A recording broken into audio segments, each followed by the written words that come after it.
Wolfram von Eschenbach informs us that Gwion, the famous master, brought the true legend of the Grail from Provence to German soil, and that Chrétien de Troyes, the author of Parsifal le Gaulois ou le Conte de Graal, changed it. While it is true that no epic poem about the Grail by Gwion exists, we do know that by the end of the 12th century, a French poet from Provence named Gwion toured the most renowned courts of the north and south of France, and that among his poems was a Bible in which he caricatured his contemporaries. It seems possible to attribute a version of Parsifal that has never reached us to this Gwion. The first part of Wolfram's Parsifal is strongly influenced by Chrétien's unfinished Parsifal le Gaulois, and is an obvious imitation of it. But starting with the 9th book, Wolfram embarks on an entirely new formulation of the tale of the Holy Grail. If this were inspired by Gwion, his contribution would have affected only the last, most important part, which refers to the Grail. Why did Gwion's original version never reach us? Many theories have been put forward, but in my mind the real reason has never been discussed. We have never fully recognized that the Crusades of 1209 to 1229 against Provence and Languedoc, and, above all, the Inquisition in the south of France, destroyed a large portion of Provençal literature. The censorship applied by the members of the Crusade against the Albigenses and the Inquisition was very efficient. Every book suspected of heresy was subjected to a trial by fire, thrown onto a bonfire. Only those books considered non-heretical were left intact and held aloft. With the use of such methods, it is easy to understand why precious little remained. Walter Map, a cleric in the court of England's Henry II, and perhaps the author of the Grand Saint Graal, written circa 1189, relates that while there were no heretics in Brittany, by contrast there were many in Anjou, and that they were numerous in Burgundy and Aquitania, and consequently in Provence and Languedoc. Caesarius von Heisterbach explains that the Albigensian heresy spread with such intensity that it had converts in almost 1,000 towns, and if it had not been obliterated with blood and fire, it would have taken over all of Europe. A historian belonging to the order of the Minorites cites it, together with Jews, pagans, Muslims, and German emperors, as the 5 great enemies of Rome. Regarding their doctrine, the Albigenses, who shared only their name with Albi, a town in southern France, belonged to 2 different heretical sects. The best known were the Waldenses, founded by a merchant from Lyon named Peter Waldo, who spread through Western Europe in an incredibly short period of time. The second were the Cathars, from the Greek katharos, pure, and the origin of the German word Ketzer, or heretic. They could easily be called the Mahatma Gandhis of the West in the Middle Ages. Bent over their looms, they pondered whether the spirit of the world weaves the living suit of divinity in the creaking loom of time. This explains why they were also called the Weavers. Considering that this book does not pretend to describe the histories of all these sects, I will only refer to the Waldenses when they appear within the framework of my investigations. My work is centered on the study of the Cathars and their mysteries.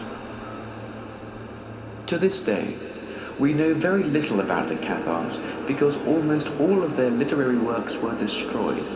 I will not waste time trying to value the confessions that some Cathars made in the torture chambers of the Inquisition. Apart from a few technical works of a historical or theological character, of which only a few get close to reality, practically nothing has been written about them. Moreover, for reasons that become evident during my work, their purity and the unheard-of courage of their declarations of faith have been silenced.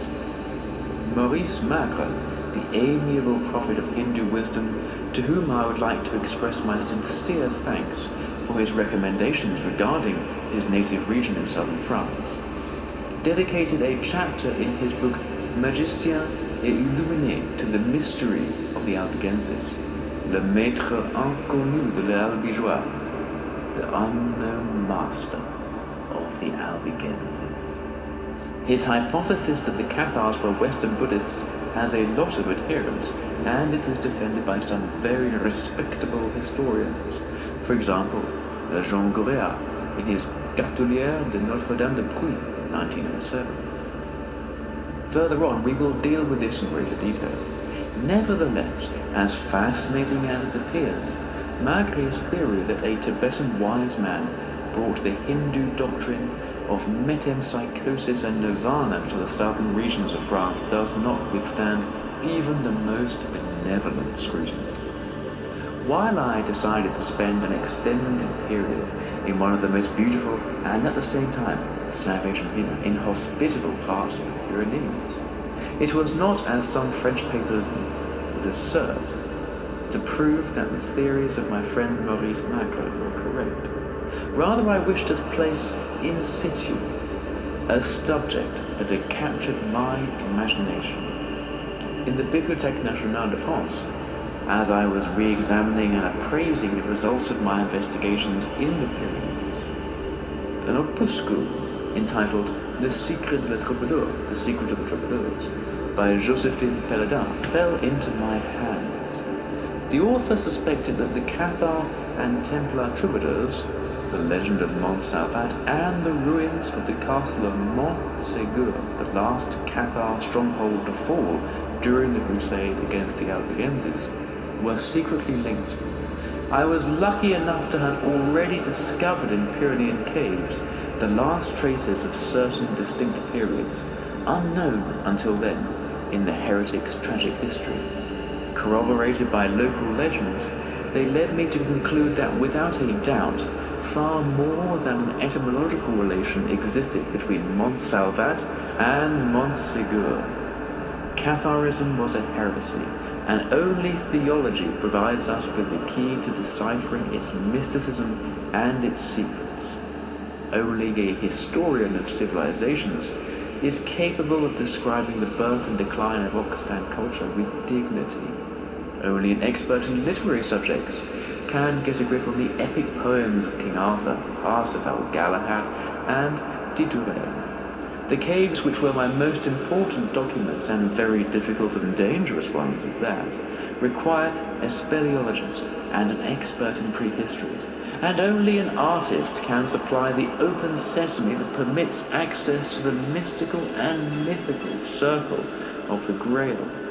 I must ask the reader for his indulgence if I lack some of these requirements.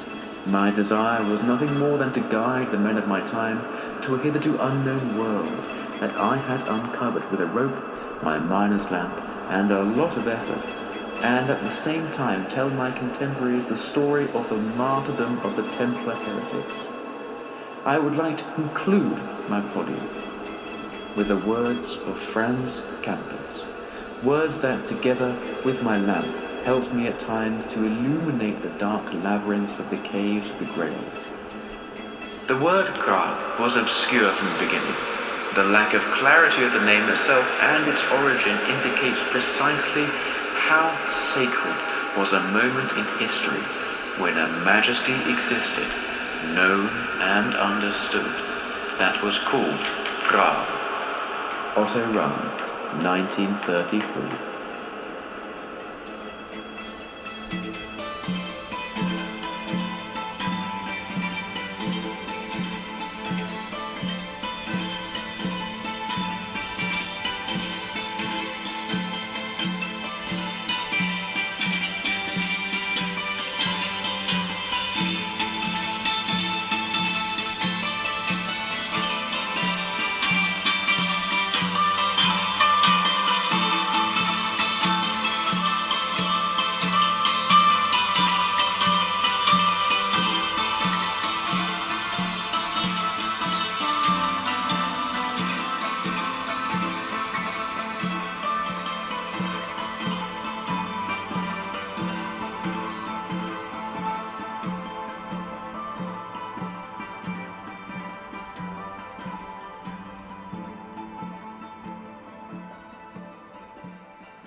In Provence and Languedoc, eyes accustomed to northern light feel blinded by the constant luminosity of the colourful landscape, where normally the sun always shines and the sky is always blue. Blue sky, a sea even more blue, a purple rocky coastline, golden yellow mimosas, black pines, green laurel bushes, and mountains where the snow never vanishes from their peaks.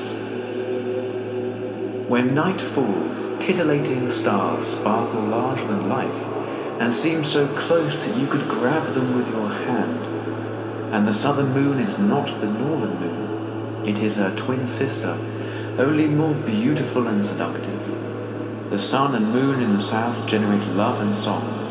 When the sun shines, songs blossom and no longer are locked away by the silence of winter fog. They reawaken and rise into the sky in pursuit of larks. And when the moon rises over the sea, sonnets are heard in the wind competing with the songs of nightingales to woo gracious women. Between alpine glaciers and the sun-baked Pyrenees, from the vineyards of the Loire Valley to the paradisal terraced gardens of the Côte d'Azur and the Côte Vermeille, a brilliant civilization developed at the beginning of our millennium, genteel and filled with spirit, where poetry and the min, the ideal love, sublime love, were law. It is said that these laws, las leyes d'amours, the laws of the min, were given to the first troubadour by a hawk that sat on a branch of a golden oak tree. The Lay d'Amour contained 31 statutes. The oddity was that they established as a basic principle that the men should exclude carnal love or marriage. It was the union between souls and between hearts. Marriage is the union of two physical bodies. With marriage, men and poetry die. Love by itself is only passion that disappears with sensual pleasure. He who keeps the authentic min in his heart does not desire the body of his loved one, only her heart. The real min is pure love without embodiment. The min is not simply love. Eros is not sex. Gwion Montagnol, a troubadour from Toulouse, wrote, "Those who love should have a pure heart and think about nothing other than the min, because the min is not sin, but virtue that turns the bad into the good and makes the good even better." In reality, the troubadours established the lay d'amour. In so-called courts of love, ladies judged those knights and troubadours who had infringed upon the laws of the min. The troubadours called the minadist, or devotion to love, an homage rendered to grace and beauty, domne, from domina, lady. Domne provoked in the domgère, servant of the min, the joie d'amour, desire, energy, and impetuousness that led the poet to create the min. The poet who composed the most beautiful min-lieder, love sonnets, was the winner. Once the cantor had rendered homage to his lady, she would receive him as a vassal paying tribute. From then she could dispose of him as if he were a serf. On his knees, the troubadour would swear eternal fidelity to his lady as if she were a feudal lord. As a token of her love, she would give her paladin poet a golden ring, and as he stood up, a kiss on his forehead. This was always the first kiss, and many times the only one. Et d'amour, mal castidats. There were Provençal poets and priests who blessed these mystic unions by invoking the Virgin Mary. In the north of France, even more so in Italy and above all in Germany, a knight knew no other home than the armory, the tournament, and the field of battle. In these countries, knighthood was inconceivable without nobility. Only a noble who could leave for war on his steed and his armed horsemen were considered true knights. By contrast, chivalry in Occitania was at home in the mountains and forests. Any burgher or peasant could become a knight, chevalier, if he was valiant and loyal, or knew how to compose poetry. The attributes of Occitan knighthood, accessible to anyone, were nothing other than the sword, the word, and the harp. A peasant who dominated the spoken word was raised to the category of noble, and the artisan poet was consecrated a knight.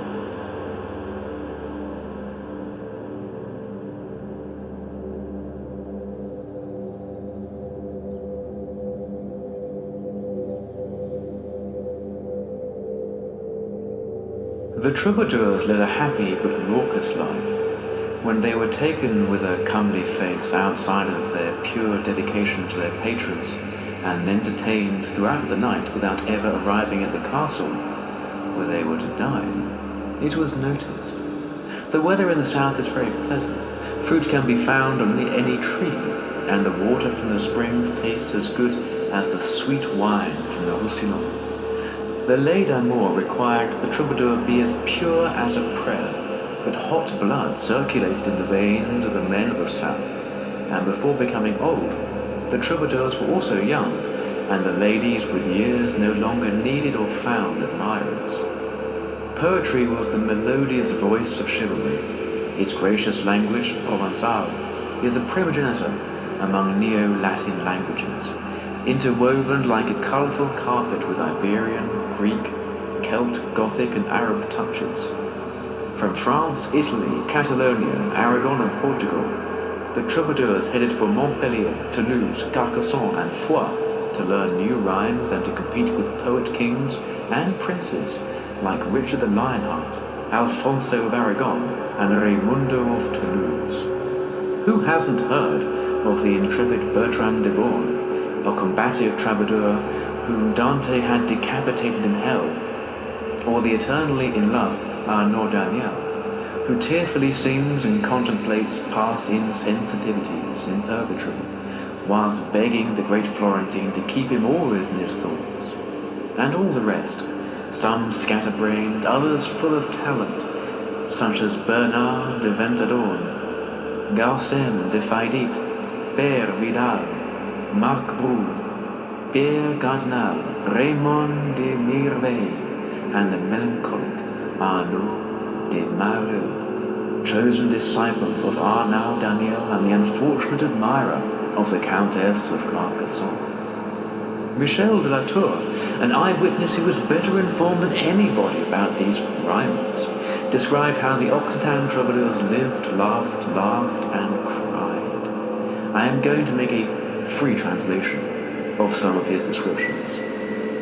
A native of the area around Carcassonne, Raymond de Miraval was a knight of modest birth. Owing to his poetry and excellent diction, he dominated the art of the min, and his devotion to ladies was renowned. He was very respected and appreciated by the court count of Toulouse, who gave him horses, garments, and arms. He was a vassal of the count, as well as of King Pedro of Aragon, the Viscount of Béziers, Lord Bertrand de Sassac, and all the great barons of that area. There was no distinguished lady who did not covet his love, or at least his deep friendship. He knew better than anybody how to celebrate and honor them. All had the honor of his friendship. One especially attracted his satisfaction. Her love inspired him in many beautiful sonnets, but all the world knew that he had never been of any lady to which he had right in the min. All of them cheated him.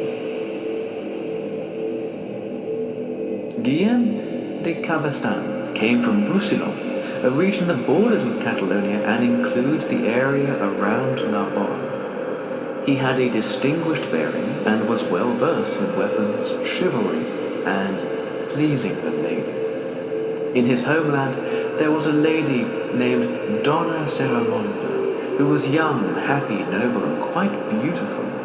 She was the wife of Raimundo del Castel Rossello, a powerful, evil, violent, rich, and proud lord. Gwion de Cabestan was crazily in love with her, and this rumor finally came to the attention of Raimundo. An irate and jealous man, he had his wife watched day and night. One day, when he met Gwion alone, he killed him, tore out his heart, and chopped off his head. He then ordered his servants to roast the hart, prepare it in a pepper sauce, and serve it to his wife. After the meal he asked, "Do you know what you have just eaten?"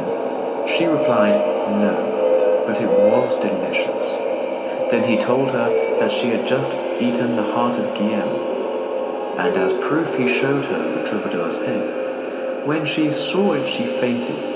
When she regained consciousness, she said, "The meat that you prepared for me was so excellent, Lord, that I will never eat anything again."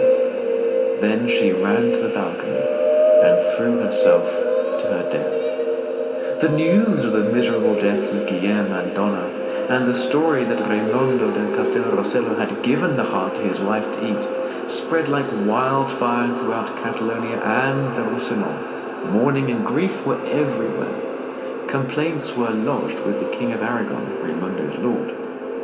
The king hurried to Perpignan, where he summoned Raimondo, arrested him on the spot, confiscated all his goods, and threw him into the deepest dungeon. Among the countless dynasties in the Pyrenean mountain chain, two stood out above the others. The House of Aragon reigned on the Spanish side. Its origins are lost in the mists of early Basque history. It counted among its ancestors Lupo, the Basque leader who appears to have defeated Roland at Roncesvalles. Alfonso I freed Saragossa from Moorish domination in 1118 and established the capital of Aragon there.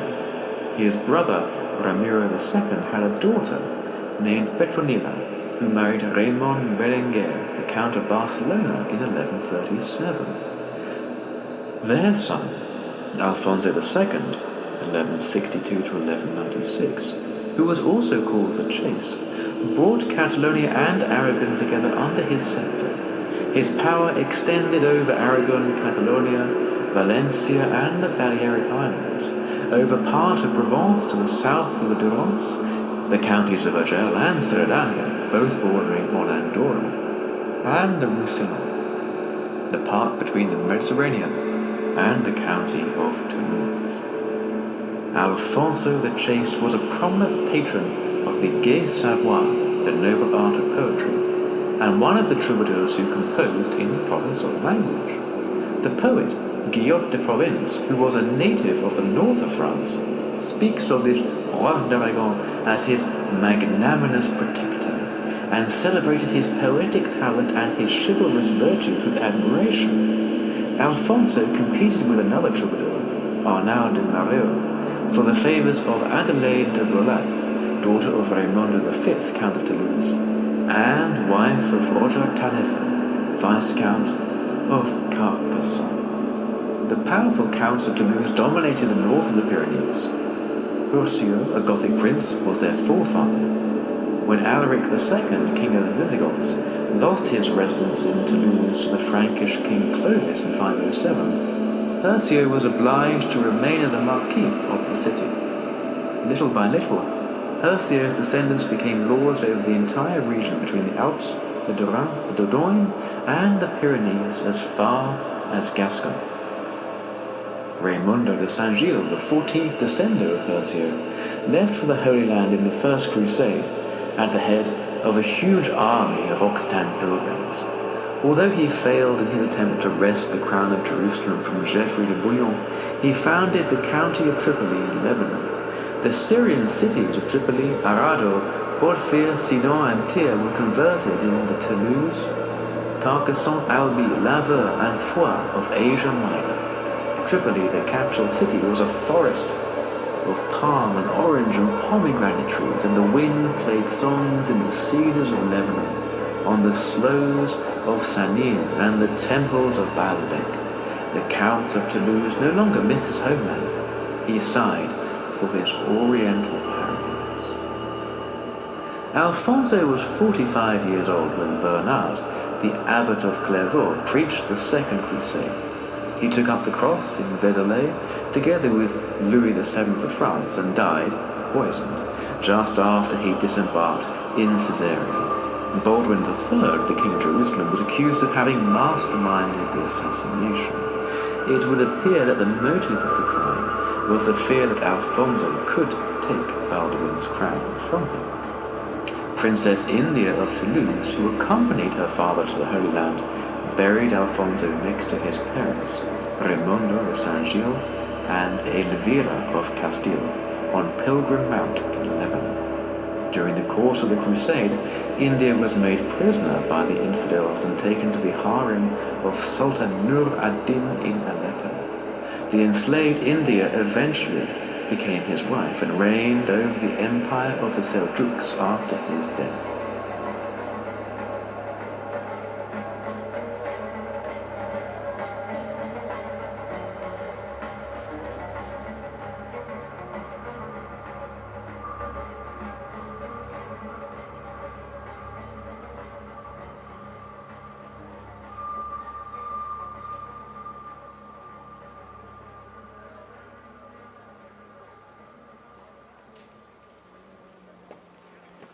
In the year 1050, Toulouse, Barcelona, Saragossa, Narbonne, Béziers, Carcassonne, Montpellier, Nîmes, Avignon, Arles, Marseille, and Nice were virtually independent republics. All had a capitulum, a council of citizens elected by the citizenry, under the fictitious presidency of a count or a viscount, but effectively under the leadership of the consuls, whose mission was to watch over the destiny of the city. The Aragonese, for example, had a form of election of the coronation of their king that became celebrated. By contrast, in Narbonne, the archbishop, viscount, and citizens governed together. In Marseille, each of these three powers had its own circumscription inside the city.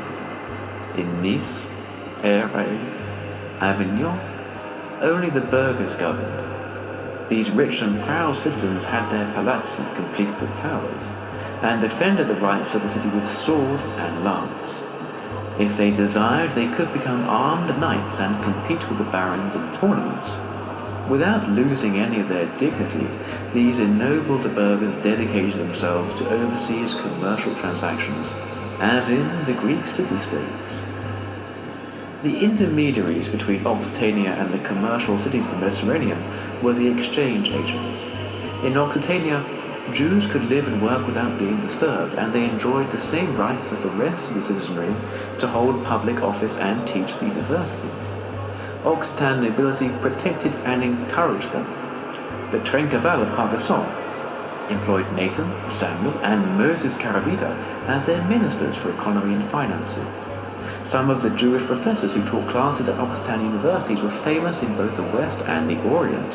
Students came from afar to listen to Rabbi Abraham at Vauvert near Nîmes. In Narbonne, where Rabbi Colanimo taught, he was known as the son of the great hierarch and rabbi Theodore of the House of David. This dynasty of rabbinic hierarchs was called the family of the Israelite kings of Narbonne, and they considered themselves to be a branch of the House of David. The lords of Narbonne placed their immense properties under special protection. Raymond Trencavel fell dead before the great altar of the church in the Magdalene of Béziers, a victim of the passion for independence that dominated the free cities of Provence. The crown prince of Carcassonne, Roger Taillefer, who was still under 25 years of age, wanted to avenge his father's death. For this, he needed the help of his relative, King Alfonso of Aragon. Together with his barons and Catalan noblemen, he marched on Béziers, which surrendered after a 2-year-long siege. Roger Taillefer pardoned his father's assassins. One day, an unhappy baron provoked him. "You have sold your father's blood, my lord." These words pierced his heart. One night, while Béziers slept peacefully, Aragonese troops acting on the young Trencavel's orders took over the city and stabbed all the Gentile males of the town. Only the women and Jews were spared. The following morning, the Viscount and his bishop, named Bernard, forced all the daughters and widows of the murdered burghers to marry their Aragonese killers, and demanded an annual tribute of £3 a pepper from them as well. The court of Carcassonne was the focus of poetry and chivalrous courtesy, and in the words of Arnaud de Mereux, the most chaste court full of grace because the sceptre was in Adelaide's hands. The troubadours gave Raymond Roger, the crown prince of Foix and cousin of Roger Taillefer of Carcassonne, the sobriquet Raymond Brut, which means Roger the Beloved. The castle of the Count of Foix was situated in the savage valley of the river Ariège, which descends from the snow-covered mountains of Andorra, bordering the important mountain chain of Montcalm and St. Bartholomew's Peak, and flows towards the Gironde. According to legend, the sanctuary dedicated to Abielo, the sun god of the Iberians, was situated on the rock where the castle of Foix is built. According to another tradition, Foix was a Basque colony of Foch, a city in Asia Minor. During the Gallic Wars, Foix was the pau, meeting place, of the Sotians, who in 76 BC favoured Sertorius over Pompey, and who 20 years later were defeated by Caesar's deputy, Publius Crassus, in the vicinity of the Vicus Sutiatum, now the town of Victessos. From then on, Foix was nothing more than one of the many Roman castella that guarded the Pyrenean passes, assuring safe transit through them. Under Visigoth domination, the Catholic bishops who were unhappy with the leadership of the Gothic kings because of their links to Arianism succeeded in enlisting the help of the French king Clovis. Volusian, the king who was suspected, and not without reason, of having opened the doors of Tours to the Franks, was taken prisoner by the Visigoths and executed in Foix. After the Bishop of Vulpe, Clovis gathered Volusian's mortal remains and had the French clergy proclaim him a martyr and a saint. Clovis founded a monastery next to Volusian's tomb, and around it, on the ruins of a Roman colony, built a small town which Charlemagne later fortified and converted into an important support base against the Aquitanians to the north and the Moors to the south. In the rocky castle of Foix, the bards, guests of Arcantua, the chief of the Sotiates, sang Celtic and Iberian cantaras de gesta, accompanied by Grecian-style lyres. In the 12th century, when monetary and amorous worries preoccupied the troubadours, they were always welcomed with great hospitality.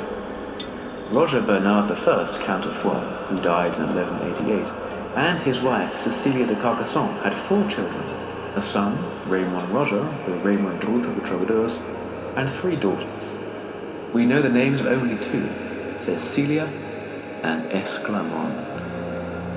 Raymond Roger took charge of the inheritance of his father, who had died shortly before the start of the Crusade after accompanying Philip of France and Richard the Lionheart to the Holy Land. His domains included the fertile plain that extended from the borders of the county of Toulouse through the gorges of Hers, La Sette, the Ariège with its deafening waterfalls, and the lonely pastures of the Pyrenees, accessible only to the shepherds who knew the mountains and who herded their agile flocks there. Almost all the vassals of the Counts of Foix were sons of the moon, or sons of Belisena, as they called themselves. They claimed to be descended from the moon goddess Belisena, the Celt Iberian Astarte. On their shields were a fish, the moon and the tower, the emblems of the moon goddess, the sun god, and the power of the nights. Pere Roger was also a son of Belisena. His castle was located in Mirepoix,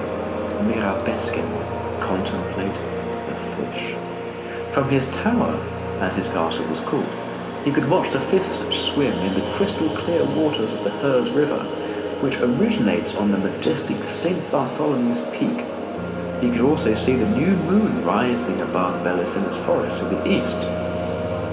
Before the Christian era, his city was called Belicatha, City of the Moon.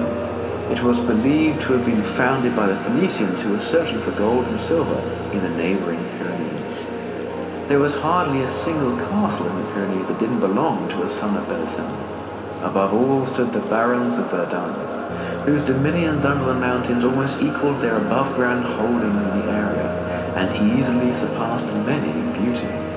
The marvelous lined grottos of the Ornolac and the Verdun extended kilometre after kilometre into the bowels of the Ariège mountain range. This part of the Ariège valley is called the Sabbat, after the church of Sabbat, where the Mother of God had foreseen Charlemagne's victory over the Saracens. The Sabbat is protected by two cities that belonged to the Counts of Foix, Tarascon, which served for years as a Moorish advance post against Charlemagne, and Aix, where Phoenician merchants, Greek colonizers, and Roman intruders healed themselves in its thermal springs. As vassals of the House of Foix, the barons of Laudat, Arnav, and Rabat shared the Sabbat with the lords of Verdun. The castles of Laudat, Calau, and Miramon rose majestically on rocks like authentic eagles' nests at an altitude of more than 1,000 meters. In Olon, the valley of the Elms, on the northern face of the St. Bartholomew's Range, the Peyrota and Perelle lived in their fortresses. The most heavily fortified of these were Montsegur, Perelle, and Roccafisada. The Raymond de Perelle was, together with the Counts of Foix, the Lord of Montsegur. Montsegur signifies secure mountain. From this bastion, outlawed troubadours, ladies, and knights were to watch in horror as the crusade threw hundreds of thousands on their brothers who couldn't flee to the still secure mountains onto the execution pyre or into subterranean dungeons. Never existed a better place to defend than Muntsalvaesche, Wolfram von Essen.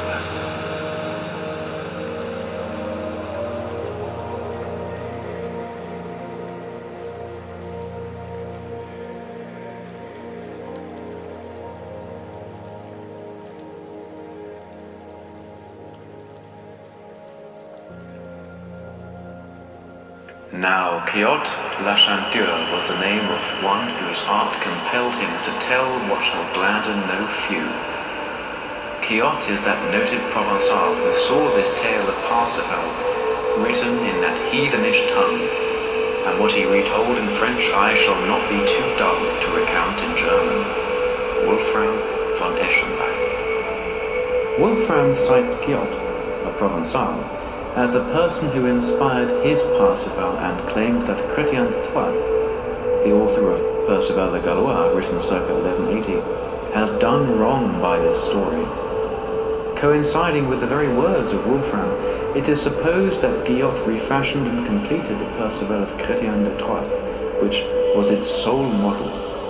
It has been proved as well that Wolfram, as he himself admitted, used a poem by the Provençal Quixote, a deduction that is confirmed conclusively by the fact that only Wolfram knew the epochal poem in its uniform totality, and consequently, only he was capable of modifying it.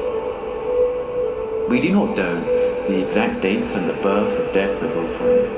Because his Parsifal dates from the first decade of the 13th century, we could deduce that his birth took place in the last third of the 12th century.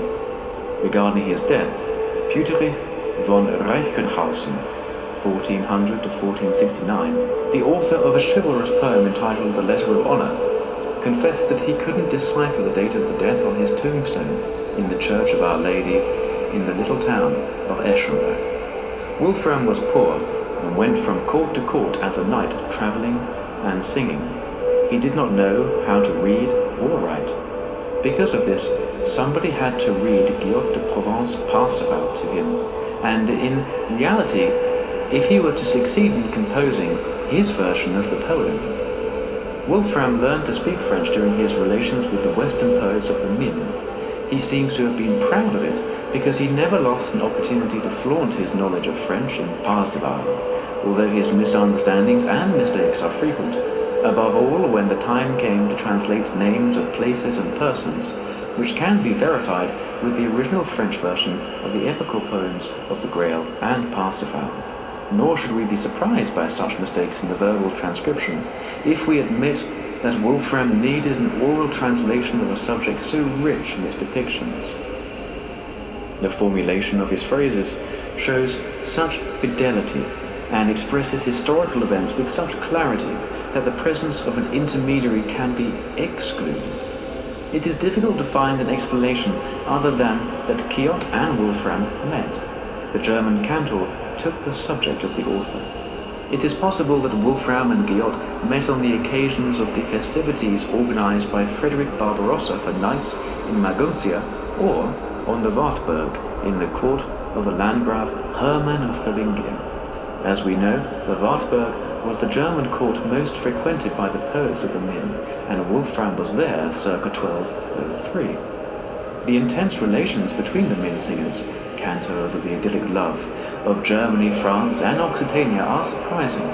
For example, under the pseudonym of Sembelis, Bertrand de Born sang to Princess Laina de Plantagenet, sister of Richard the Lionheart. He remained in contact with his domina, even after she became Duchess of Saxony, if you recognize as sufficient proof the Provençal poems that he sent her, which have since been found in Germany.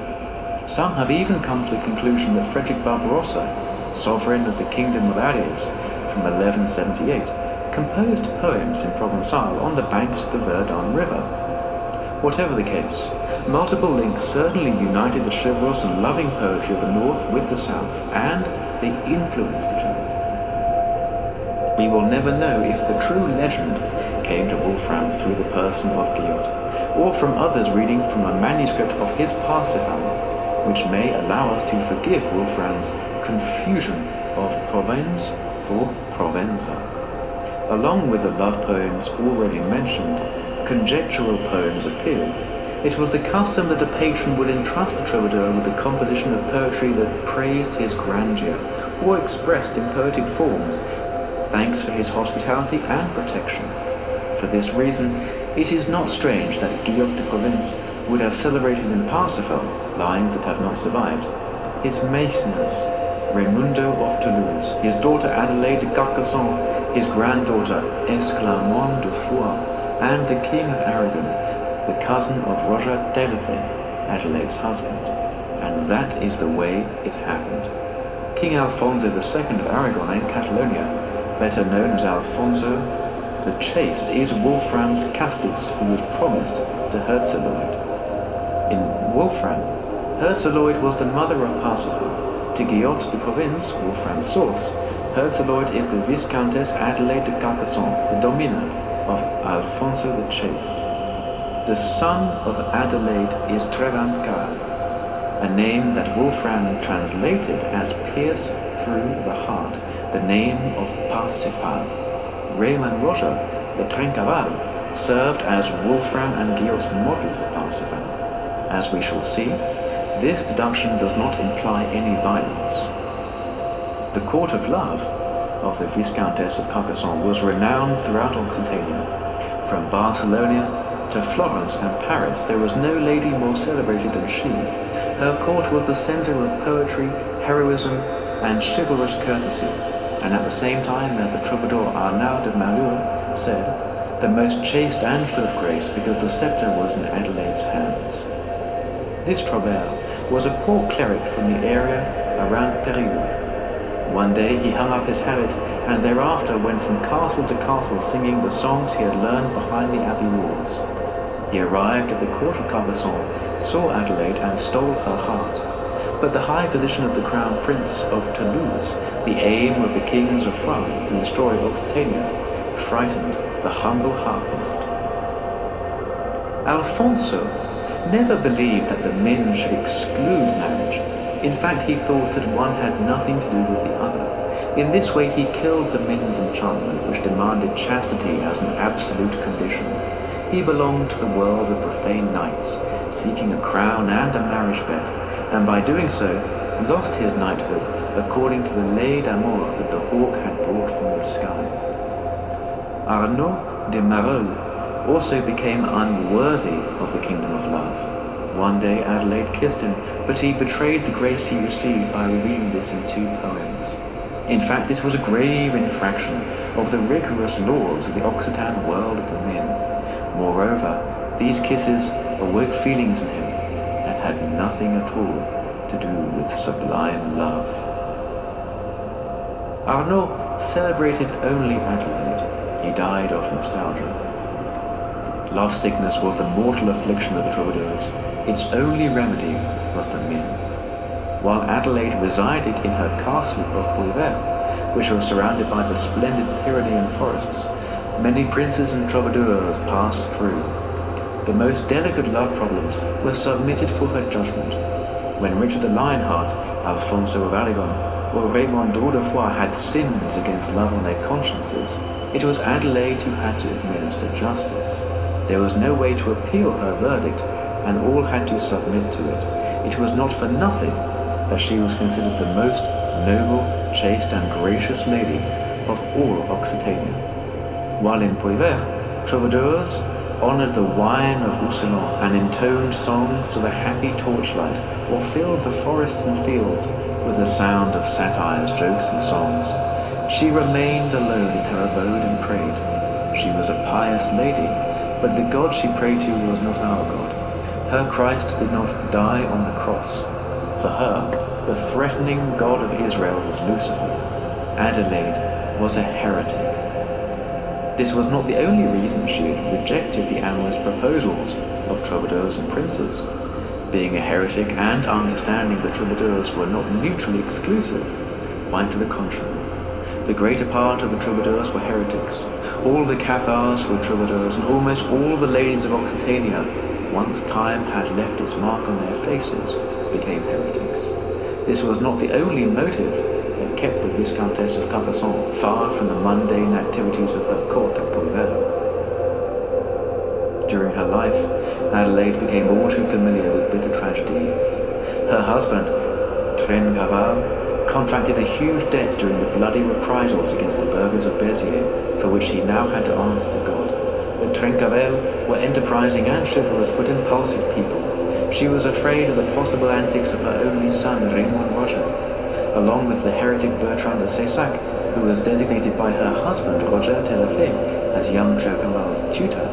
She oversaw the education of her son who was destined never to become an ordinary knight, but a knight of the supreme Min. He had to be worthy of the Round Table in Montsegur, that inaccessible Pyrenean castle of carved rock, where the pure doctrine of the consoling Paraclete was preserved. Upon my word, you are Parsifal. Your name means pierce in the heart. Great love ploughed first such a furrow through your mother's heart. Your father left sorrow for her portion.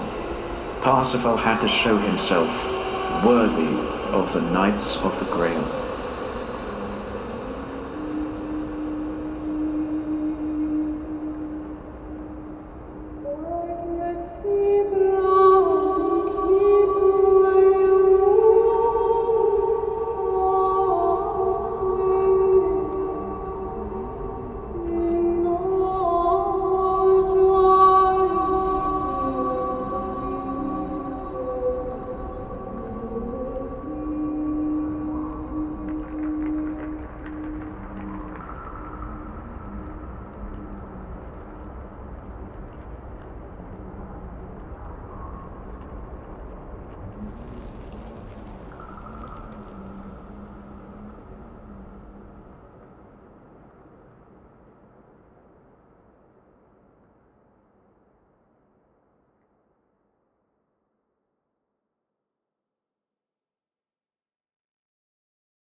The empire of love is open. The fable starts to unfold. Novalis. The invisible Amor Eros extended his protecting hand over the world of the Occitan Min. He was no longer the winged boy depicted in antiquity. Now he appeared as an adult male. Troubadour Père Vidal believed that he met him in flesh and blood as he headed one day from Castelnaudary to Muret and the court of Raimundo V of Toulouse.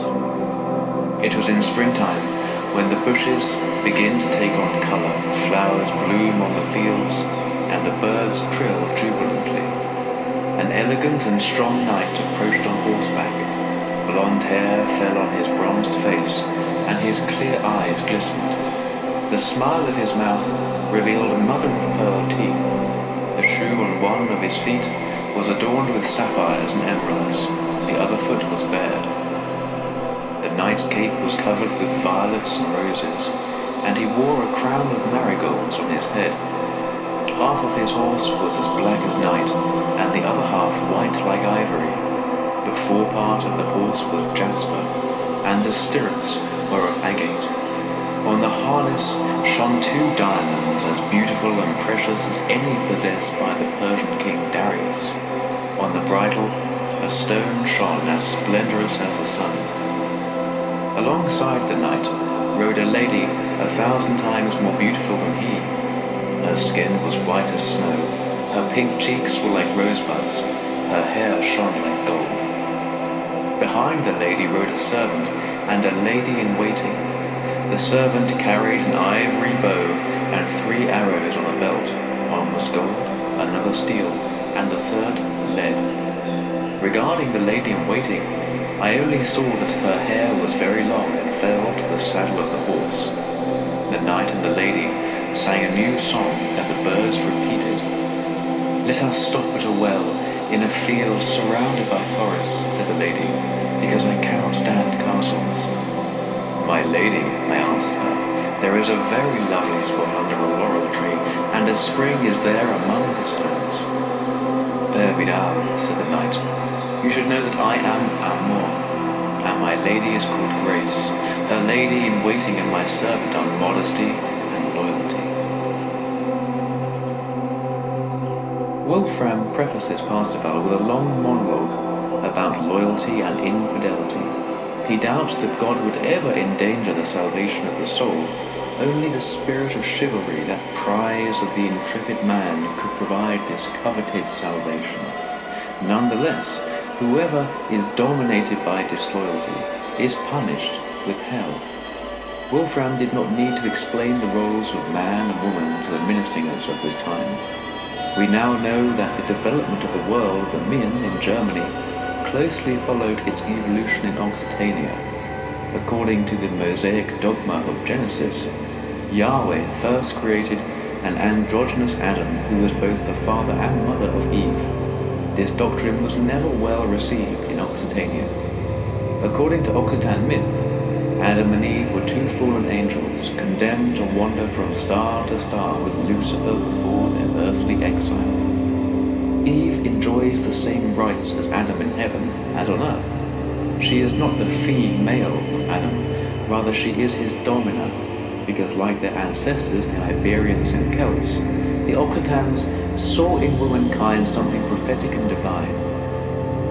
The Jewish Eve is placed beneath man. She must first bear her father's name and later her husband's, and can never have her own. The most ancient families of Languedoc, especially in the Pyrenees, where the Celt-Iberian tradition had achieved its highest degree of purity, always bore the names of their female ancestors.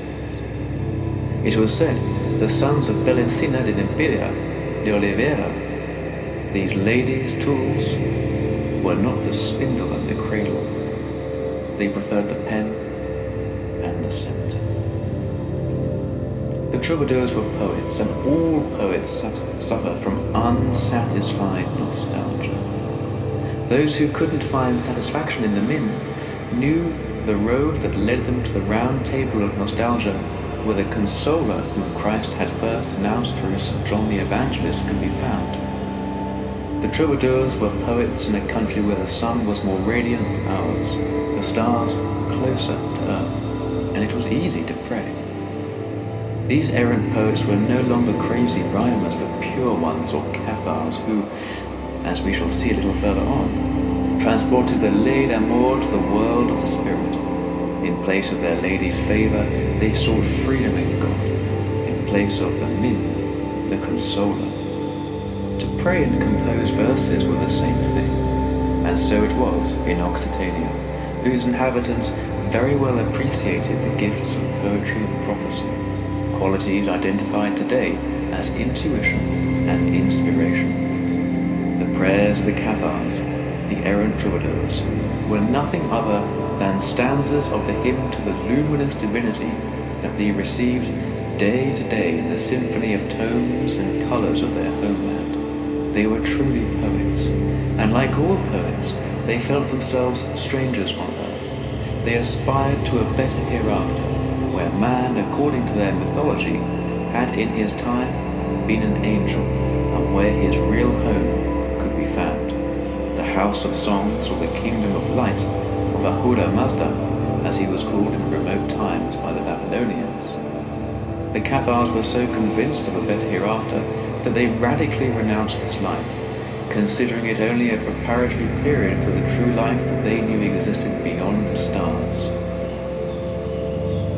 The mountain peaks that rise to the heavens and the gorges that are lost in the eternal night of the earth have always delighted poets and priests.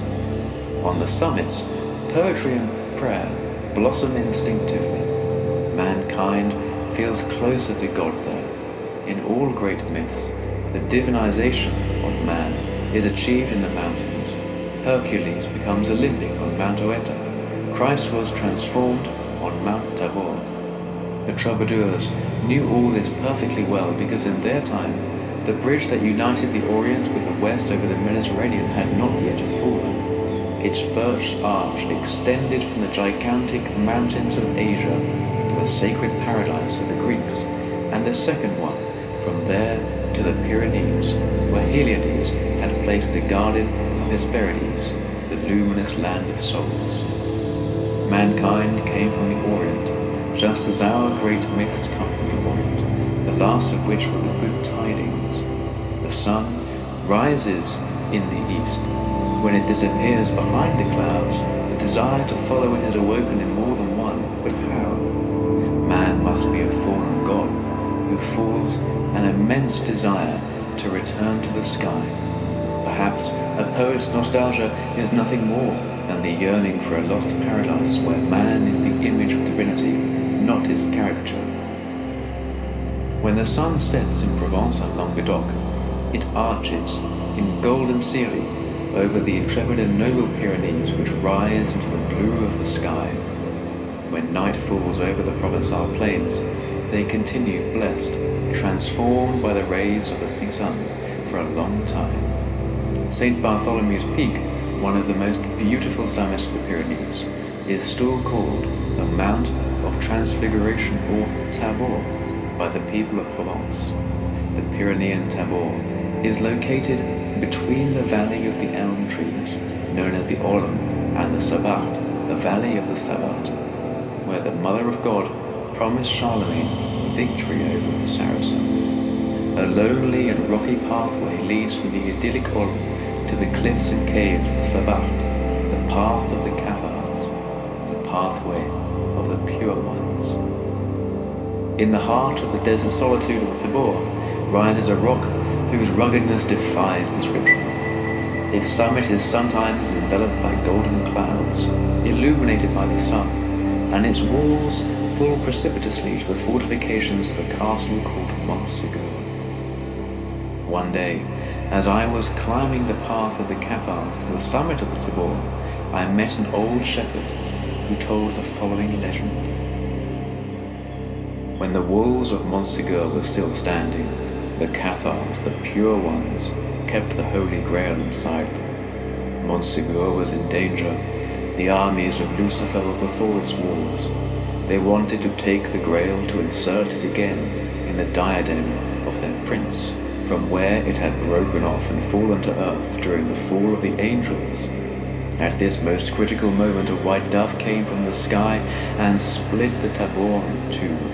Esclamant, the keeper of the Grail, threw the precious relic into the mountain where it was hidden, so they saved the Grail. When the devils entered the castle, it was too late. Furious, they burnt all the pure ones, not far from the rocky castle on the Camp de Cremant. The pathway of the pure ones starts out from Olm, borders Montsegur, and passes over the summit of the Tabor. Finally, it reaches the caves of the Sabbat, the last home of the Cathars. Once there, so far from the world, they meditated on the supreme Min in a trance-like state.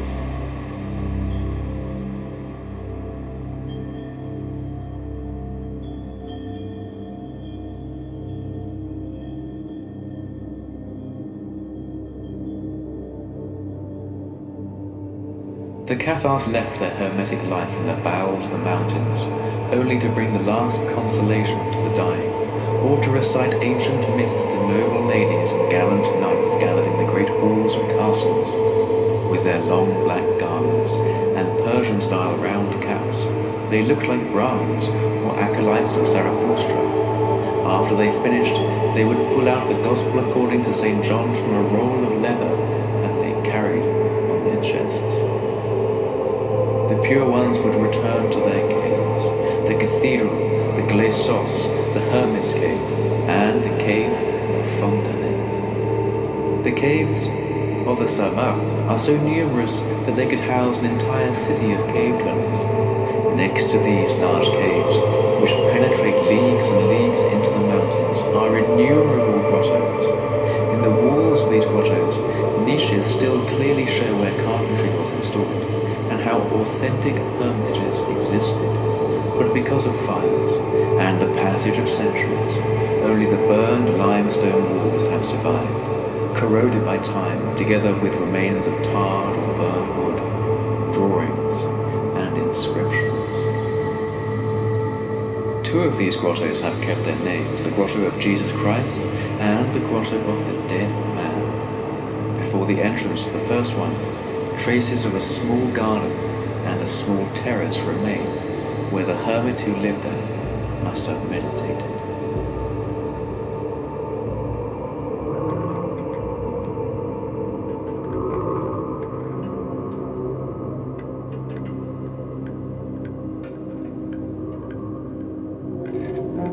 The largest cave in the Sabbat is at Lompri.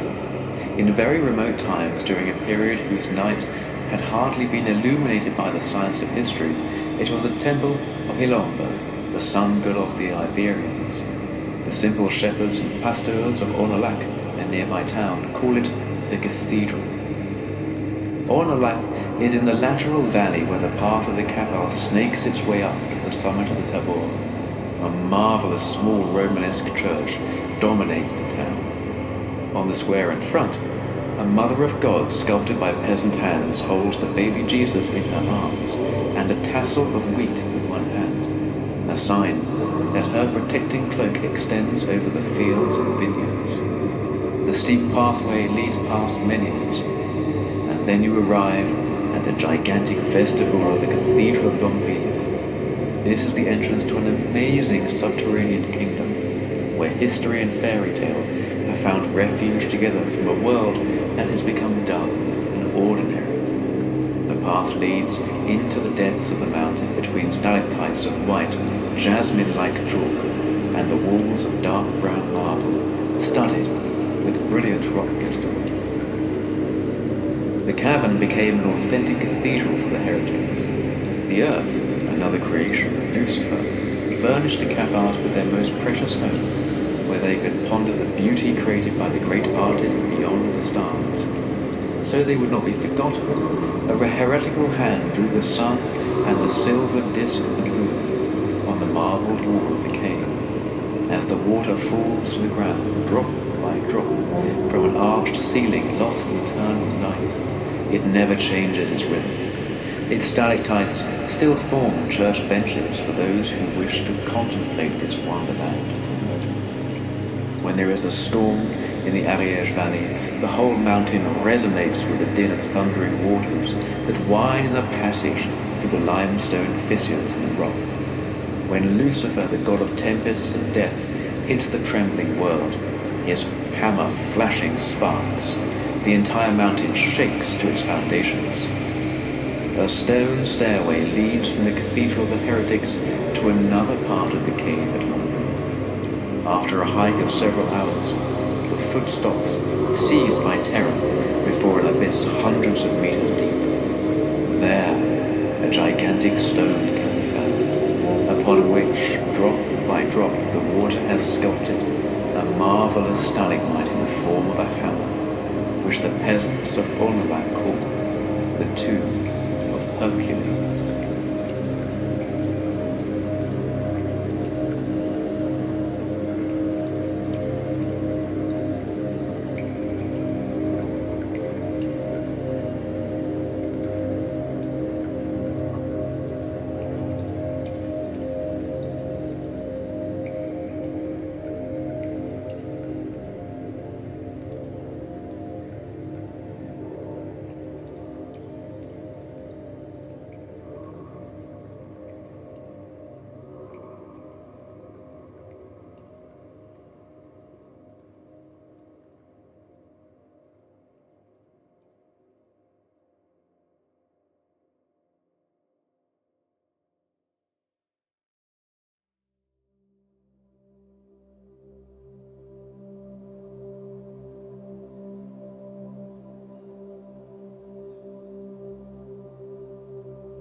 Heracles or Hercules and the Greek Alexander could speak from great knowledge of precious stones. Wolfram von Eschenbach. Silius Italicus, a Roman poet and historian of the 1st century after Christ, has passed on to us a legend in beautiful hexameters, according to which a gigantic block of stone in the cave of Lombrive, adorned with a stalagmite hammer, is in fact the sepulchral stone of Hercules. After stealing Gwiron's cows, Hercules was received by Cervorix, king of the Bebryces, in the savage mansion. There he seduced the king's daughter, PYRE, abandoning her afterwards. She feared the anger of her father, and desiring to have Hercules' love once again, escaped from home. As she walked the paths of the world, ferocious beasts fell upon her. Defenseless, PYRE called out for Hercules' help, but when he arrived it was too late. She was already dead. When he saw her, he began to weep. His moans made the mountains tremble, and all the rocks and caves echoed PYRE's name, which he repeated between sobs. Then he buried her. The name of PYRE will never perish, because the mountains will always bear her name, Pyrenees. The throne of King Cervorix and the tomb of PYRE are the names of 3 magnificent groups of stalagmites in the heart of the cave of Lombrive, on the banks of a lake filled with mysteries. The water falls incessantly on PYRE's tomb, as if the mountain is weeping for the unfortunate princess. From the roof and the walls hang in a petrified state the garments that she preferred. Latin authors, among them Pliny, thought that the first inhabitants of Spain were Persians who migrated from the Caucasus. Greek historian Dion Cassius wrote that the Bebryces were the first inhabitants of the eastern Pyrenees.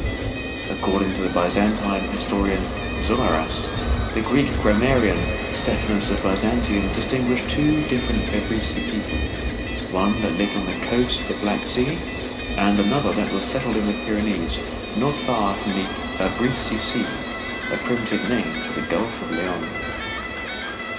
Dasquius, a commentator on Silius Italicus, asserts that the word Bebrix is only an adjective, and that the king of the Bebryces was named Amycos, a prince who challenged and killed in a boxing match any foreigner unfortunate to arrive in his kingdom, until the day Pollux the Argonaut killed him. Festus Savianus, a Roman historian, supports this. Let's summarize these sources and expand them. In the 3rd century BC, an emigration of peoples from the Caucasus to the west took place. Phoenicians, Persians, Medians, Getules, actually Berbers of North Africa, Armenians, Chaldeans, and Iberians. This last group found a home on the Iberian Peninsula. The Bebryces were part of this people and lived in the area of the Pyrenees that, under Roman domination, belonged to Gallia Narbonnaise, in the region of St. Bartholomew's and Montcalm peaks. Thanks to Strabon, the Greek geographer, we know that there were as many gold mines in Spain as in Asia. The gold mines of the Bebryces attracted the Phoenicians and the Phaeacians.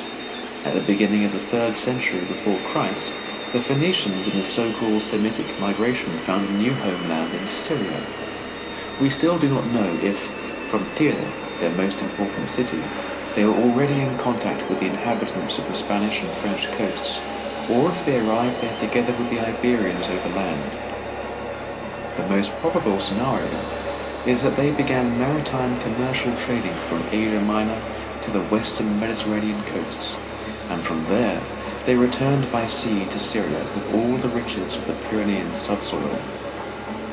Through Herodotus, we know that a temple was dedicated to Melkart, the king of the city of Tyre, and that he was also worshipped as the Phoenician Hercules, the protecting god of navigation and the colonies at the end of the world in the west.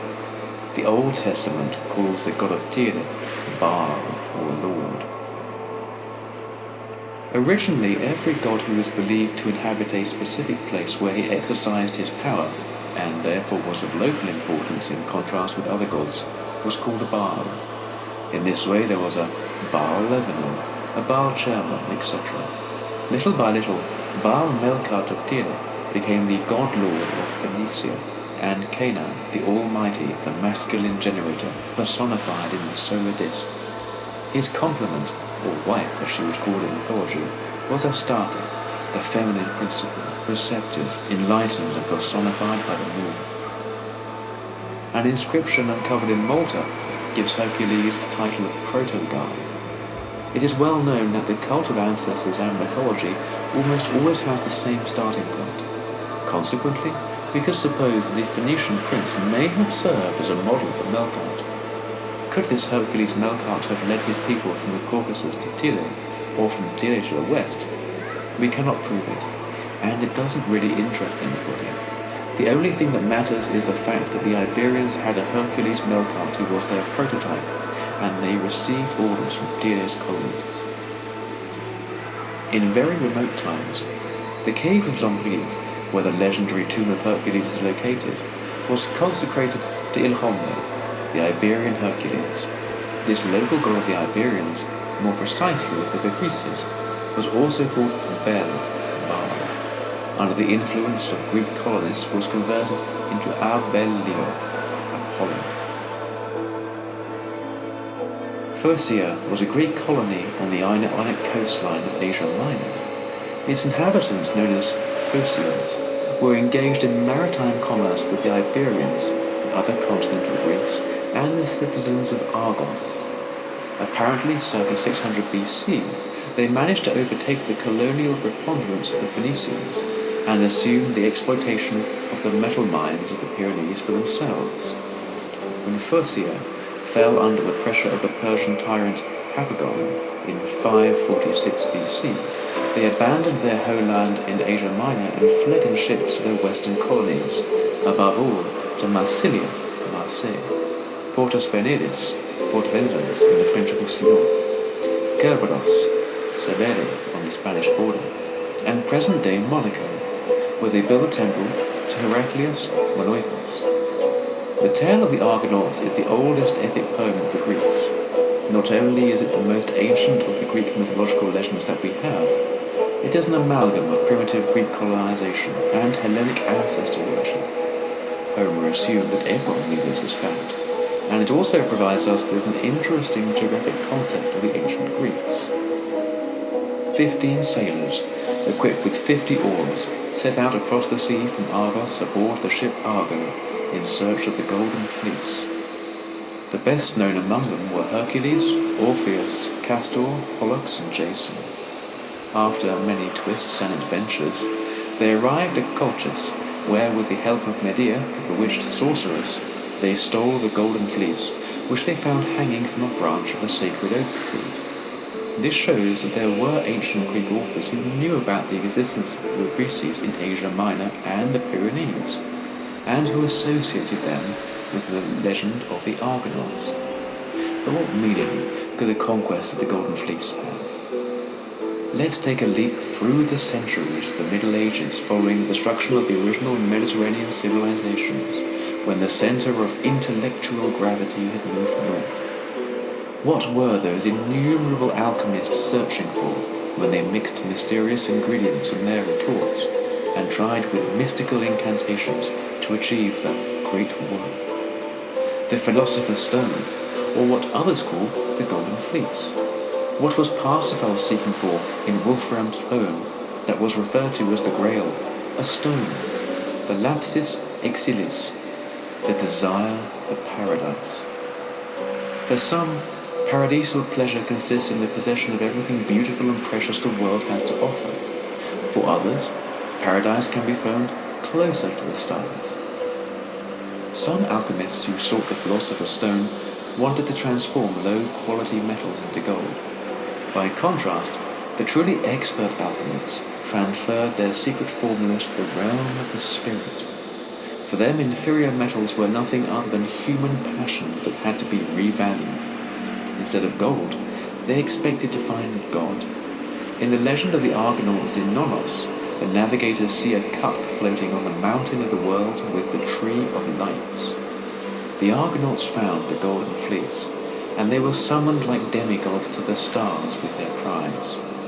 Hercules prepared to become a god, between the lyre and the crown. Castor and Pollux awaited the coachman to take them to the supreme altitudes of the sky, and the Argo, which carried the precious relic beyond the sea, was transported as a charm to the radiating Milky Way of the boreal hemisphere of the heavens, where together with the cross, the triangle and the altar, it irrefutably proved the luminous nature of the eternal God. The triangle symbolized the Holy Trinity, the cross, the divine sacrifice of love, and the altar, the table of the Last Supper where on the night of the first Holy Thursday stood the chalice of birth.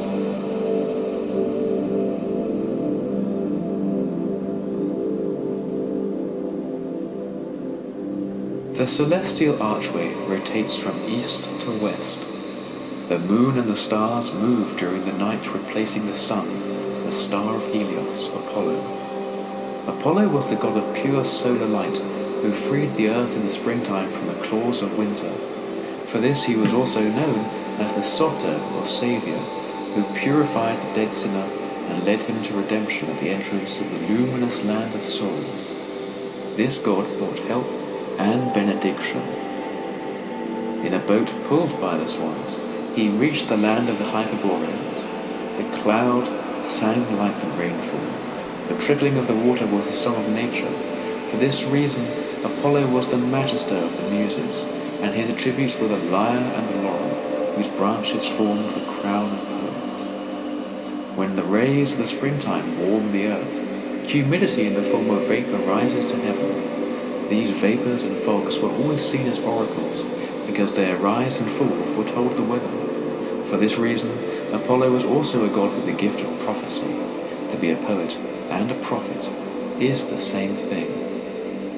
In a mystical casket, where objects for the cult of Apollo were discovered 200 years ago close to Palestine in the mountains of Sabina, an engraved scene depicts the combat of the Argonauts with Amycos, the king of the Bebrycians. Yet again, we find ourselves confronted with the Argonauts, Apollo, the Golden Fleece, the Bebryci Amycos, and his sacred cup.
The wise Pythagoras, who was an astronomer and beyond dispute, so sapient that no man since Adam's time could equal him in understanding. He could speak from great knowledge of precious stones.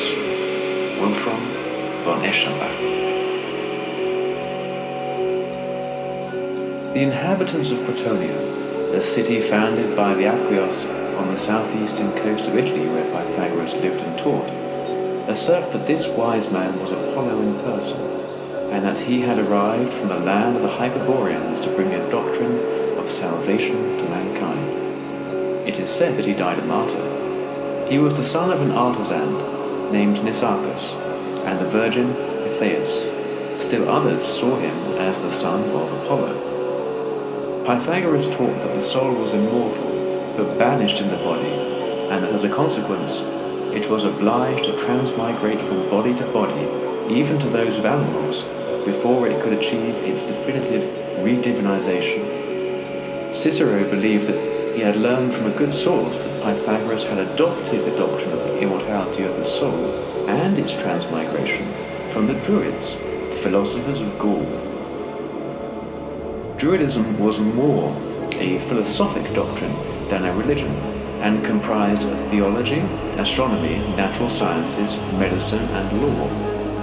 What Caesar called the discipline of the Druids was nothing other than a dogmatic synthesis of these branches of knowledge, a synthesis that offers surprising affinities with Pythagorean philosophy and Hindu and Babylonian theogonic philosophies. The Druids taught that Dispata, the god of death, had created the earth and all on it. The soul was divine in nature, consequently immortal, but forced to transmigrate body to body until the moment when, purified of matter, it could enter into the other world, that of the spirit. Their supreme god was Belenus, or Belis, as the Greek historian Herodianus called him. This god Belenus was none other than Apollo Belio, the god of light. Dispata was the Latinized name of Pluto, prince of the underworld, sovereign of the pale souls of the dead, and keeper of all subterranean treasures. The Druids considered the riches of this world to be of no importance. On their orders, the gold of Tolosa and the treasure of the temple of Delphi were thrown into a Pyrenean lake. The path of the pure ones leads from Montsegur to the Tabor, and from there to the caves at Bornolac. Between Montsegur and the summit of the Tabor, there is a mountain lake of dark waters, boxed in by rocky slopes.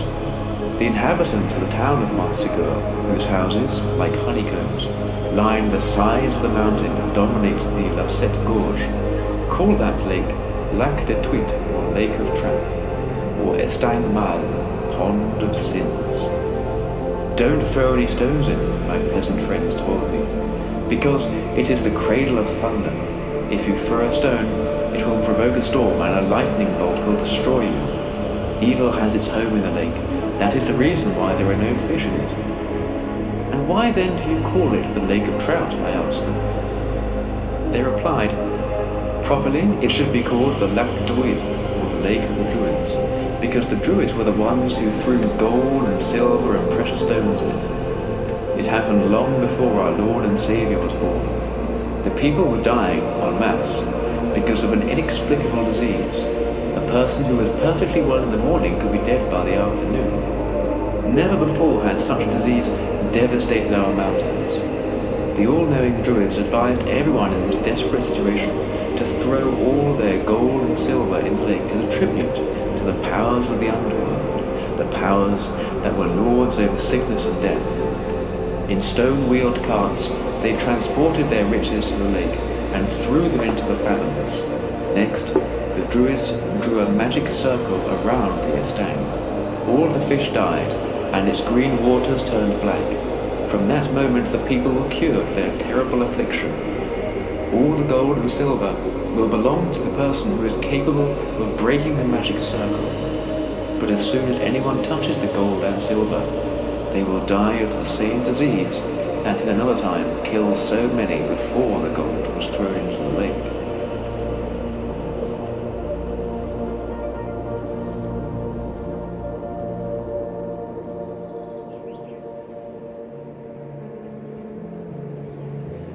The Celts did not see the Iberians as savage, uncivilized people.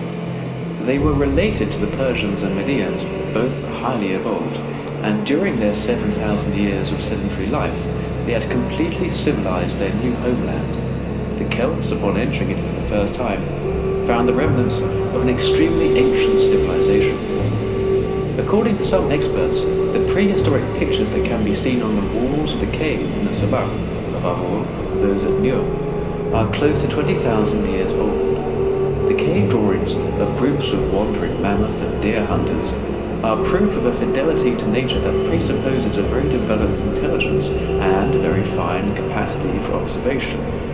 In addition, we shouldn't lose sight of the fact that when we discuss the religion, Druids, and the philosophy of the Celts, we find ourselves confronted with intimately intertwined religious concepts, perhaps similar to those of the original natives. That is certainly the case for the Celt-Iberian theogony, because the god Belis, Latinized as Belinus Apollo, is the Iberian god Ilhomba Belio. The Celtic theogony only appears dualist. The Celt-Iberian certainly was. They became polytheistic only under Roman domination.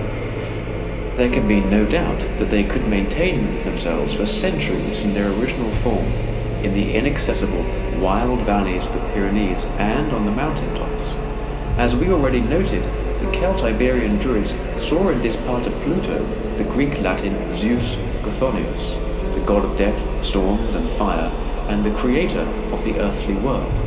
He reigns in the depths of the earth with his hammer of thunder in hand, or rides across the sky in his chariot pulled by rams, sowing desolation and death. He looks similar to Wotan and Thor, but despite his Greco-Latin name and his affinity with the aforementioned Nordic divinities, he is nothing other than the Celt-Iberian variation of Ahriman, Devastator, of the Iranians, Medians, and Parthians.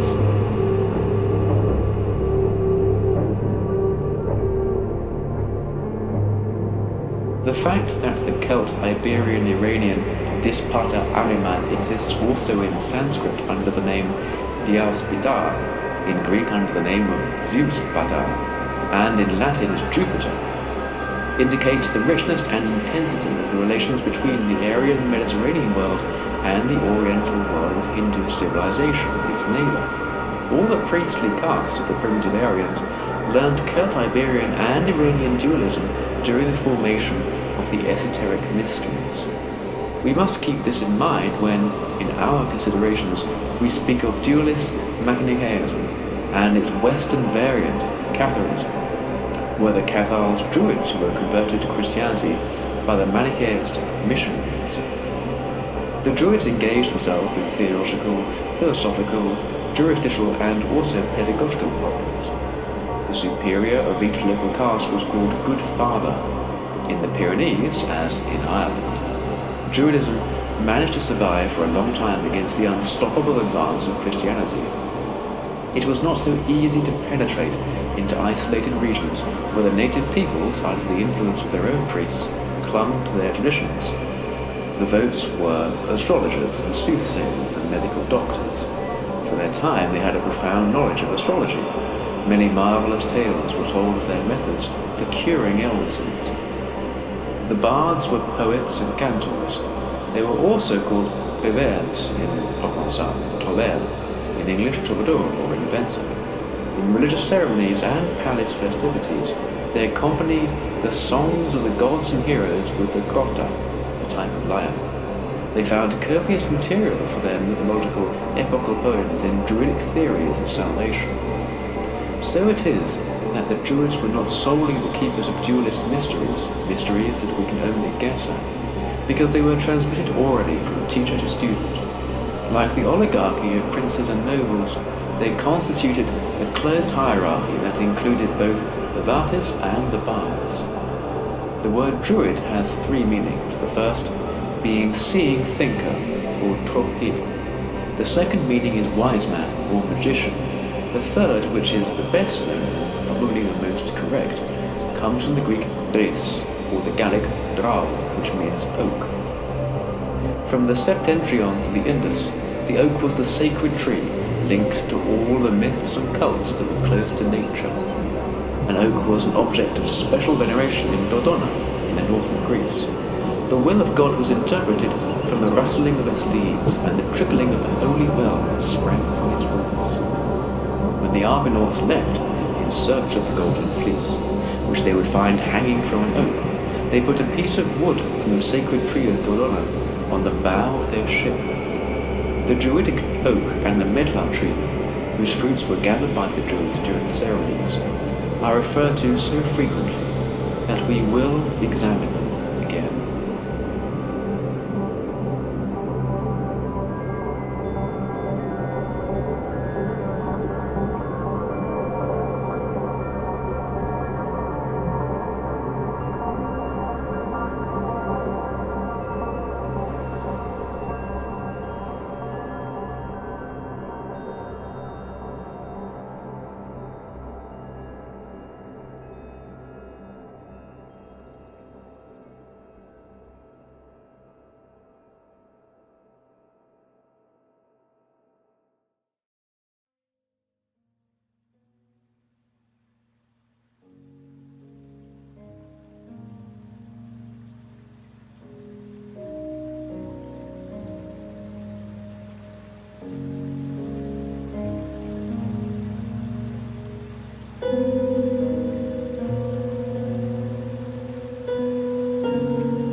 One day, as Gwion the dwarf was guarding the sacred cup that contained the precious water of generation, 3 drops fell on his hand, crackling like fire.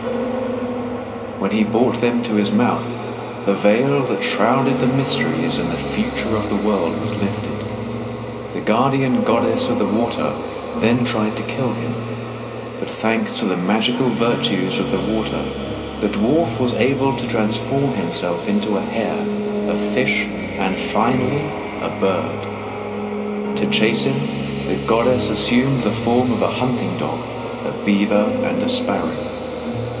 Finally, Gwion transformed himself into a kernel of wheat and hid himself in a huge pile of grain. Then the goddess changed herself into a black hen, discovered him with her penetrating eyes, and swallowed him.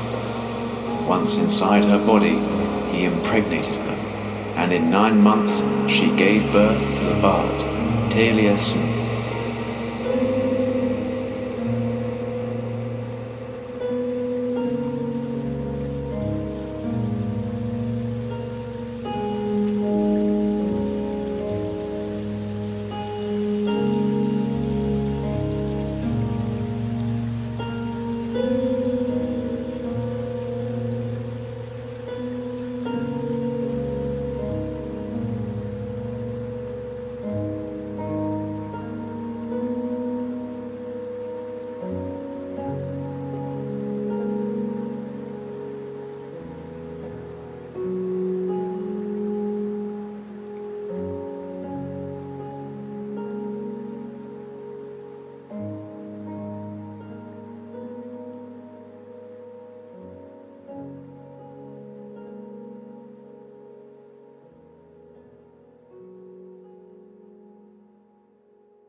Seated on a solitary rock on the banks of the Sion, in a forest dedicated to Belinus, the bard Cervorix taught his disciples. Accompanied by an ivory lyre with golden strings, a gift from the druids of an island in the Seine, he sang about the marvels of the universe and the rhythmic and eternal course of the stars. Suddenly, the horizon darkened, and black clouds approached. Nocturnal birds began flying above the bard's head. A great storm was unleashed. A hurricane whipped the trees, and the wolves howled in the mountains. Then Cervorix raised his voice and thundered. Man is material. His corporeal wrapping prevents his soul from leaving and represses his authentic desire to quit the earth for a happier world. What is life? Nothing. Celtic sons, live in peace. Think of eternity, and say to all you see that you have known the bard Cervorix. After he had spoken, he broke his lyre and threw himself into the waves. Ever since, the rock has borne his name. The following day, the druids piled up firewood and placed his corpse upon it, covering it with flowers and aromatic herbs. Towards midnight, when the 7 stars of the Big Dipper reflected the 7 holes of the altar in the water, the druids set the funeral pyre on fire. 2 druids, a woman, a virgin, and a bard, circled the fire.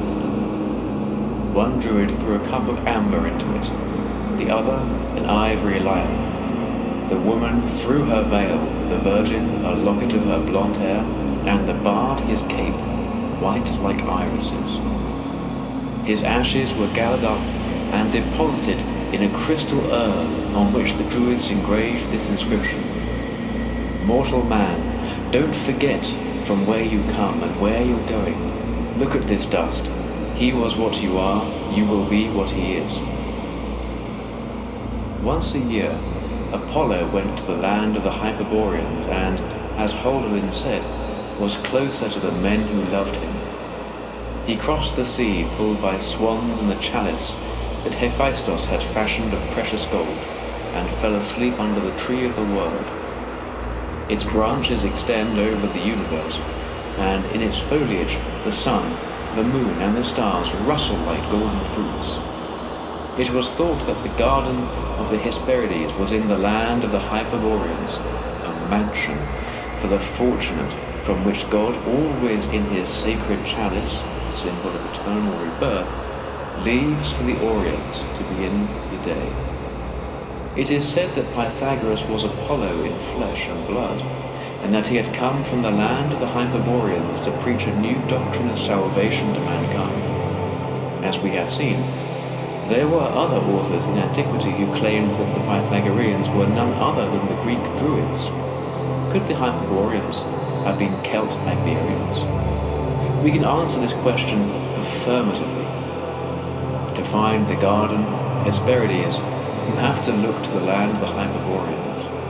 The ancients called the Iberian Peninsula Hesperia. Apollo was the supreme god of the Druids and the Hyperboreans. Both peoples lived in forests in a sun-drenched land with pleasant temperatures. The Hyperboreans fed themselves exclusively with fruits and never slaughtered animals. The Druids believed that the souls of men were enclosed in the bodies of beasts, and because of this, they refused to eat meat. We also know that they refused arms, and that consequently they never took part in wars or conflicts of any sort. The Hyperboreans sought freedom from worldly life by throwing themselves into the waves.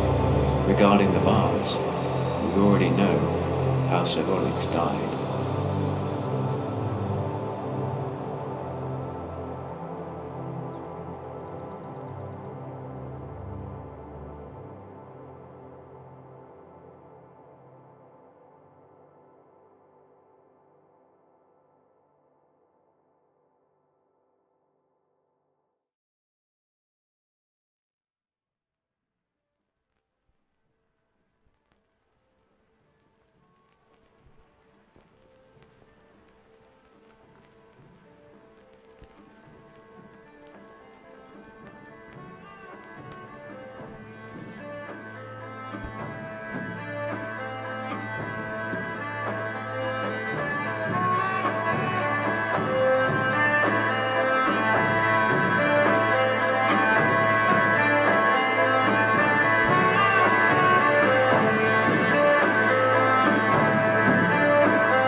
Astaroth and Belzebub, Belith and Redamant, and others I can name, this bright heavenly company took on a hellish hue as a result of their malice and envy. Wolfram von Eschenbach.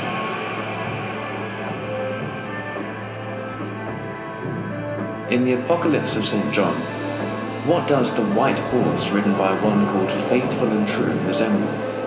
He had eyes like flame, many crowns, and a name none but he himself knows, and is called the Word of God. Out of his mouth is a sharp sword, with which he rules nations.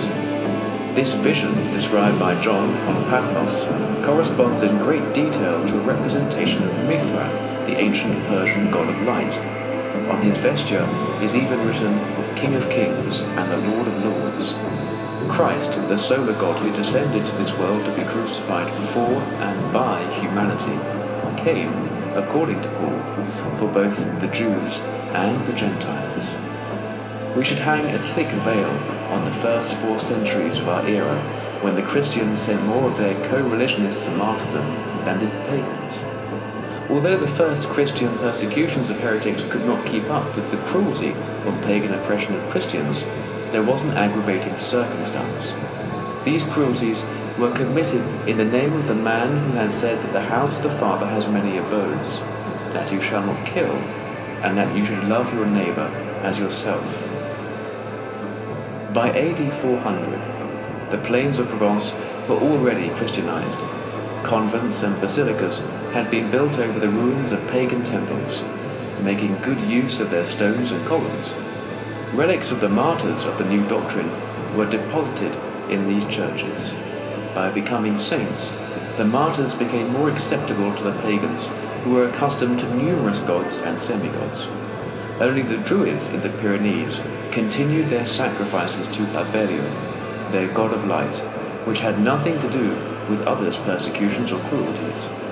This divinity had created neither the world nor the humans who inhabited it. Christianity, as the Judeo-Roman Chrysologists preached it, could not make any inroads with these spiritualists, because the Church couldn't convert these ascetic pagans. It repudiated them by becoming progressively more materialistic and opulent before exterminating them. For the Druids, a Christ emerging from the house of the adulterous and murderous King David appeared as a contradiction. The Christ who died on the cross could never be the divinity of light. A God cannot die, they said, nor would he allow others to kill those who think differently in his name.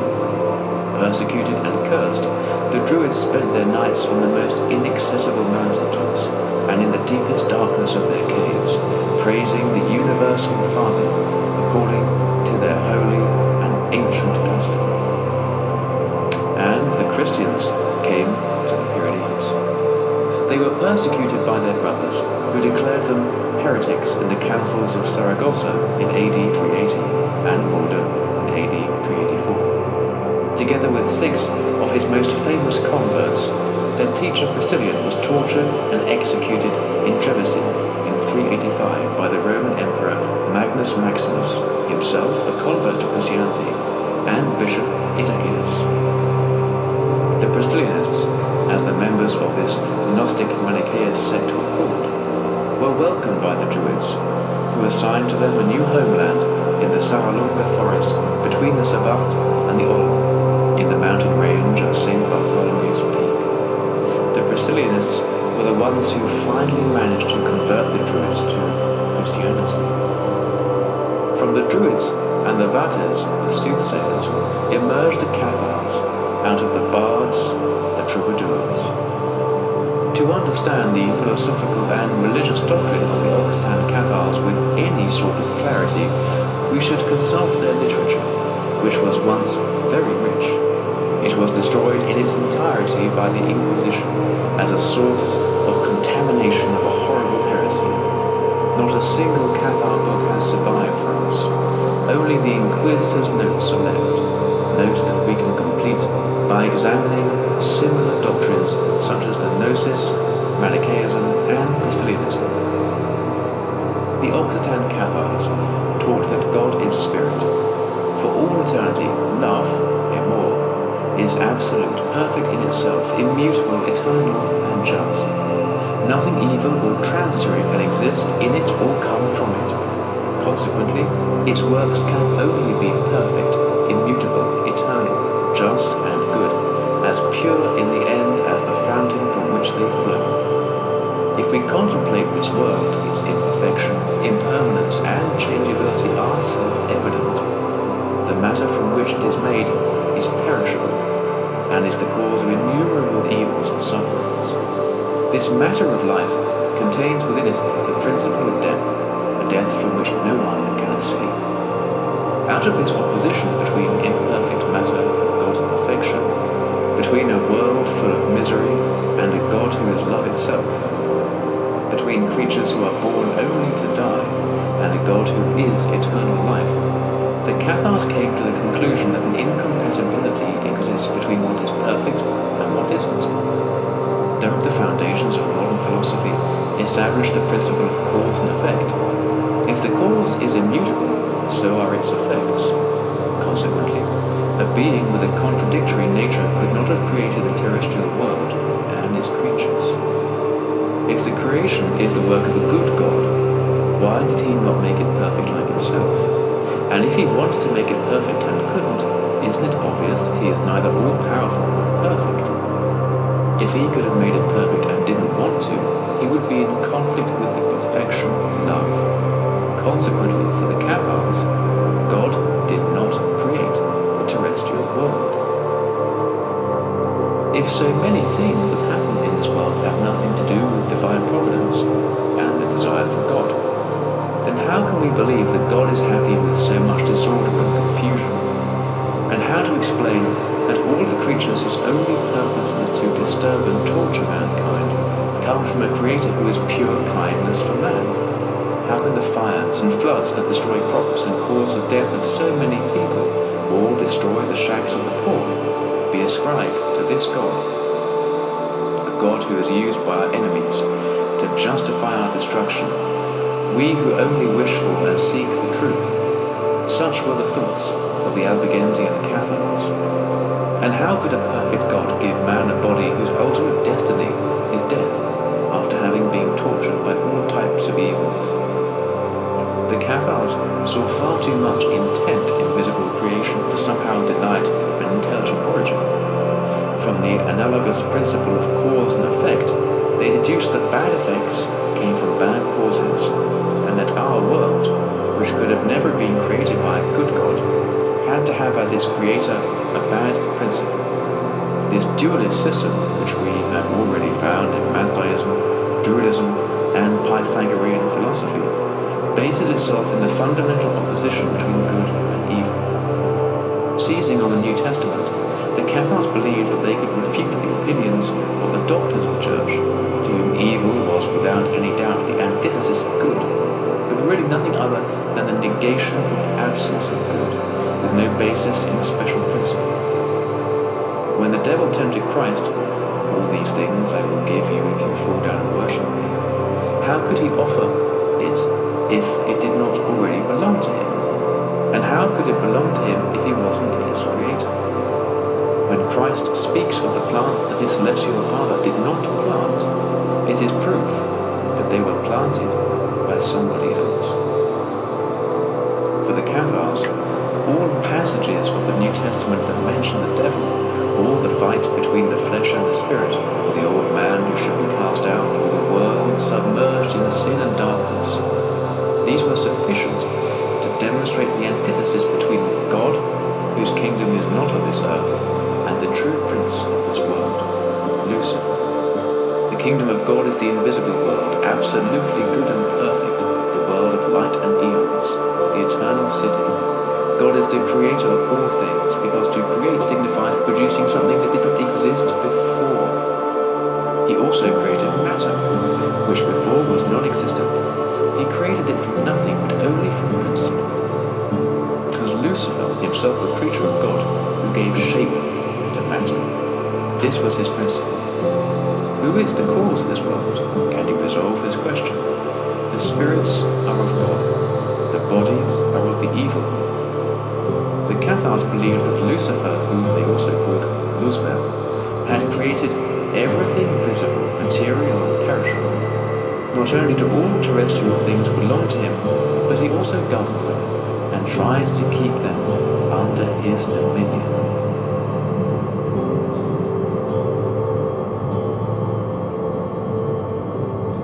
The Cathars explained the fall of Lucifer, the origin of the earth, and the birth of man with the following mythological formula. 7 heavens, the purest and most brilliant was the kingdom of God and the celestial spirits. Each one of these heavens had special superior angels whose hymns of praise rose incessantly to God's throne in the 7th heaven. Beneath the celestial regions, 4 other elements existed, immobile and without form, but separate one from the other. Beneath heaven, the air with clouds. Further down, the ocean with its endless rolling waves. Further down still, the earth, and in the interior of the earth, fire. Air, water, earth, fire. The 4 elements, each one presided over by an angel. Commanding the celestial armies was Lucifer, to whom God had entrusted the administration of the heavens. Flying high, he visited all the regions of the infinite celestial world, from the deepest abyss to the throne of invisible eternity. His privileged position sparked rebellious thoughts in him. He wanted to be like his Creator and Lord. First, he seduced the 4 angels of the elements, and then a regiment of the celestial army. Then God expelled him from the kingdom of the heavens. The light that until then had been soft and pure was taken from him and replaced by another, reddish, similar to incandescent iron. The angels, seduced by Lucifer, were stripped of their finery and crowns and expelled from the heavens. Lucifer fled with them to the outer limits of the firmament. Tormented by remorse, he said to God, "Have patience with me, I will return everything to you." And God, having compassion for his preferred son, gave him 7 days, which meant 7 centuries, to do everything that he thought was proper. Then Lucifer established his residence in the firmament, and ordered the rest of the angels who had followed him to shape the earth. He took his crown, which had been broken since the expulsion from the kingdom of the heavens, and with half of it formed the sun, and with the other half the moon. Then he converted his precious stones into the stars. From the primitive mud he fashioned the first terrestrial creatures, animals, plants. The supreme angels of the 3rd and 2nd heavens desired to share power with Lucifer, and pleaded with God to allow them to descend to earth, promising to return immediately afterwards. God read their thoughts, but he did not deny their wish. He wanted to punish them for their lie, but he advised them not to fall asleep during their voyage, because if they did, they would forget the way to return to heaven. If they fell asleep, he could not call on them before 7,000 years had passed. The 2 angels began their journey, but Lucifer put them into a deep sleep and locked them in their bodies that had been shaped from the original clay. When the angels awoke, they were human beings, Adam and Eve. To get them to forget heaven, Lucifer created earthly paradise, but he decided to cheat them with a new strategy. He wanted them both to sin in order to make them his slaves forever. When he put them in paradise, he forbade them to eat from the tree of science. He transformed himself into a snake and seduced Eve, who in turn induced Adam to commit the original sin.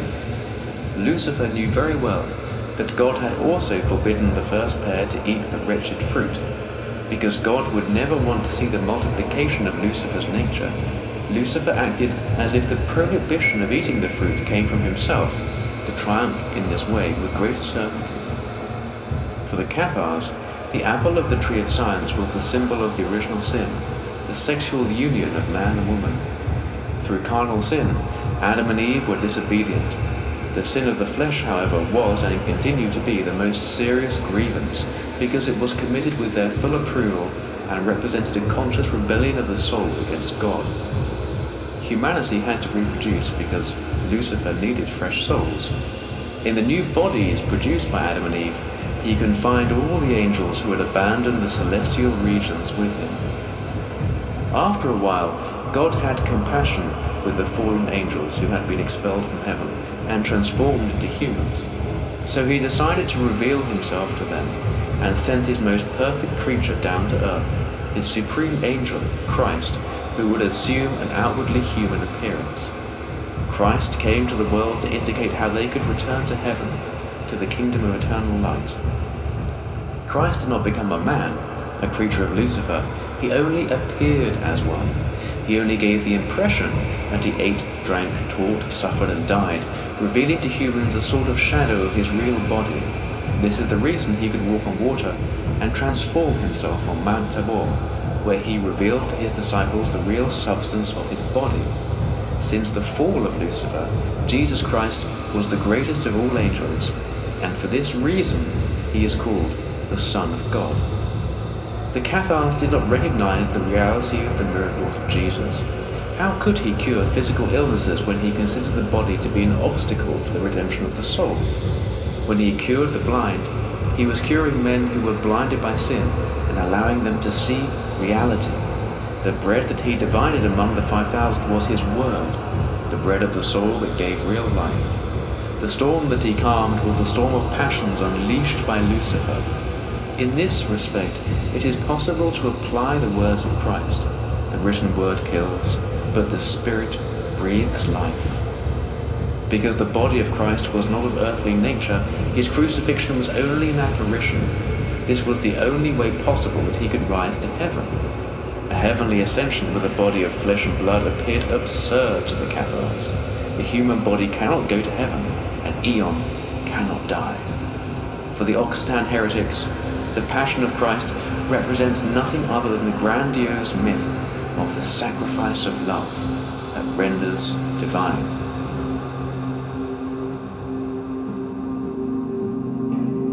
Occitan Catharism aspired to be at the same time a philosophy, a religion, a metaphysical creed, and a cult.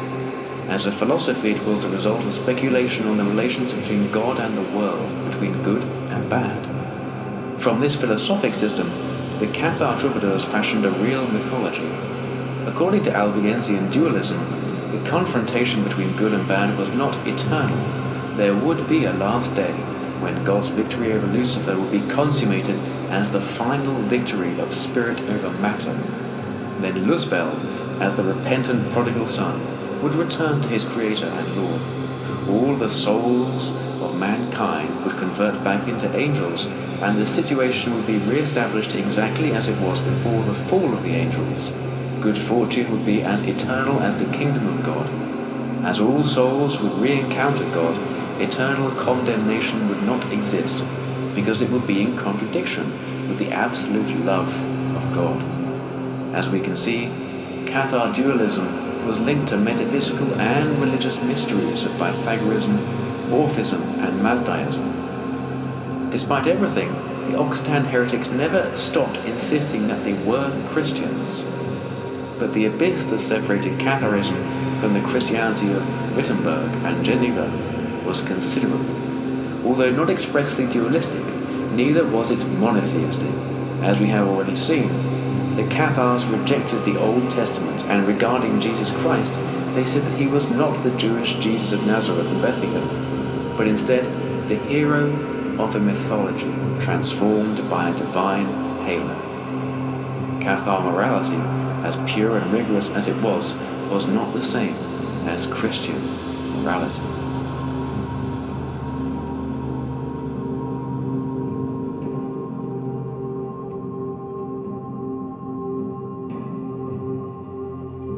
One of the symbols of the spirit that is also God, a symbol taken from Buddhism by the Cathars, was the mani, a precious stone that illuminates the world with its flashing and makes all earthly desire disappear.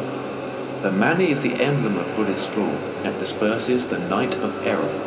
In Nepal and Tibet, it is considered the symbol of brotherly love. Yet God existed in the eternal and unfathomable principle, He who has 1,000 names, and yet it is He who is God. In the principle, the Word was with God. His Father is God, His Mother, and the Spirit that is in God. The Word is God. In the principle also existed the Spirit. He is the Emor, with which God spoke, the word that made life and light.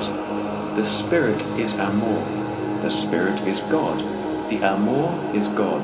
The Amour is more resplendent than the sun and more brilliant than the most valuable precious stones. We have no real knowledge of the mysterious Cathar Manisol. The Inquisition's torturers couldn't pry knowledge of the consoling Amour, the supreme min, from the Cathars. The secret remained buried with the last heretics in the caves of Ornolac. The Inquisition's reports speak only of the consolamentum spiritus sancti, the consolation of the Holy Spirit, the most solemn sacramental ceremony of esoteric Catharism. The only believers who spoke of attending the ceremony were also those who talked in the torture chamber. The Cathars rejected baptism with water and replaced it with the baptism of the Spirit, the consolamentum, because in their opinion water is only matter. It could not sanctify nor achieve redemption. They refused to believe that God would free souls from the yoke of Satan through his own creation. They said, either a person who is to be baptized shows remorse for his sins or not. If he shows remorse, what good does baptism serve? It is not justified by the testimony of faith or penitence. If he who is not repentant, baptism counts for nothing, because he neither wanted it nor earned it. Furthermore, John the Baptist said that he baptized with water, but that Christ would baptize with the Holy Spirit. The consolamentum was the goal that all faithful of the Church of Amour aspired to and worked for. The rite would assure them a good end and the salvation of their souls. The Cathars believed that if a believer died without receiving the consolamentum, his soul would transmigrate to another body. If he had committed many or grave sins, even to an animal, only until someone in another life had atoned for his sins and made himself worthy of the consolamentum, could he start moving closer, from star to star, toward the throne of God.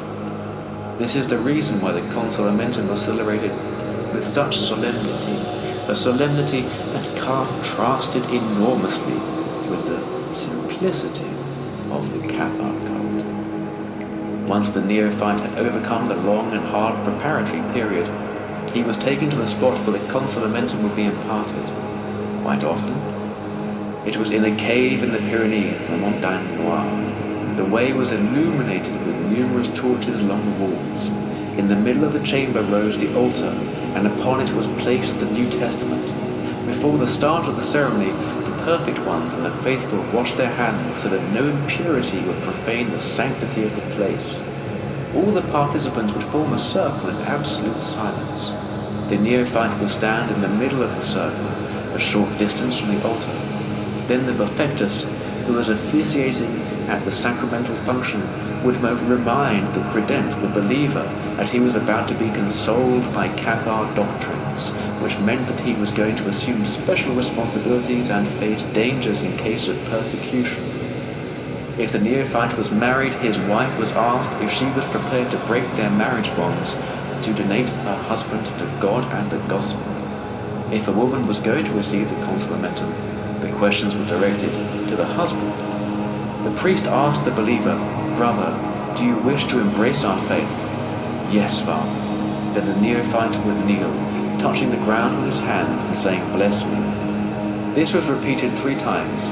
Each time the neophyte would move a little closer to the priest, adding after the 3rd time, "Father, ask God to lead me, a sinner, to a good end." Shall God bless you, make a good Christian of you, and lead you to a good end? The solemn oath of the new member followed. "I promise," he continued while still kneeling, "to dedicate myself to God and his gospel, never to lie, never to take an oath, never to have any contact with a woman, never to kill an animal, never to eat meat, and to feed myself only with fruits.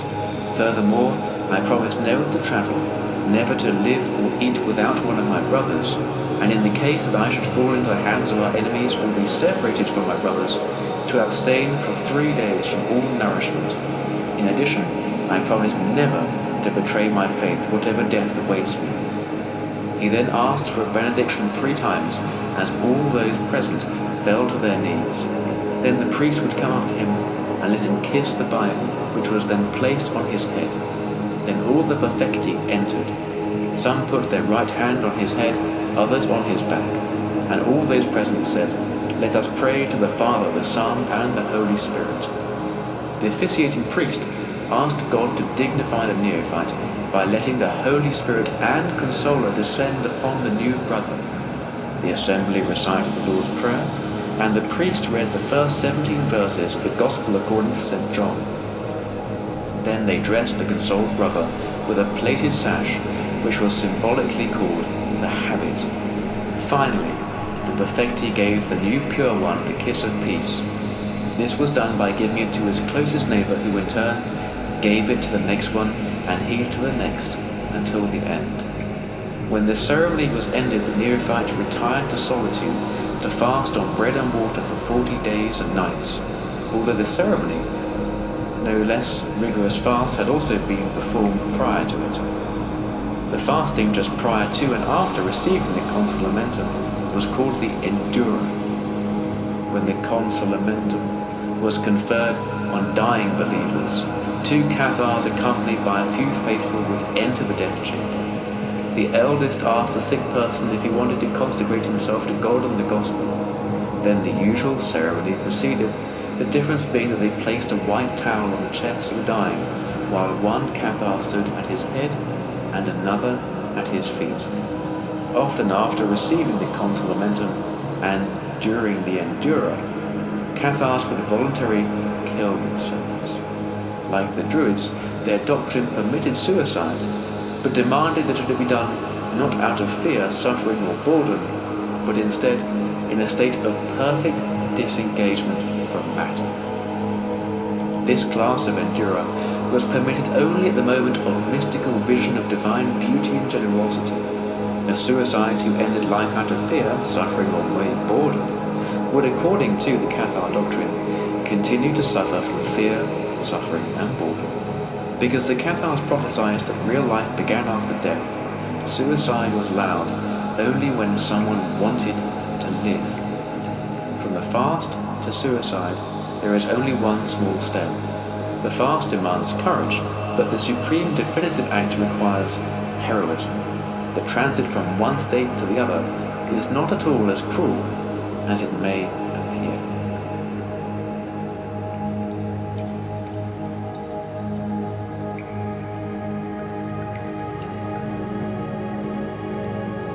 Because death at the stake was always a possibility for a Cathar, he considered this world a living hell.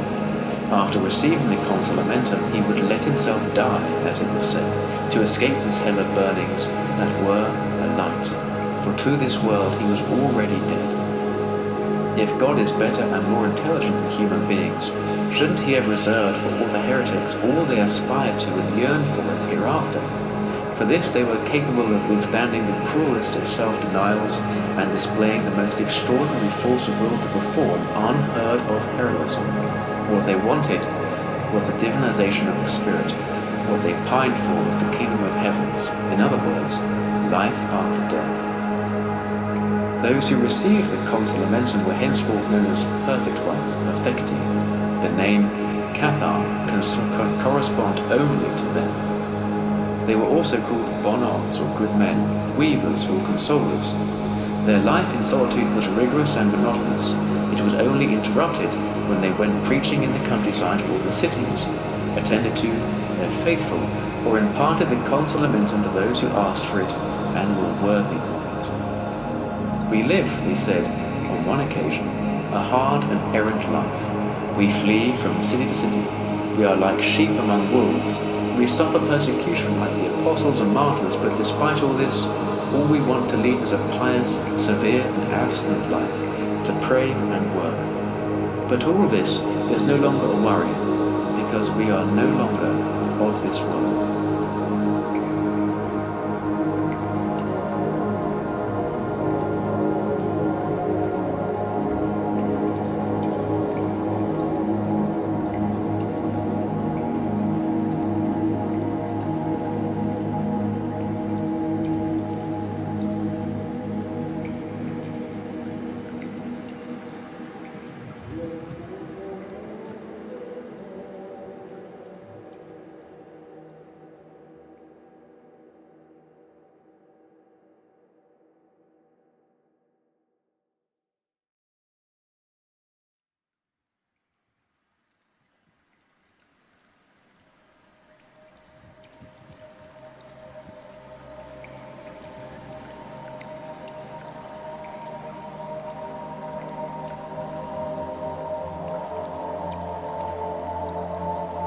In preceding pages, we described why the Cathars built their hermitages and temples in the caves of the Sabbat, and explained how the plot of the fable of Hercules, Pirene, and Cervorix developed around the 4 stalagmites in the heretical cathedral at Longrive. A little further on, we will learn that according to Spanish ballads, a skeleton key is hidden in the enchanted cave of Hercules, which resolves the mystery of the Grail.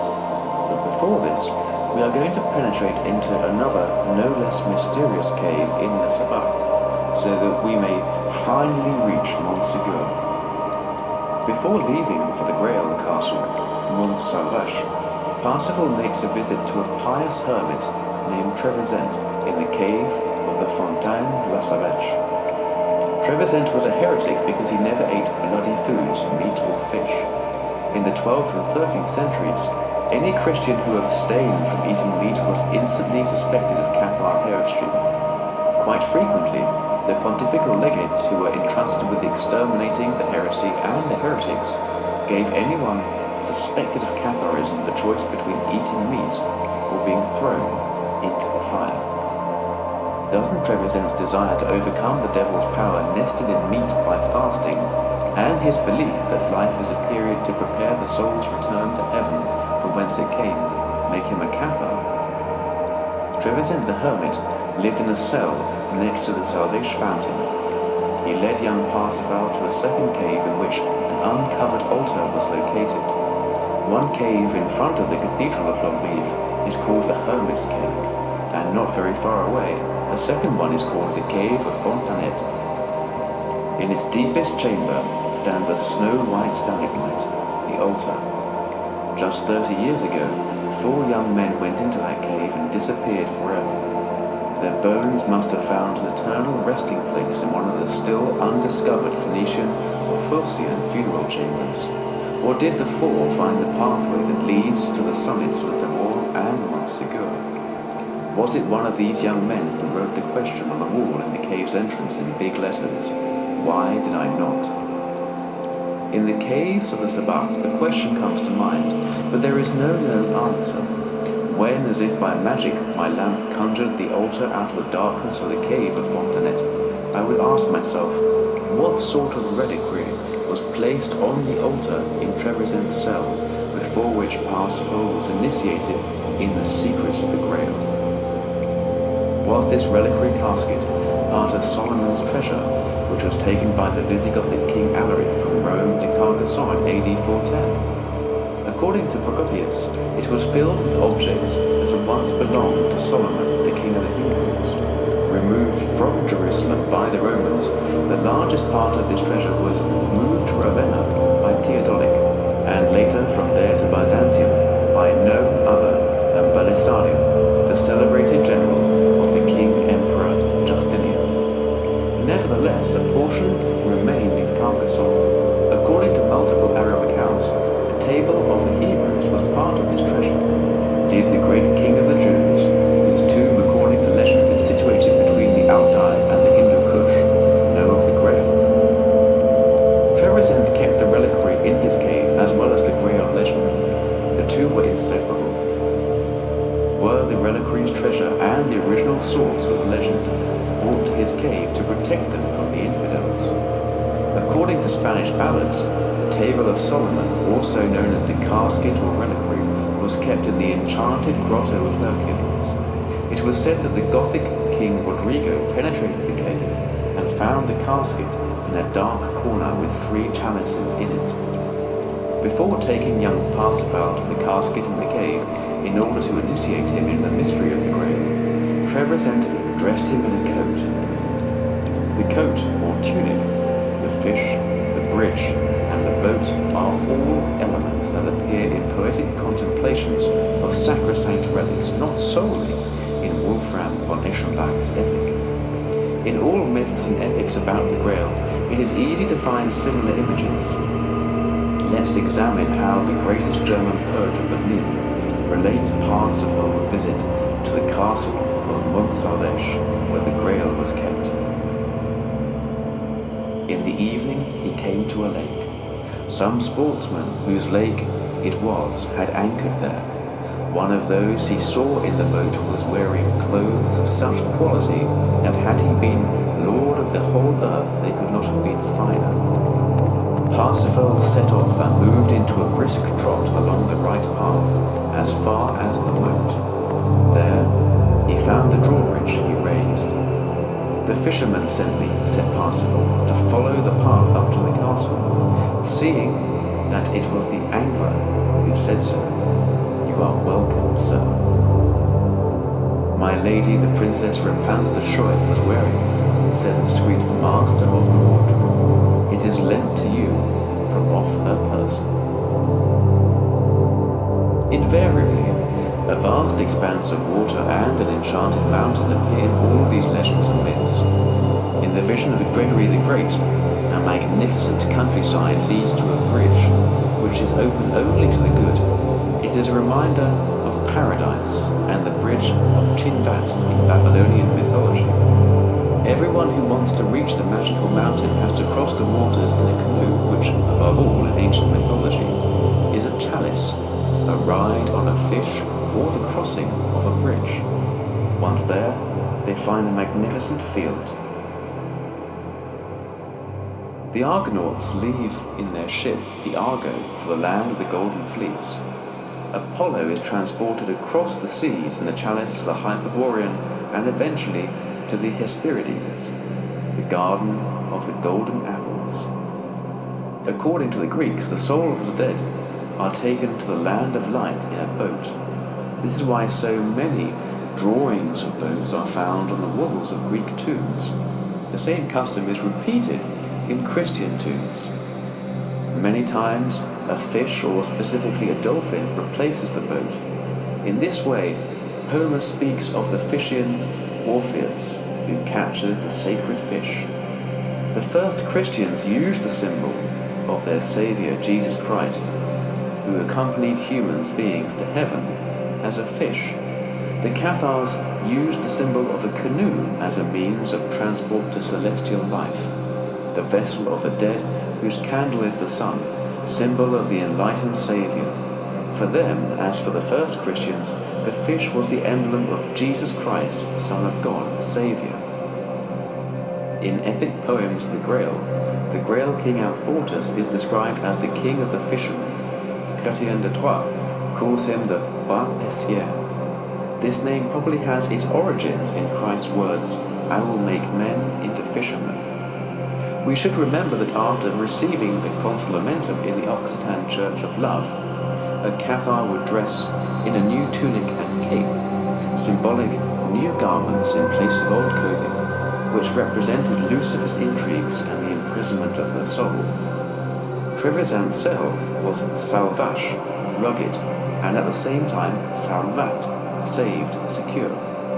The Cathars, as spiritual brothers of the ascetic, would have also considered themselves safe in the rugged caves of the Sabbat.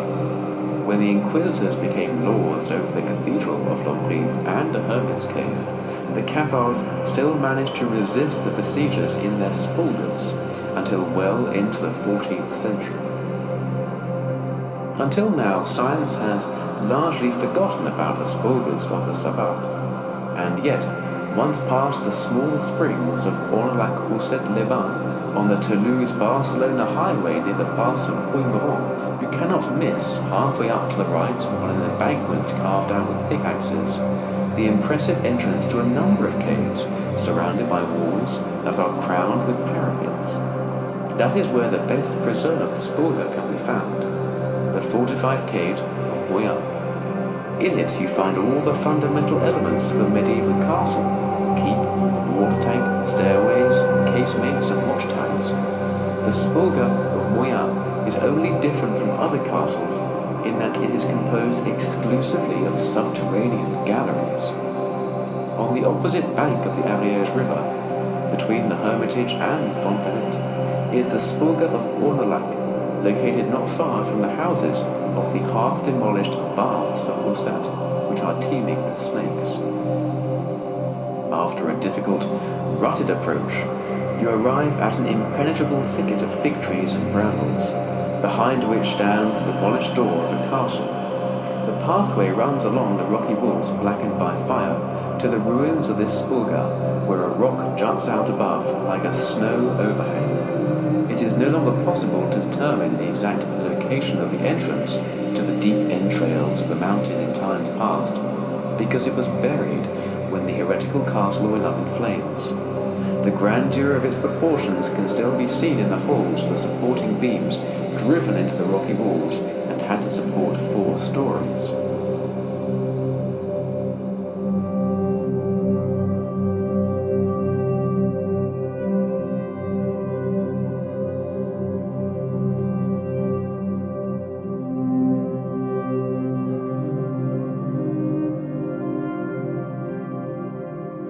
The spulgas of Gwion and Prologue are sentimental sentinels of some extraordinarily violent times.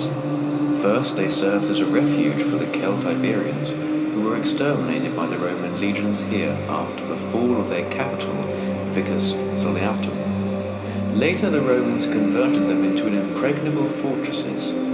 When the victorious Moors pressed north 700 years later, they stayed here until the armies of Charlemagne defeated them on the field of Lombard between Tarascon and Prologue in AD 719. 300 years later, the Cathars found their last home in them. Lupo de Foix converted to the heresy in the Spulga of Prologue, as noted in the document of the Inquisition in Carcassonne, Lupus Heriatque vit in Spulga Prologue. Lupo was the son of Raymond Drut, the Count of Foix. Like all the sons of the Languedocian nobility, he was initiated into the heretical belief by the patriarch of the Church of Love, Guilabert de Castro. Guilabert came from the house of Castro in the region of Albi. A son of Belicena, he was the neighbor and vassal of the Trencaval de Carcassonne.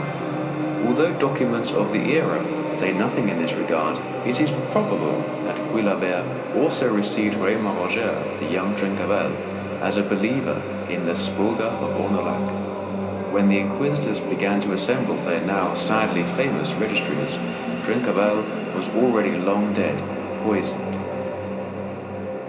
Another heracatio of the Patriarch Guilabert caused an enormous sensation in the Christian world. In the year 1204, he administered the consolamentum to Esclarmonde de Foix. Esclarmonde was the sister of Count Raymond Drut and aunt of the young Raymond Roger de Carcassonne.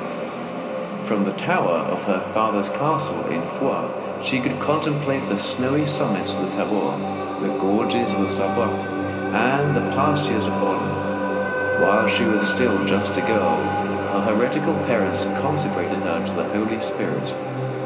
Esclarmonde's name is the symbol of her life. Its true meaning can be roughly translated as light of the earth, and also as pure light, a name that was born and died with Catharism. She was the light of the Occitan world, the pure splendor that illuminated the Church of Amor in the darkness of the Middle Ages. After a prolonged stay in the court of the Viscountess Adelaide, where she presided over the Mines of PYRE, Esclarmonde married the Viscount Jourdan Lille et Guimoes. Jourdan descended from an old family of Iberian nobility. On his mother's side, he was related to the House of Comines, which together with Foix and Carcassonne dominated the Pyrenees. We know very little of Esclarmonde's life after her hericatio. Maybe one day someone will discover a clue in a Pyrenean cave that will reveal the true story of this woman who, from the summit of a jagged rock, challenged the most fantastical powers of medieval Europe, the Vatican and the Louvre. The Orthodox world of the 13th century named her the Popess of Heretics. Cathar Occitania called her Esclarmonde. The figure of Esclarmonde belongs at the same time to history, poetry, and legend. Poetry has made her into the queen of the fairies of the castle of Monmur, a legend that was told to me by an old pastor when I was going up to the Tabor from Montsegur along the trail of the Cathars. Esclarmonde would become known as Titiana and Repanse de Schoye, the keeper of the Grail. The historical Esclarmonde de Foix was the lady of the Tabor and of Montsegur. Montsegur was Muntsalvaesche and Monmur.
In the ancient French poem of Oberon, Gwion de Bordeaux, which has strong similarities not only to Wolfram's epic, but also to the German legends of Ornit and Wulfdietrich, Esclarmonde is the wife of King Gwion de Bordeaux. Supported by Oberon, the king of the fairies, in his struggle with his rebellious brother, Gwion promises that after 3 years he will visit Oberon at his castle in Monmur. When the 3 years have passed, Gwion and Esclarmonde set off in a gallery, praying to God to leave them safe and sound to Monmur. After months of odyssey through the Pays de Command and the Terre de Foy, they arrive at the Bocage Oberon, the enchanted forests of Oberon. There they find the castle of the strange monks, where a magnificent banquet awaits them in a sumptuous hall. But to their surprise, nobody is there to serve them. The following morning, when Gwion and Esclarmonde go to the church for Mass, they discover that there is neither an altar nor a crucifix in the church. Then, as if by magic, 100 monks suddenly pop out of the floor. Esclarmonde becomes apprehensive. Then Gwion remembers that Oberon had recommended that he bring a long shawl with him. With it he traps a horribly ugly monk, and together Gwion and Esclarmonde manage to convince him to explain to them exactly what is going on in the castle. He tells them to continue their journey because all the strange monks are really ghosts. When God banished Luzbel, he banished the monks to this place, where they await redemption on the final judgment day. Hope is the habit of this fraternity. The monk then takes Gwion and Esclarmonde to Monmur on a magic cape. According to another version of the ballad, the fisherman Malabron, who transforms himself into a dolphin, takes them across a great expanse of water to Oberon's castle. Although Oberon is awaiting death in Monmur, he has refused to die before Gwion is elected king of the elves. Oberon heartily welcomes Gwion and Esclarmonde, and a party is organized where wine is served to all the guests from a marvelous cup. After the banquet, Oberon asks that his crown and javelin, the symbols of his sovereignty over the empire of the fairies, be brought to him. Gwion and Esclarmonde are then solemnly crowned sovereigns. The following morning, Gwion, in a show of power, convokes all the fairies and barons of the kingdom. In front of the entire fairy world brought together in a magical assembly, Oberon declares, "I cannot bear remaining any longer on earth. I want to go to heaven as soon as possible." Oberon says farewell to the fairy world and dies. His embalmed body is placed in his coffin, which is suspended in the air, while a chorus of elves dance beneath it. Oberon's mortal remains are finally buried in a huge cave. Of all the similarities between the Song of Esclarmonde of the Gwion cycle and the Grail poems, above all Gwion and Wolfram's versions, we will highlight one of the most important apparent links. The crown and javelin correspond to the Grail and the blood lance. The magic cup plays the role of the Grail that distributes food. The Bocage Oberon looks like the forest of Brisilian. Still more shocking is the similarity between the strange monks who await their freedom and the angels of Parsifal. Especially surprising are the analogies between Anfortas the fisherman on the shores of Lake Brumbane and the fisherman Malagron besides a vast body of water, behind which is located Oberon's kingdom of the fairies. Both Anfortas and Oberon suffer. Both consider that the arrival of their successor will be a moment of salvation. According to the Song of Esclarmonde, the enchanted castle of Monmur is to be found in the vicinity of the Pays de Command and the Terre de Foy. Wasn't the marriage of the historic Esclarmonde with Jourdan de Lille the direct association of the Pays de Command and the Terre de Foy, the Cathars, faith cradle, Foy in Old French?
Except for a solitary castle, rich in all earthly splendours.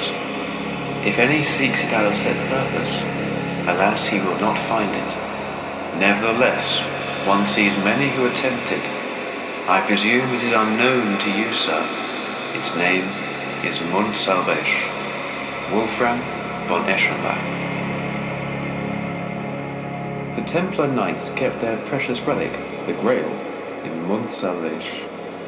The symbol of these Knights of the Temple was the lance, a sign to prepare for combat. The Dutch chronicler Veldenaer wrote in the 15th century that the Swan Knight came from the Grail, dat Grail, the former name of earthly paradise. But according to him, this was not the holy paradise, but rather a place of sin. In the same era, Halberstadt's Saxon chronicle said of the Lohengrin, the chroniclers consider that this young man, the Swan Knight, came from the mountain where Venus is present in the Grail. Was the Grail mountain a Venus mountain? Didn't this contradict the Grail Circle's precept of chastity? To better understand this contradiction, we should have another look at the poem of Pere Vidal, in which the troubadour pretends to have found the god Amor in person. At the side of the Amor rides a lady.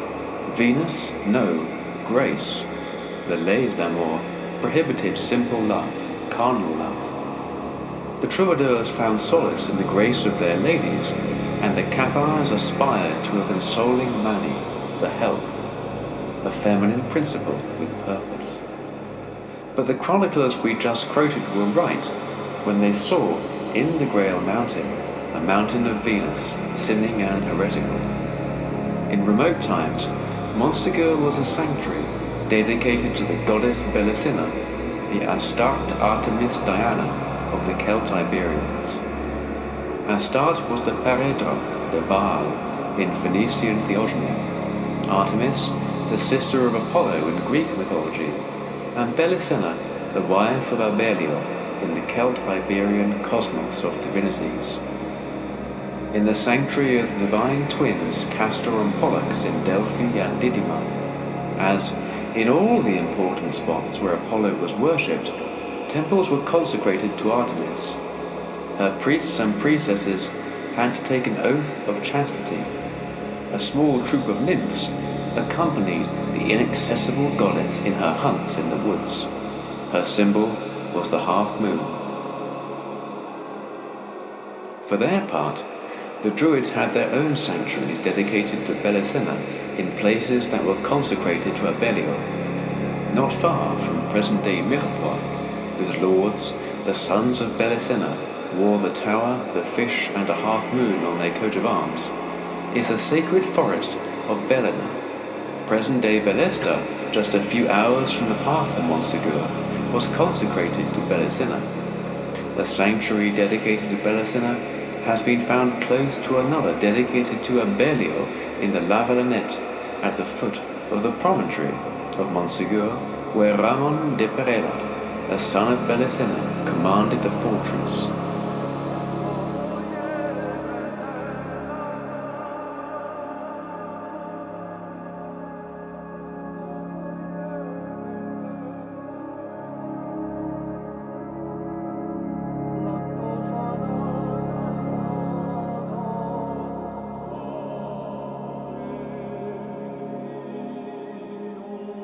Many times in Greek mythology, Artemis is identified with Daphne, Laurel, the first legendary Sibylla of Delphi. The Sibyllas wrote their oracles on laurel leaves, laurel being the sacred tree of poets and prophets. Pere Vidal knew very well why he invited his Lady Grace to rest beneath a laurel tree. The dove was a bird dedicated to Artemis. In Dodona, the priestesses of Artemis called themselves doves. The most sacred oak tree of Greece could be found there, and its timber served as the keel for the Argo before the Argonauts visited the prophet and soothsayer Medea, who held them in their quest for the Golden Fleece. The dove was the emblem used by the Cathars, as in the Gospels, to designate God's spirit. The Cathars sculpted the dove in the rocky wall of one of the caves of the Sabbat. In the ruins of Montsegur, small clay pigeons have been found. A dove was depicted on the shield of the Grail Knights. A dove left a host on the Grail of Good Friday, the day of the supreme Min. A legend, as I heard from the lips of a shepherd in the Pyrenees, told how a dove split Mount Tabor in two, and how Esclamon transformed herself into the emblem of God's spirit. The concordance of images that are so apparent here are not susceptible to various interpretations. The laws of chastity reigned in Muntsalvaesche, Monmur, and Montsegur. In the Song of Esclamond, Oberon says, "Gwion, keep yourself from being intimate with a virgin. Remain loyal to the beautiful Esclamond who awaits you, and who rejects all pretenders." Because there is nothing more pure in the world than the naive girl, those who guarded the Grail in Muntsalvaesche were virgins. Their queen was Repanse de Schoye. It is not easy to arrive at Muntsalvaesche, Monmur, and Montsegur. The forest of Oberon and the woods of Brislen and Saralunga that surround and protect Montsegur, where the Priscillians found refuge from Roman henchmen, were thick and dark.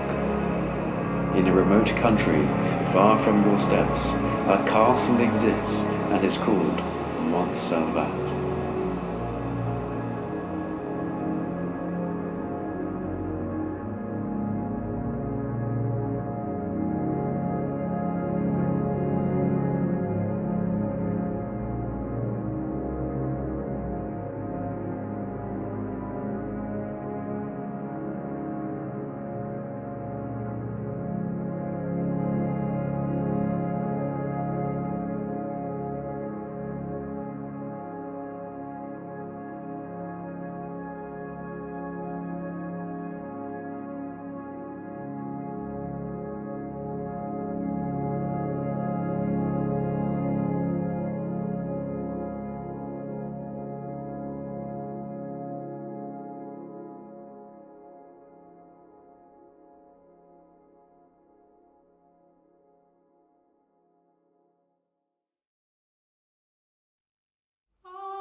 She whom the Grail suffered to cry itself had the name of Repanse de Schoye. Such was the nature of the Grail, that she who had the care of it was required to be of perfect chastity, and to have renounced all things false. Wolfram von Eschenbach. I am going to repeat the legend the old Pyrenean shepherd told me. When the walls of Montsegur were still standing, the Cathars kept the Grail inside them. Montsegur was in danger. The armies of Lucifer stood before its walls. They wanted to take the Grail and insert it again in the crown of their prince, from where it fell to earth during the fall of the angels. In the most critical moment, a white dove came down from the sky and split the tabor in two with its beak. Esclamond, the keeper of the Grail, threw the precious relic into the mountains where it was hidden. In this way, she saved the Grail. When the devils entered the castle, it was too late. Furious, they burned all the pure ones not far from the rocky castle, on the Camp de Cremat, the field of fire. The tale continued. All the pure ones perished in the flames, except Esclamond. Once she was sure that the Grail was in a safe place, she climbed to the summit of the tabor, and transformed herself into a white dove, and flew to the mountains of Asia. Esclamond did not die. She continues to live in earthly paradise. My shepherd of the tabor was relating timeless wisdom. Don't elves play in the moonlight around the crystal clear springs in their native Pyrenees? Don't the oak trees on the tabor speak to the shepherds who are so far from God's world by rustling their leaves? The guaranteed authentic story that a 90-year-old peasant of Orleac told me shows that the grandchildren of the druids and the bards, of the Cathars and troubadours, are today's mystics and poets. He asserted that he saw a snake on the tabor that bit its tail and shook itself as it formed a circle at the abyss of the Sabbath towards the snow-covered summit of Montcalm's peak. Today, Pyrenean peasants still idealize the world that surrounds them and consider it enchanted. The Cathars and the troubadours are long dead, but can the human desire for paradise and God ever be extinguished? 3 times the tabor was cursed, and 3 times it burned in flames. 600 years later, a day worker from the town of Orleac pretends to have seen the symbol of eternity, a snake that bites its tail. Esclamond did not die, a shepherd told me on the pathway of the Cathars. She continues to live. According to Wolfram, the Grail Queen Repanse de Schoye was an aunt of Parsifal. Esclamond married the Viscount Jourdan de l'Île-Guimoise, who was in a way the stepbrother of Trencavel, given that the houses of Carcassonne and Comines were united in the 10th century under the sceptre of Asnar, a Cantabrian prince. For this reason, the coats of arms of Carcassonne and the Comines were identical. At the death of Jourdan, circa 1204, Esclamond renounced her inheritance, divided it between her 6 sons who were of age, and returned to her mountainous homeland. After receiving the consolamentum at the hands of the son of Belisina, Guilabert de Castres, she established her residence in the Castellar de Pamiers, a place that her brother Raymond Roger, the Raymond d'Aut of the Troubadours, gave her for her widowhood. From there, she could rule her dominions of the tabor. She was the feudal lady of the castle of Montsegur, and Ramon de Perella, another son of Belisina, was her vassal.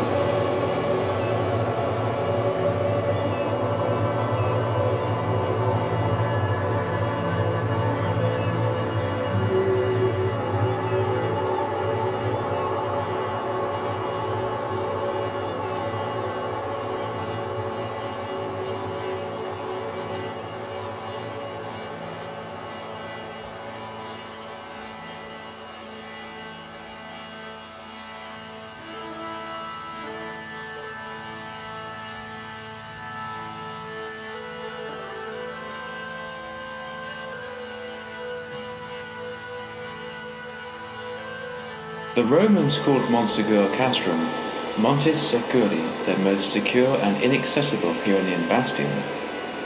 Montsegur was also the most important fortress of Occitania. Impenetrable and highly placed, it dominated the plains of Provence. It was a place for which the pure ones had a special affection, the first step towards the stars. Only the snowy summits of the Tabor and the starry sky surpassed that mountain, nearly 1,000 meters in height. From La Valonnette, a small town about 2 hours from Montsegur towards the plains, the pathway of the pure ones winds through the gorge of Lectoure towards the top of the mountains. It is a place of noisy waterfalls, abrupt stone walls, conifers split by the wind, and farmhouses on the sides of the mountain with names that recall the Saracen occupation, the door of Tabor. When I climbed the rock of Montsegur for the first time, clouds swirled around the rocky mountain paths, and a storm howled through the pine and elm trees. When I finally arrived at the cliff from which a vertiginous pathway leads to the ruins of the heretical fortress, the clouds suddenly parted, and before me rose golden in the sun a gigantic rocky pyramid, grey and barren. I had never seen anything so savage and inaccessible before. A sea of clouds flew in the periphery like a flag of incense.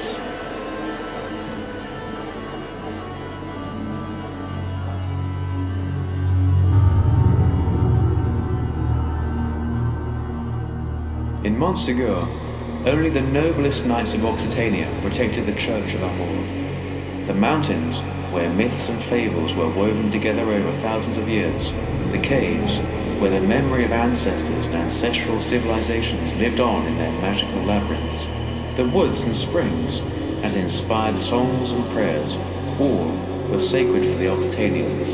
The Tabor was their great national sanctuary. Even today, you can find at each step unmistakable vestiges of that grand civilization. The caves of the Sabbat contained fossilized skeletons, mammoth bones, and Stone Age utensils revealing the presence of prehistoric man, along with countless shards of Greek pottery, Phoenician glassworks, and Celtiberian bronze ornaments. On the rocky white walls, prehistoric pictures shine, and mysterious runes await deciphering. At the tops of the mountains, underbrush and brambles hide the impressive ruins of temples and cities. The Cathars roamed around the lakes of the Druids, telling their converts stories of the golden coins that their spiritualist ancestors, like themselves uninterested in money, had thrown into the depths of the waters. In the shade of a menhir, or seated on a cromlech, they spoke of the Grail. The supreme Min changed men into poets, and poets into sons of God, sons of the Muses whose sovereign was Apollo, Artemis's brother. Are not heaven and the gods inventions that come from a desire for paradise, a desire of every human being?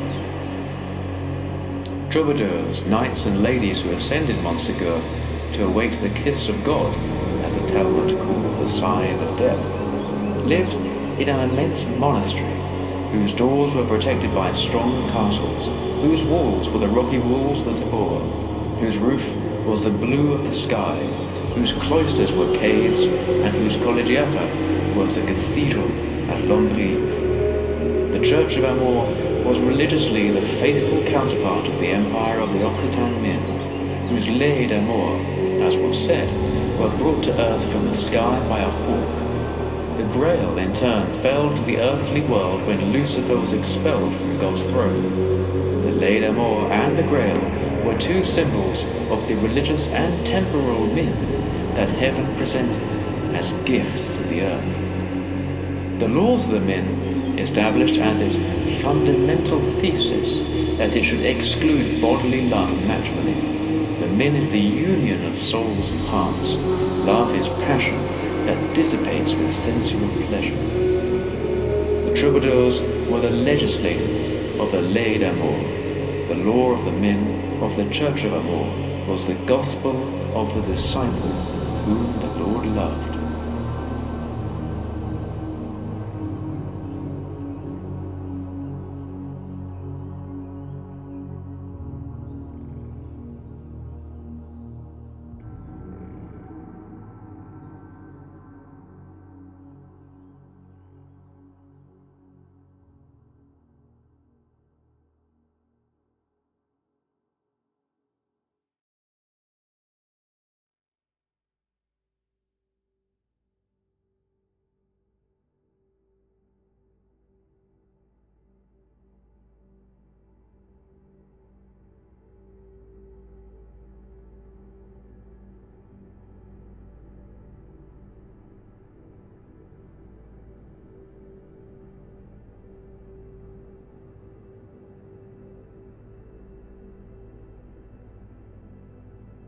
The doctors of the Catholic Church and their inquisitors considered Catharism and Neo-Manichaeism because of its dualist theories.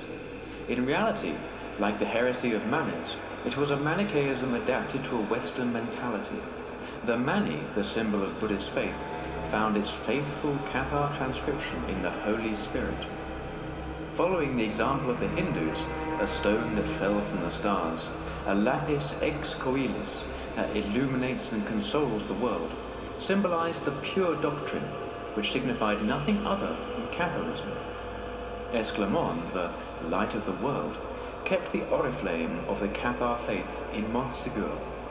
At the most critical moment of the siege, 4 audacious knights took that emblem to the caves of Ornolac in a mountain journey filled with adventures.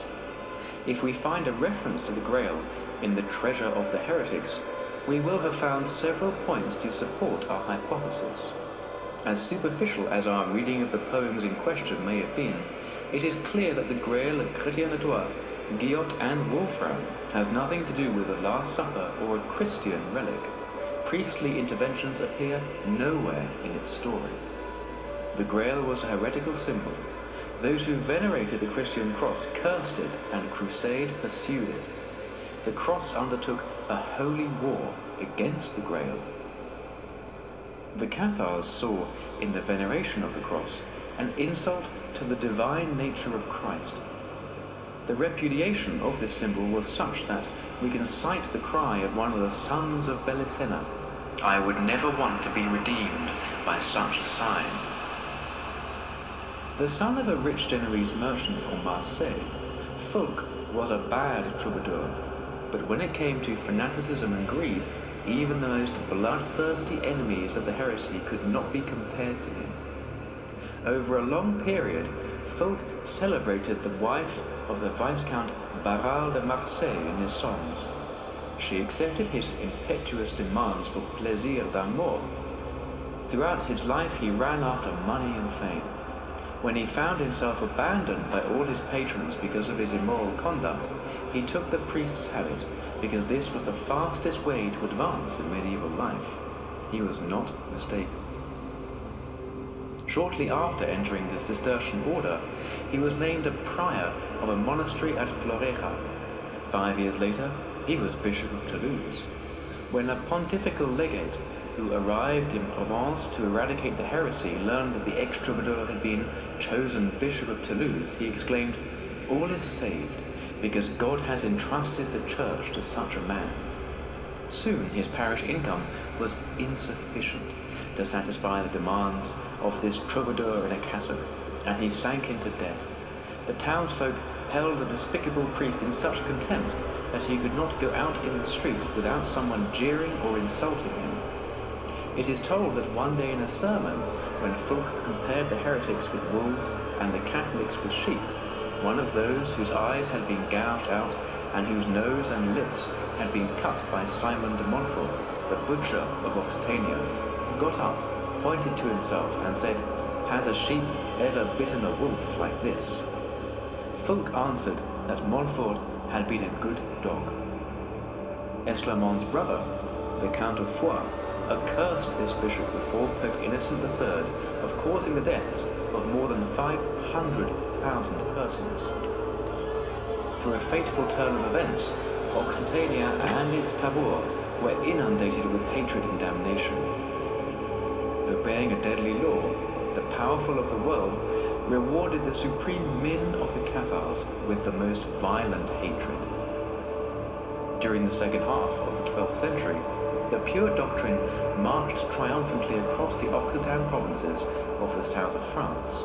Knights, townsfolk, and even some of the clergy saw in the good men the enunciators of the true evangelism, and very little more was needed to sweep Rome's power over Christianity from Provence, Languedoc, and Gascony. No country could boast of its spiritual freedom and religious tolerance with greater reason than Occitania. All opinions could be freely expressed, all religious confessions were treated equally, and it is quite possible to assert that no real antagonism existed between classes. We have already learned the necessary requirements to be armed as a chevalier. In no other part of Europe did chivalry flourish as in Occitania. Occitan knights were as at home in the Holy Land or Tripoli, which was really nothing other than an Occitan province, as in the Roussillon or Toulouse. For certain, it was their spirit of adventure, not religious fervour, that led them to the Orient. Almost all who returned brought, instead of religious edification, an unforgettable recollection of the splendour, mysticism and pleasant life of the Orient. Added to this was the fact that the Church demanded a spiritual and temporal submission that was incompatible with Occitan honour and pride in being free men. Almost all the barons and knights of the country were Cathar believers.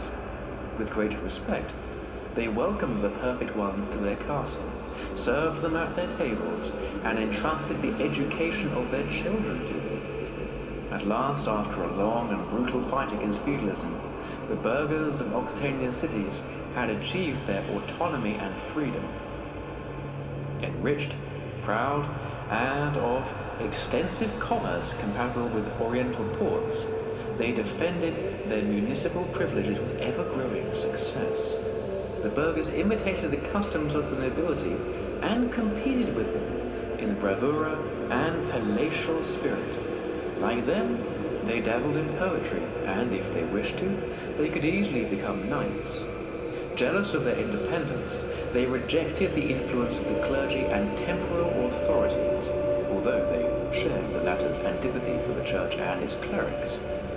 On one occasion, the Bishop of Albi was called to the deathbed of a dying relative. He asked him in which monastery he wished to be buried. "Don't worry, I want to die together with the bonhommes and be buried with them." The bishop declared that he would not allow it. "The more you try to hinder me," declared the dying man, "I will drag myself on all fours to them." And so it was. The bonhommes took care of, consoled, and buried the relative of the Bishop of Albi.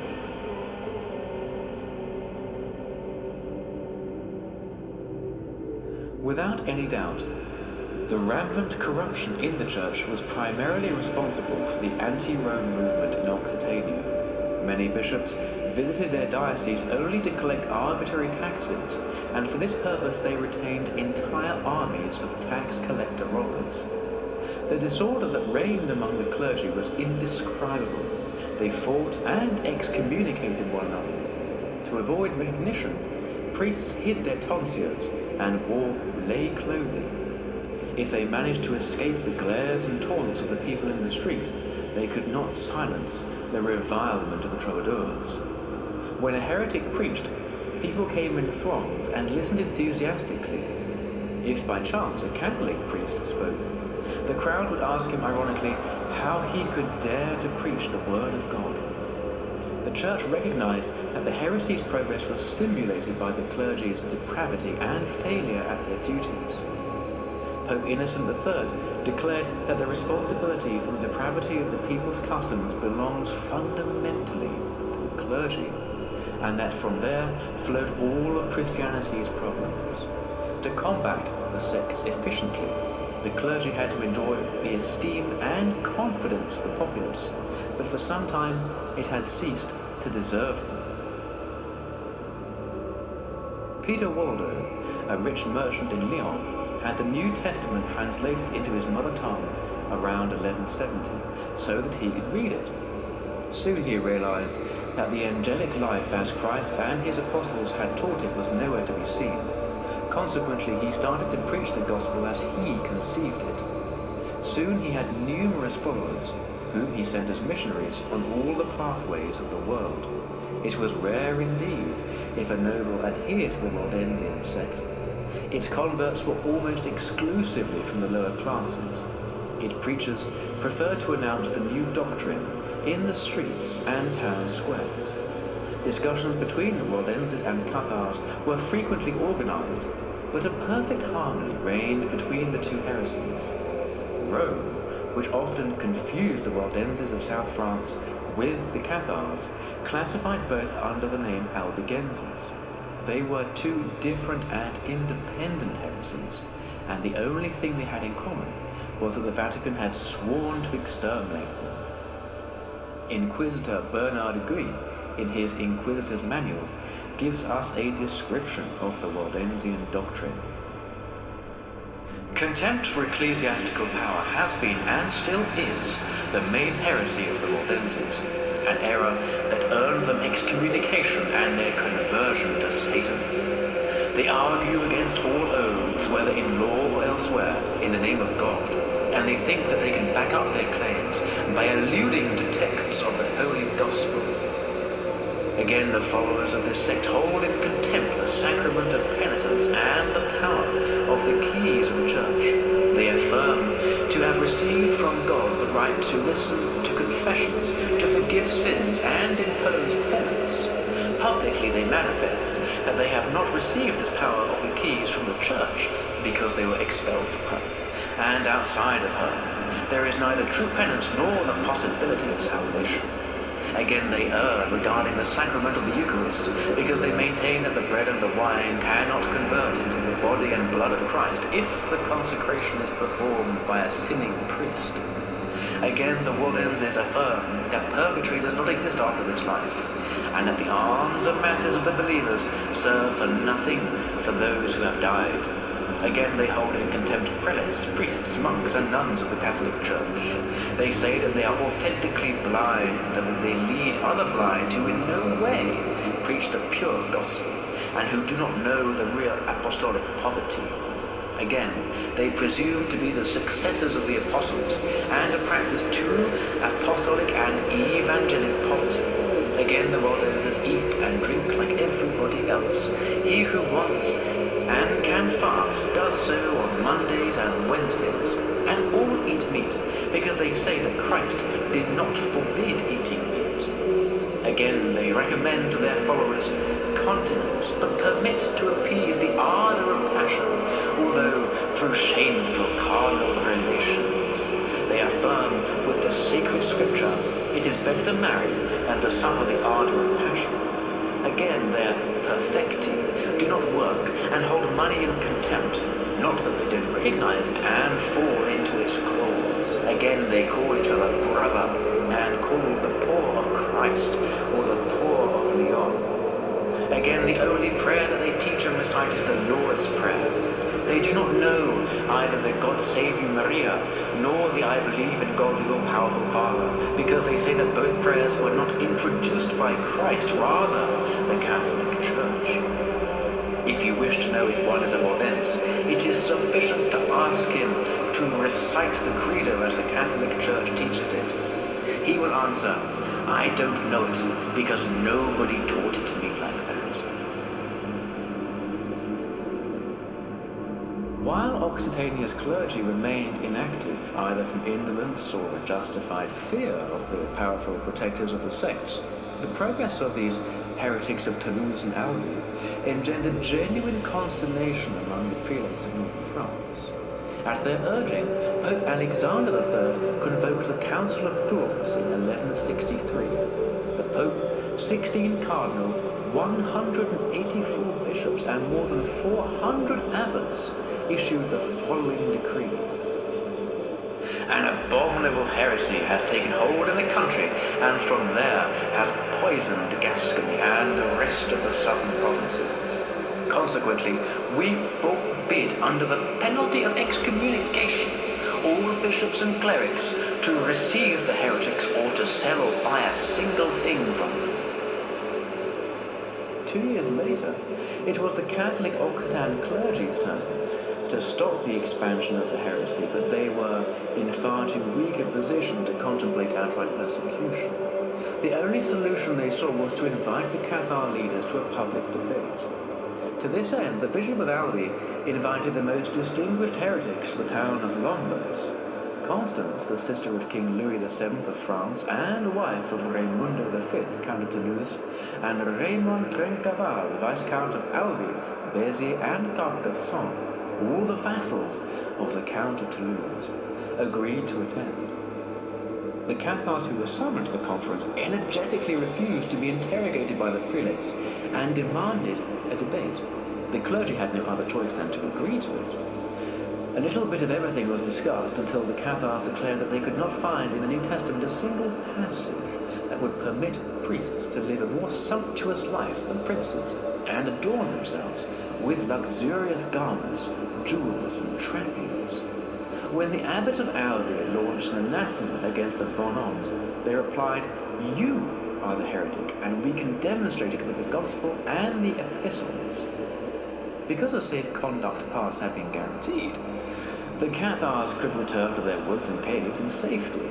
The clergy, for their part, could gauge just how weak their position was in these provinces, and just how much they were detested.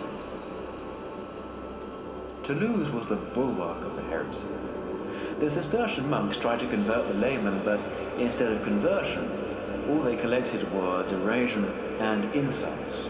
The Commission for Conversions believed that they could only clean this stable of orgies with a brute force, and as their first example they summoned Pierre Morin to appear before them. The most illustrious citizen of the town, Morin was over 70 years of age. The people called this Cathar priest or priest John. The cardinal legate, Pedro de San Crisogono, began by telling him, "Pere Morin, you are suspected of Arianism." No, Pere Morin was not lying because he was not an Arian. "Can you swear it?"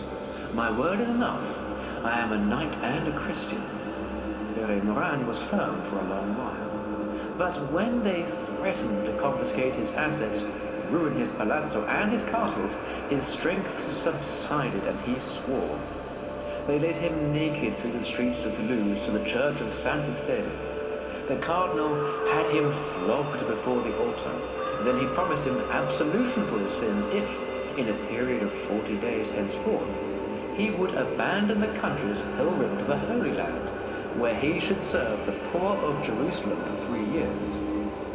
Until his departure, he should be whipped every day in the streets of Toulouse. They confiscated all he had, but they promised to return his property to him when he returned from Palestine. The severity of the missionaries produced the desired effect. Multitudes of Toulousains rushed to reconcile themselves with the church. Proof of the sincerity of these conversions is demonstrated by the fact that after he returned from the Holy Land, Pere Morin was elected 3 consecutive times capital or alderman by his fellow citizens. The punishment of Pere Morin was only the prelude for further persecutions. Cardinal Pere de San Crisogono excommunicated all the Cathars in the city of Toulouse, who then fled to Carcassonne to be closer to Roger Taillefer and Adelaide. The Viscount of Carcassonne was very tolerant in religious matters. Catholics, Cathars, and Jews lived together in perfect harmony in his domains and benefited from identical rights. A Jew named Caravita was his treasurer, and Bertrand de Cessac, a heretic, his minister.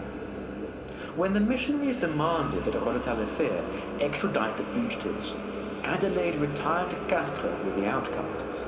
The lords of Castres were vassals of the Viscounts of Carcassonne, and they belonged to the family of the children of the moon. Irmgard, Isan, and Orplia were the ladies of Castres, and their brother Guilabert was the patriarch of Occitania. His subterranean church was located in a cave in Ornolac. The Cistercians tried in vain to convince Adelaide and her barons to hand over the Cathars. They had no other option than to leave Castres empty-handed. Meanwhile, Pope Alexander III convoked the Third Council of Lateran in 1179. The pontiff dictated fresh harsh measures against the Cathars of Gascony, Albi, and Toulouse. The Count of Toulouse, the Viscount of Béziers, and the Count of Foix, as well as the greater part of the barons of Occitania, were all excommunicated. Pope Alexander, whose missionaries in Toulouse and the Occitan prelates told him in terrifying terms about the growing power and the audacity of the sect, believed that the moment had come to send a new special legate to the heretical provinces to guarantee the strict application of the resolutions of the Third Council of the Lateran. For the second time, he entrusted this mission to the Cistercians, under the orders of their abbot, Henri de Clairvaux. To lend more weight to his mission, PYRE, whom the Lateran Council had named Cardinal Bishop of Albano, proclaimed a crusade against the Albigenses. It was the first time that such a coercive method was employed by the Church against other Christians. De Clairvaux and his soldier pilgrims headed for Lavaux, one of the best supplied castles of the Viscount of Carcassonne. At the time, Roger d'Alefert was campaigning at the side of the Count of Toulouse and was unable to send any reinforcements to the besieged city. Adelaide assumed command of the defence, but Lavaux could not resist the pounding of the Catholic army, and the Viscountess was soon obliged to open the doors of the city to the Crusaders. The fall of Lavaux forced Roger d'Alefert to sue for peace.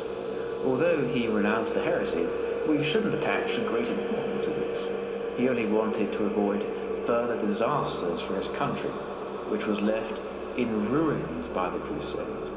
He was not mistaken that diplomacy favoured his cause and that of the heretics.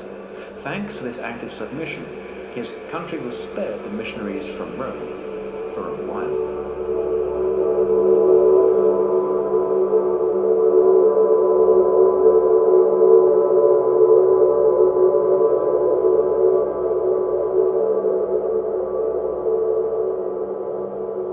The coat of arms of La Torio de Conti, an eagle fulminating bolts of lightning, became the symbol of his domination.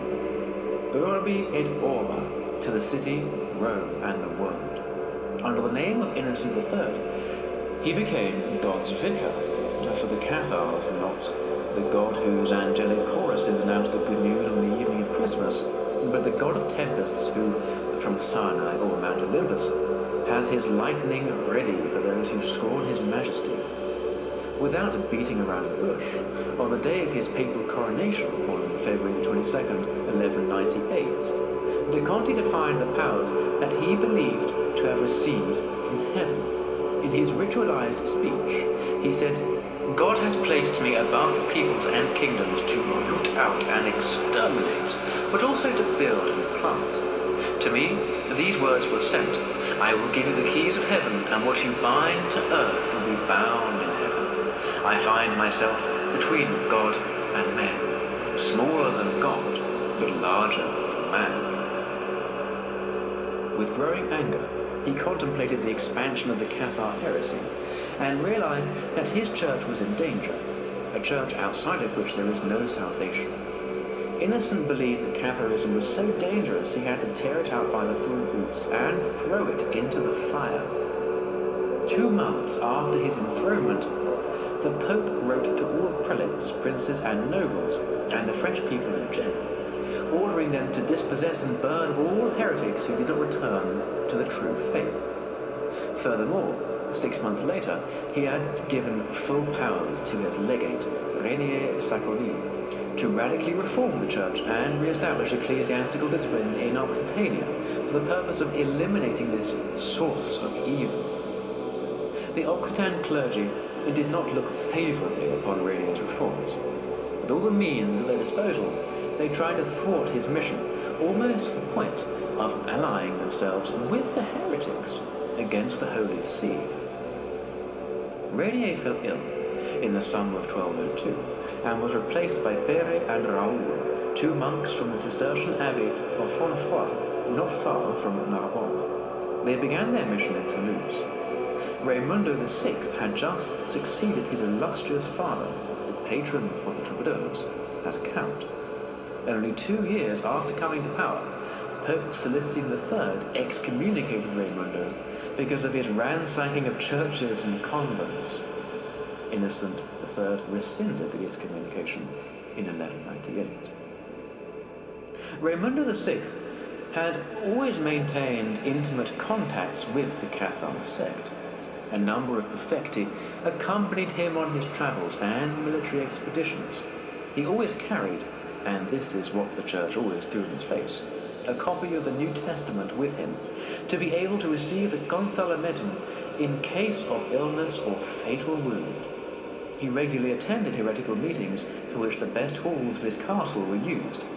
He knelt as all believers, when the perfecti recited their prayers, asked for their benedictions and the kiss of peace. He exhorted his vassals and troubadours to follow his example, and he was never afraid to publicly display his aversion for Rome and his sympathies for Cathars. By the end of May 1204, Innocent III had formed a new authority that compromised Arnaud and his Citeaux monks, and Père de Castelnau and the monks of Fontfroid Abbey, yet it gave them extraordinary powers. But the outward appearance of the legates and their attendants was not very appropriate for the success of their missions. They travelled across the land on gorgeous horses and accompanied by an army of servants.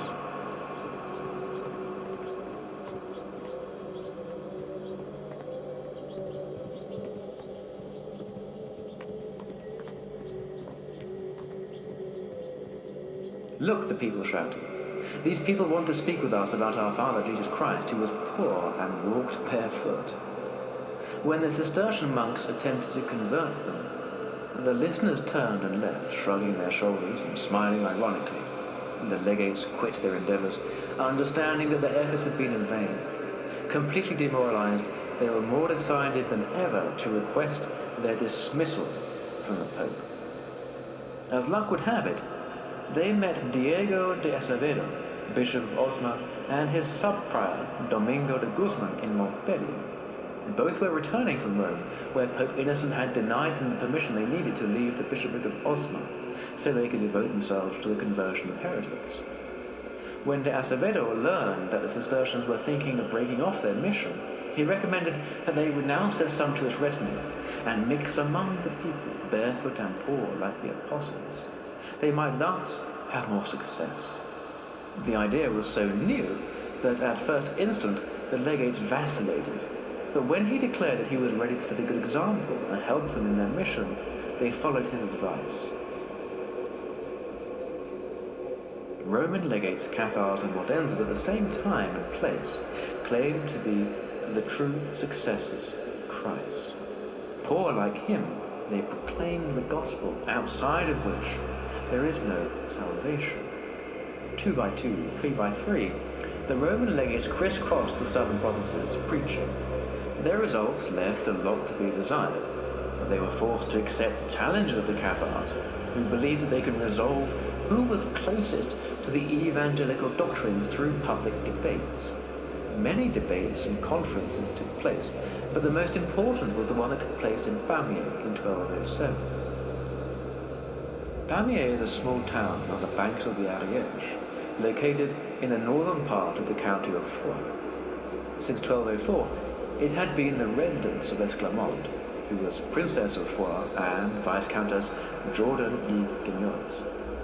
As we have already mentioned, Esclarmonde had married the Viscount Jourdan from the illustrious house of Gwion.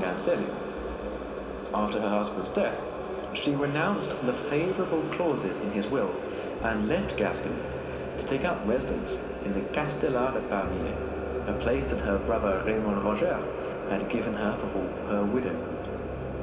Under Esclarmonde, Pamiers became the mystical metropolis of Occitania, the Cathar equivalent of Toulouse chivalry.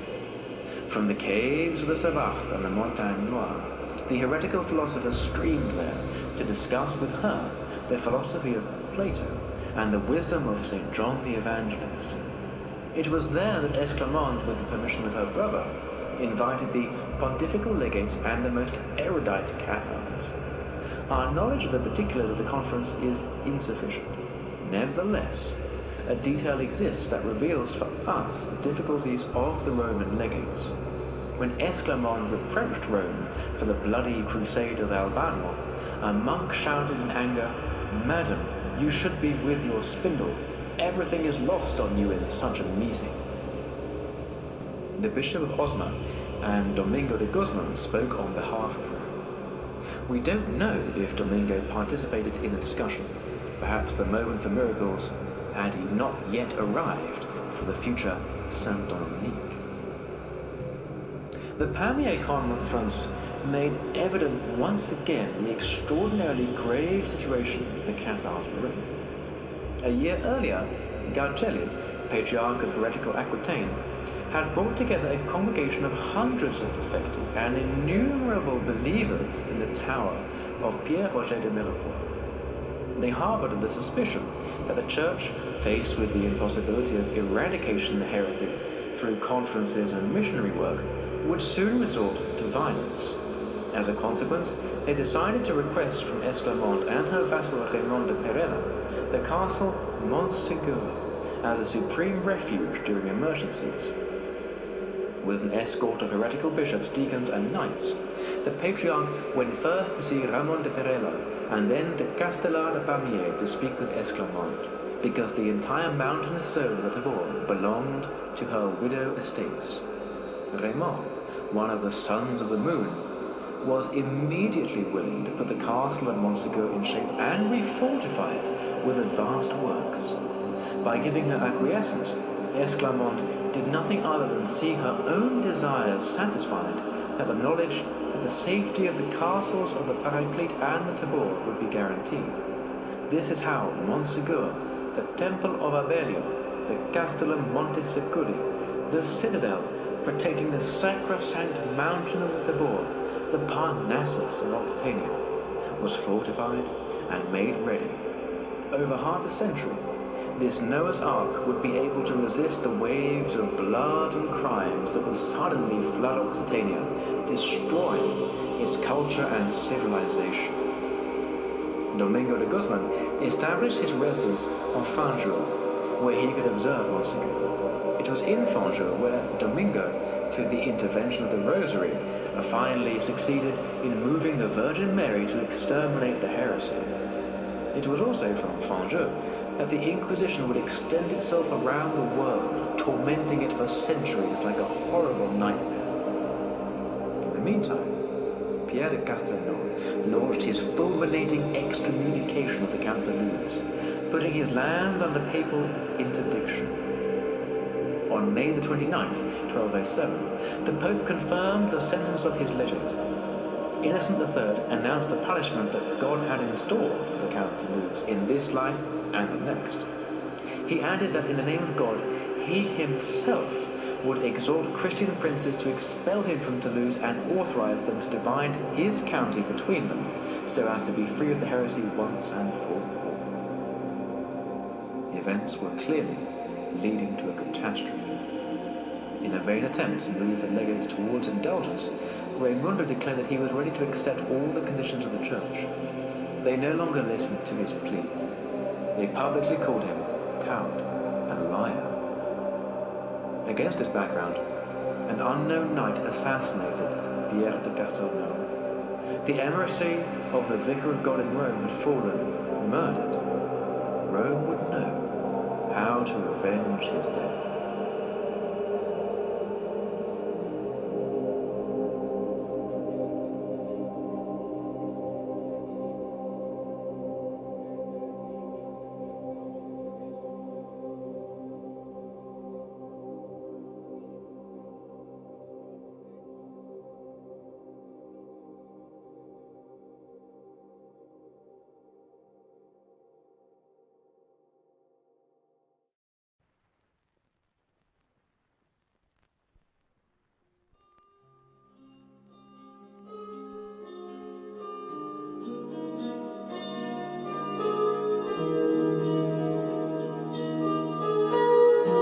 Pope Innocent III excommunicated Raimundo, the assassins and their accomplices. Sunday after Sunday throughout the Western world, the Church proclaimed with bell, book and candle the excommunication and the interdiction of any place they might tread upon. Raimundo's vassals were freed from their oath of loyalty. Regarding Raimundo, he could only begin to contemplate a request for forgiveness after demonstrating his repentance by expelling the heretics from his territory.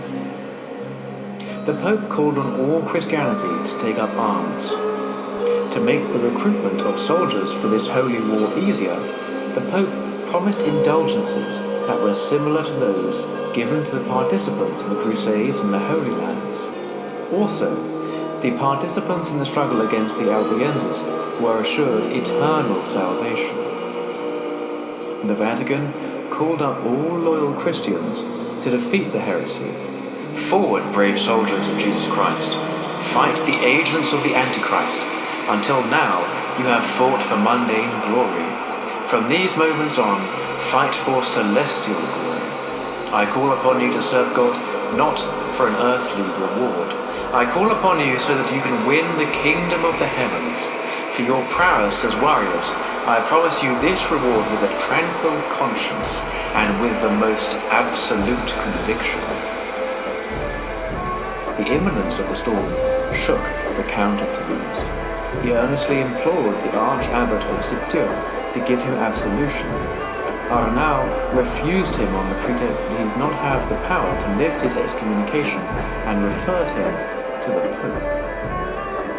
Raimundo handed over 7 of his most important fortresses to the papal legate, Milo, who in turn entrusted them to abbots and bishops, and Raimundo swore unconditional submission to the Pope and his legates. Stripped to the waist in the atrium of the Church of St. Gilles, he swore again to put himself henceforth in the Church's service, eradicate the heresy, dismiss all Jews from their positions, and personally participate in the crusade.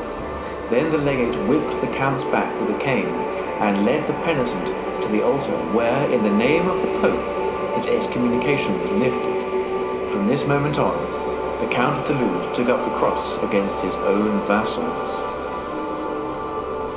A crusade such as never had been seen before in all history began to assemble in Lyon. The Church's assurance that all the Crusaders would return to their homes in 40 days, carrying booty and gaining eternal life, had the desired effect. From all over the Western world, new recruits continued to flow toward Lyon, from the Ile-de-France, Burgundy, Lorraine, the Rhineland, Austria, Friesland, Hungary, and Slavonia. Christianity, in its entirety, wanted to march against Provence and Languedoc to suppress once and for all this scandalous situation that had resisted all the Church's efforts to remove it for nearly 3 generations. On June the 24th, 1209, the Crusaders left Lyon and followed the Rhone River downstream.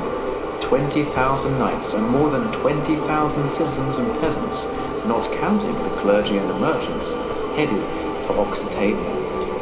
But what a mishmash, this army of Jesus Christ. At its head rode the sombre and implacable Arch-Abbot of Citeaux, the chief of the Christian armies against the Albigensian heretics. With his monk's cowled habit swept back by the wind, this apocalyptic knight galloped towards a country that did not worship his God. Behind him, the army of archbishops, bishops, abbots, priors, and priests and friars sang the Dies Irae. Together with the princes of the church marched secular princes with their magnificent armor of steel, silver, and gold. Then came the bandit knights with their ramshackle armaments. In a speech delivered on September the 1st, 1883, Archpope Leo XIII declared that the Albigenses had attempted to overthrow the church by force of arms. She had been saved, continued the Holy Father, not by military force, but through the prayer and the Holy Rosary of the Blessed Virgin Mary, a rosary that was the invention of Domingo de Guzman. This has nothing to do with truth. Through the chronicles of Guillermo de Tudela and Pierre de Vaucarnet, both enthusiastic members of the Crusade, let's accompany the soldiers of Christ in Occitania and penetrate the wildest Pyrenean vales and the darkest caves where only death reigned. Despite its obvious religious motives and the fact that the Vatican sponsored it, the Crusade against the Albigenses was fundamentally a war between northern and southern France. The nobles of the north were burning to complete the unification of the country, a task initiated 700 years before by Clovis I, France's first king.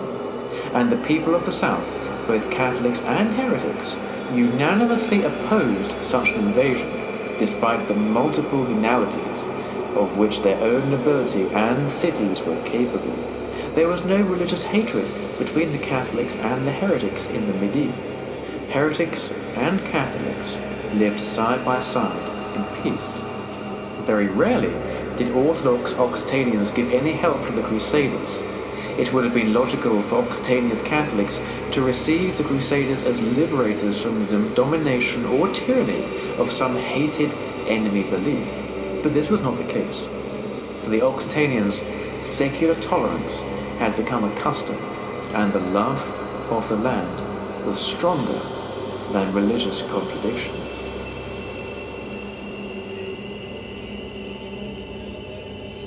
The young Raymond Roger of the House of Trevrizent, Viscount of Béziers and Carcassonne, rode to meet the Crusaders. He tried to avoid disaster for his two towns, but he had to return without achieving his goal. On the afternoon of July 25th, the Crusaders were in sight. Impatient for their plunder, the Ribots and Troyes rode towards the town of their own initiative. For the rest of the pilgrims, there was nothing else to do but follow them. The doors gave way. As the Crusaders burst into the town, inhabitants of Béziers, both Orthodox and heretic, fled in terror for the relative safety of the two churches. One of the barons asked the Grand Prior of Ceuta how they could distinguish the heretics from the Catholics, if we are permitted to believe Caesarius von Heistein. Arnaud responded, God will know his own, slay them all. In the houses of God, where priests adorned with ornaments celebrated the Mass for the dead, all the inhabitants of the town were murdered, men, women and children, nearly 20,000. The town was sacked. While the Crusaders were fully occupied with their work as executioners in the churches, robbers devoted themselves to pillaging the town. Because nobody wanted to renounce the spoils that were promised, the flats of swords and heavy sticks were required to separate these wandering thieves from their beauty. And then the town was set ablaze.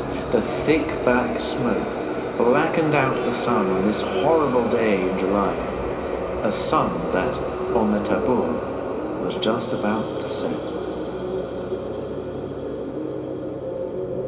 Constructed by the Gothic kings and later the House of Trevrizent, the magnificent walls of Carcassonne were bursting with refugees. Grape growers from the Lauragais and shepherds from the Montagne Noire and the spurs of the Pyrenean mountain range sought refuge with their flocks, and their meager possessions from the hurricane that was advancing with the steps of a giant. On the afternoon of Tuesday, August the 1st, the lookout on the highest watchtower of the castle announced that the Crusaders were in sight. By early Thursday morning, the Crusader camp on the opposite bank of the river appeared filled with life. Friday, the Crusaders hoped to take the South and South district. Passing the smoking ruins of Gravallion, they attacked the walls of Saint-Vincent, but these fortifications were solid and better defended. The assault failed. When he heard of the disaster of Béziers, Raymond Roger's brother-in-law, King Pedro II of Aragon, crossed the Pyrenees, hoping that, with the help of his intervention, Carcassonne would not suffer a similar fate. Escorted by 100 Catalan and Aragonese knights, he entered the Crusaders' camp. After a brief rest in the tent of the Count of Toulouse, he headed to the beleaguered city without weapons and in the company of only 3 knights. Carcassonne was filled with joy. The king has come to our aid. Are we not his friends and vassals? Viscount, the King of Aragon told his brother-in-law, in the name of Jesus, our Lord, did I not advise you on numerous occasions to expel the heretics and their crazy doctrine from the city? I am very worried to see you and your city in such danger. I see no other solution than to come to an agreement with the barons of France. The army of the Crusaders is so powerful that I am forced to doubt that your cause could have a happy end. In agreement with his vassals, the Viscount answered, Sir, do you think the best? We give you our full confidence. The monarch returned to the camp. The French princes and barons agreed, but nobody could promise anything without the approval of the papal legate. The King of Aragon then went to see the Abbot of Citeaux and explained the situation to him. Arnau listened in silence and then said, "In honor of the great esteem that we profess for the King of Aragon, we authorize his brother-in-law, the Viscount of Carcassonne, to leave the city with 12 companions selected by him. The city and everything in it belongs to the Crusaders." Disconsolate, the king went back to his brother-in-law. "Sire," exclaimed Raymond Roger, "do you believe that I am capable of betraying my lowliest subjects? I would kill myself first. I must ask you to return to your home. I know how to defend my city and myself." Downcast, the king kissed his brother-in-law and began his return to his country, crossing the county of Foix and passing close to Montsegur and the caves of the Sabbat, whose walls had just been repaired and reinforced. The Crusaders renewed their assault, but this time they were caught under a hail of arrows, stones, boiling water, and pitch, and had no other recourse than retreat. In the besieged city, atrocious scenes were taking place.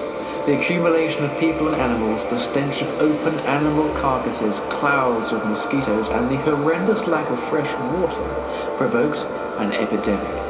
Women and children ran wailing and crying through the streets.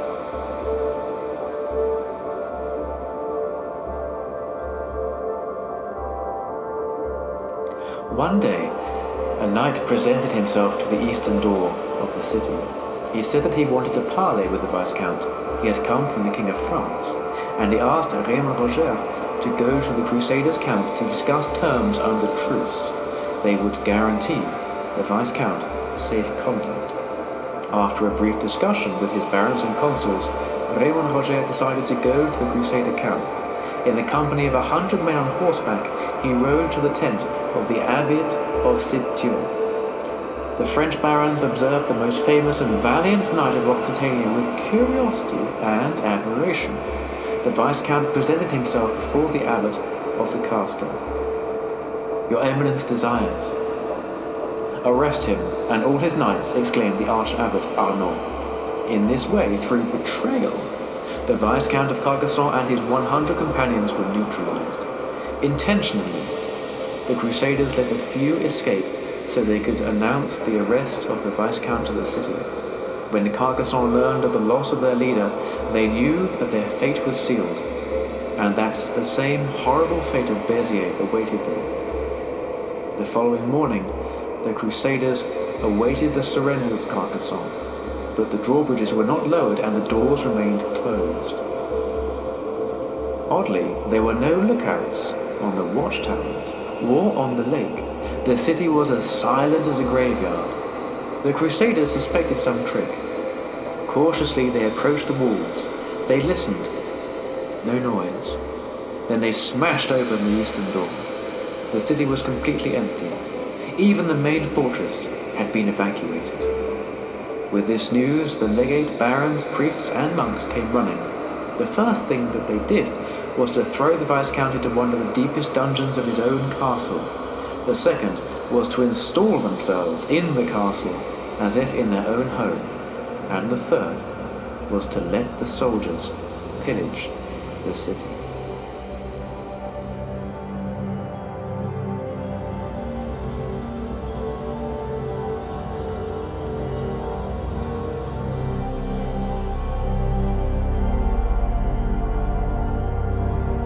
Carcassonne had fallen. Centuries earlier, Charlemagne had besieged it for 7 long years in vain. It was finally handed over to the genial emperor by its own decision.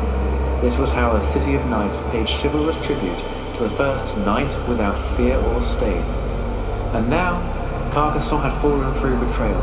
The most charming and chivalrous city of Occitania, the city of 50 towers where Gothic kings and sultans held court, where Adelaide received kings and troubadours, where the Trencavel cast their watchful gaze towards the land of Salvaesche, had fallen through treason. Victorious, the pilgrims of the Crusade against the Albigenses placed the cross, the symbol of their triumph, on the highest tower of Carcassonne. The Grail was in danger.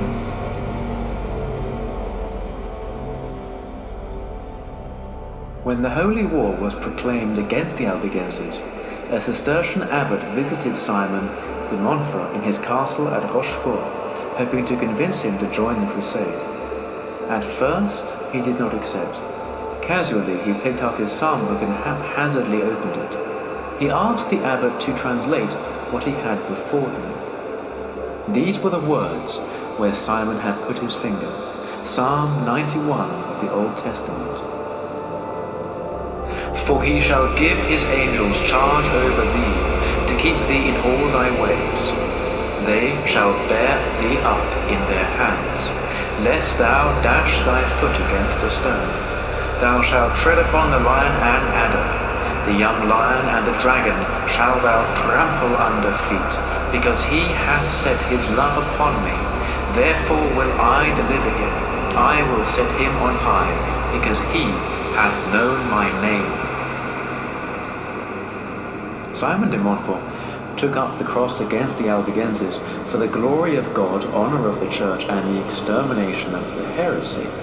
This crude fighter, who was unable to read or write, became the implacable executioner of Occitania. This unjust and cruel fanatic, who devastated one of the most peaceful and beautiful regions of the Western world over a 10-year period, is still considered a champion of Jesus Christ and the Saviour of Rome by the Catholic Church.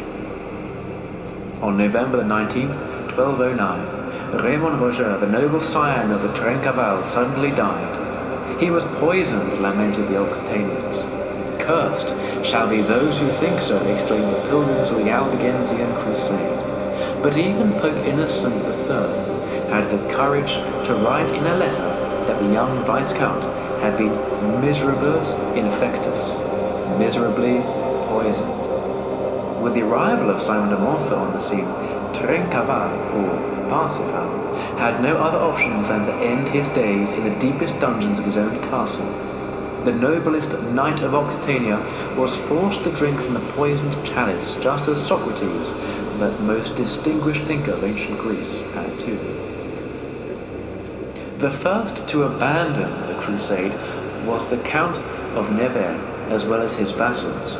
Eventually, the Duke of Burgundy and all the other French barons followed their example, one after another. They had spent 40 days of service necessary to assure the salvation of their souls. In vain, the princes of the church tried to convince the knights that God's cause still required their presence. Montfort, needless to say, stayed, and with him all the archbishops, bishops, abbots, priests, and friars. But only 30 knights, and about 4,000 pilgrims, for the most part Burgundians and Germans, remained. He was forced to double the pay for their services. Montfort's situation was extraordinarily delicate. At the zenith of their success, the legates held a council at Avignon, where they made all the knights, nobles, and municipal employees in their conquered territories swear that they would do anything in their power to eradicate the heresy. But this didn't really mean very much, because these oaths were mere formalities, and the homage rendered to Simon by his new vassals was in no way sincere because it was obtained by brute force. Slowly the country began to recover from its terror. A small amount of guerrilla wars compromised Montfort's situation even further. Despite all these difficulties, he managed to bring several fortresses under his control and make some inroads into the county of Foix. By 1210, when fresh pilgrims joined the crusade, his situation improved noticeably.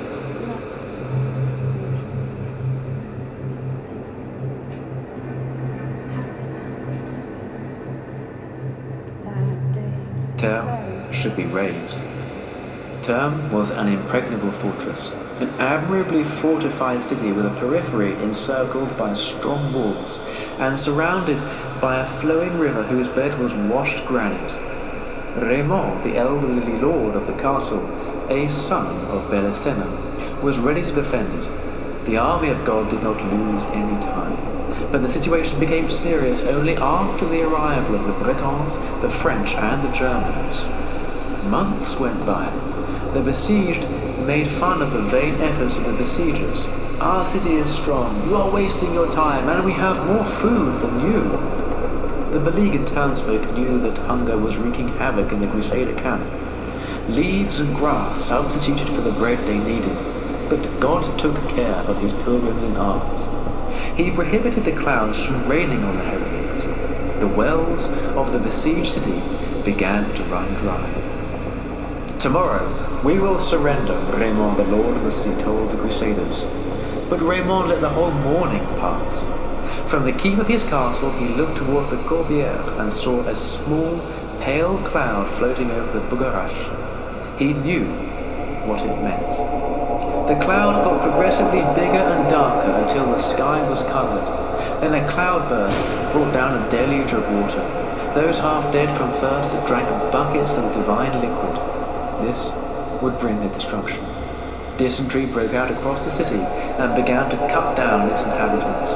In a state of panic, the defenders of town fought to escape the death that surrounded them. The Crusader realized that they were trying to flee during the darkness of night and alerted the camp. Once again, the fires blazed.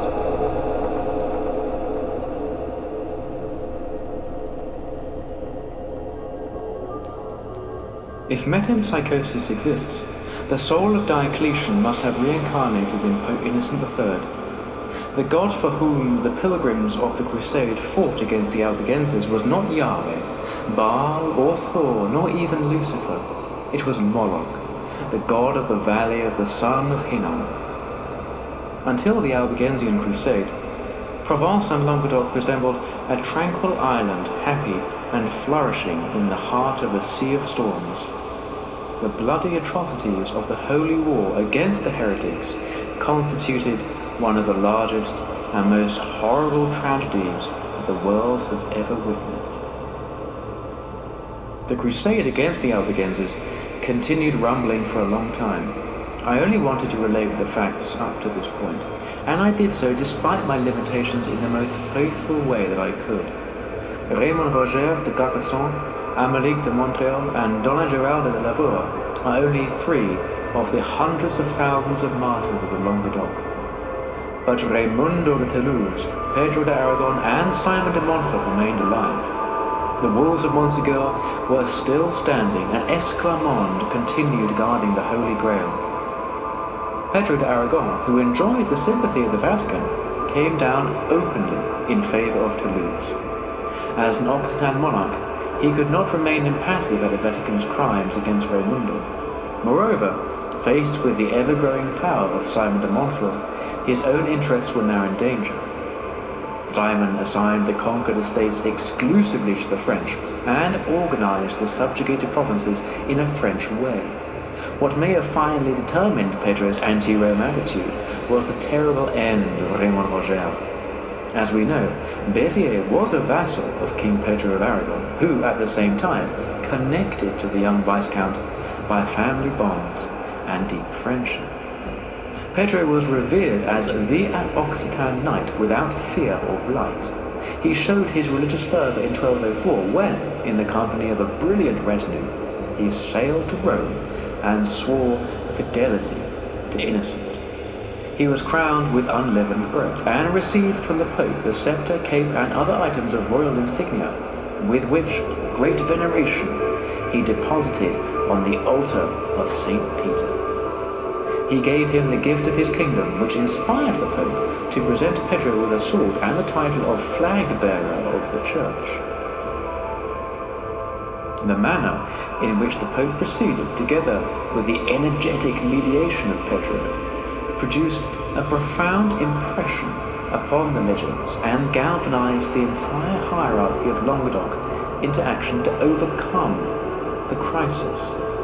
In January 1213, the King of Aragon gave the pontifical legates a petition that implored them to extend grace more than justice to those nobles who had lost their estates. He presented an act of abdication signed by Raimundo and confirmed by the city of Toulouse, as well as corresponding abdications of the Counts of Foix and Comines, which handed the dominions and rights over to Pedro. They recognized the jurisdiction of the legates to act as they wished, even if their actions were contrary to the orders of the Pope. The guarantees Pedro offered in his petition did not receive the maximum consideration by the legates. Arnaud de Citeaux wrote an extremely stern letter to the King of Aragon that threatened him with excommunication if he did not break off his relations with those excommunicated for heresy or accused of it. Meanwhile, both parties proceeded without waiting for a decision from Rome. In France, the crusade was being preached yet again. The Dauphin Louis, son of Philip, took up the cross together with French barons. In the other camp, King Pedro had strengthened his relations with Raimundo and the excommunicated nobles even further. In September 1213, a decisive battle took place between the Crusaders and the Occitanian coalition at Muret, not far from Toulouse. The Crusaders won. Miracles were on their side. Incense and supplications were more important than the patriotism and mysticism of the Occitanians. If we are to believe the official chronicler, Montfort's victory at Muret was due to a miracle. To assure themselves that Pedro was on their side, the Albigensian nobles gave him all their wives and daughters the night before the battle. He was so exhausted the next morning that he couldn't keep himself standing during the celebration of the Mass, much less participate in combat. Pedro of Aragon was killed in the battle at the hands of two famous French knights, Alain de Roussy and Florent de Ville. Simon de Montfort died in 1216. The abbot Arnaud de Citeaux, who in the meantime had been named Archbishop of Narbonne, and who was now his bitter enemy, had anathematized him. Apparently this act signified the end of Montfort's power. After Muret, Toulouse rebelled against him. On the day of St. John in 1216, when he tried to reconquer the town, a stone was thrown at him, presumably by a feminine hand, and that killed him. When the news that the glorious paladin of Christ, the new Maccabeus, the bastion of faith, had fallen as a martyr in the defense of the religion, the mourning of all believers in the Western world was enormous. 6 years later, Raimundo VI, Count of Toulouse, Duke of Narbonne, and Marquess of Provence, who had been converted into the most unfortunate and cursed monarchs of the Western world, died. When the abbot of Saint Sarnin tried to administer the last rites to Raimundo, he could no longer speak. A knight hospitaller who was in the chamber threw his cape with the cross on the count. He wanted in order to take charge of the burial in recognition of the inheritance that the count had willed them. But the abbot of Saint Sernin threw off the cape, shouting that the count had died in his parish. Paris and Rome continued preaching crusades against the Albigenses until 1229, the year when Raimundo VII of Toulouse and St. Louis of France sat down for serious peace negotiations. These treaties were solemnly ratified in Paris on April 2nd, 1229. The conditions for peace were the following. Raimundo had to swear an oath of loyalty to the king and the church, promised to root out the nest of heretics at Montsegur, and offer a reward of 2 silver escudos to anyone who brought in a heretic dead or alive. Furthermore, he had to give to the churches and convents of Occitania 10,000 marks as an indemnity, and donate 4,000 marks for the establishment of Catholic faculty in Toulouse. He was ordered to treat as friends those who had fought against him during the Crusades. The walls of Toulouse and of 30 other cities and fortresses were to be demolished, and 5 castles were to be handed over to the King of France as a guarantee. In other great cities of Occitania, which had previously been vassals of the Count of Toulouse, but in reality virtually were independent city-states, royal seneschals were instituted. Raimundo had to take energetic steps to oblige all the vassals to recognize French domination, especially the Count of Foix, who was obliged to sign a humiliating peace treaty the following year. In this way, the sovereignty of the French crown was assured through the south of France. The Louvre had triumphed. However, Rome still believed that the time to put away its weapons had not yet arrived.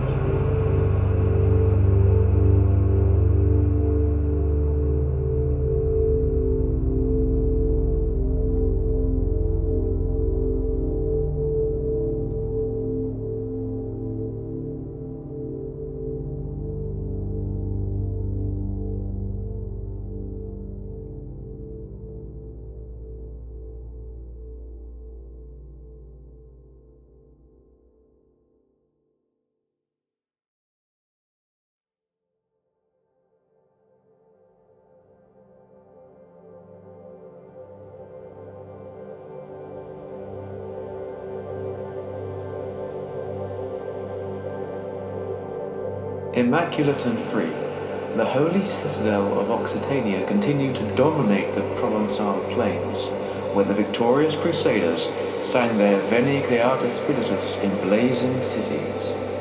Gradually, the peasants of the flat lands began to speak the Languedoc, the language of their new masters, in place of the Languedoc.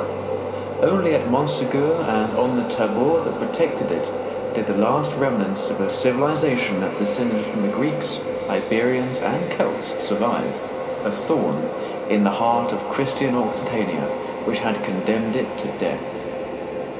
As always, myth and legend have woven their fabric around these severe, fortified rocks, planted in the tabor since time immemorial. According to Occitan tradition, the sons of Gwion, whose flocks were taken by Hercules before he arrived in Hesperides and Hades, constructed Montsegur. In the garden of Hesperides, this favourite of the gods took the golden apples that shone on the chalice of regeneration in the foliage of the tree of life.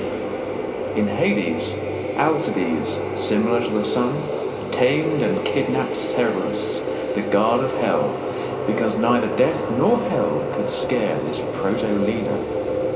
Could Hercules have brought from the ends of the sea to the children of Gwion the first good news that death is not awful, and that hell is nothing other than a nightmare as disturbing as life? Sometimes, when the banished knights and pure ones in Montsegur looked towards the east, they could catch a glimpse of the sea beyond the foggy plains. They would recall Hercules' voyages to hell, because Cape Cerberus was in the Bebric Sea, when knights and their ladies, troubadours and Cathars, among whom were some of the heroes and ladies we met in the world of the Min, looked from Montsegur to the sea in the west.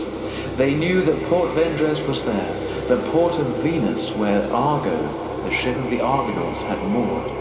Among its heroic crew was the mighty Hercules. Venus is not Artemis, sex is not Eros. It wasn't Venus who reigned invisibly over Occitania. No, it was Artemis, the chaste love that turns the bad into good, and makes the good even better. Montsegur was not a mountain of sin where the Venus in the Grail was to be found. It was the Occitan mountain of the Paraclete, the mountain of the supreme Min. Those who received the consolamentum took the first step on the path that leads to the land of light. They may have died to the earthly world, in which they saw hell and considered it so. Execution pyres blazed everywhere. In their last sanctuary under the sun, the heretics awaited the kiss of God, and the pure ones in Montsegur were about to receive that kiss. Esclamond de Foix and Guilabert de Castres had died. The exact dates are unknown, but what is certain is that they did not see the siege of Montsegur. The shepherd who was on the pathway of the Cathars told me the legend of Montsegur. Esclamond, the armies of Lucifer and the Grail, knew very well that the great Esclamond, as she is now known in the mountains of the Tabor, did not die at the stake. That was another Esclamond, the daughter of Raymond, the daughter of the Lord of Perelia, a daughter of Belisena. It was she who took care of the Occitan Mani when the armies of Rome, who swore to destroy the heretical fortress, came up from the plain towards Montsegur. After the murders of the inquisitors in Avognet, Hugo de Arquis, Seneschal of Carcassonne, Pierre Amélie, Archbishop of Narbonne, and Duran, Bishop of Albi, decided to destroy forever that Pyrenean fortress in the hands of the desperadoes, which represented a danger to the new organization of the state and the true faith. They instituted an armed fraternity with the aim of carrying out a crusade against Montsegur. Their military preparations foresaw a siege of several years. For their part, the heretics were not inactive. From every region of Occitania, knights and troubadours streamed to threaten the castle.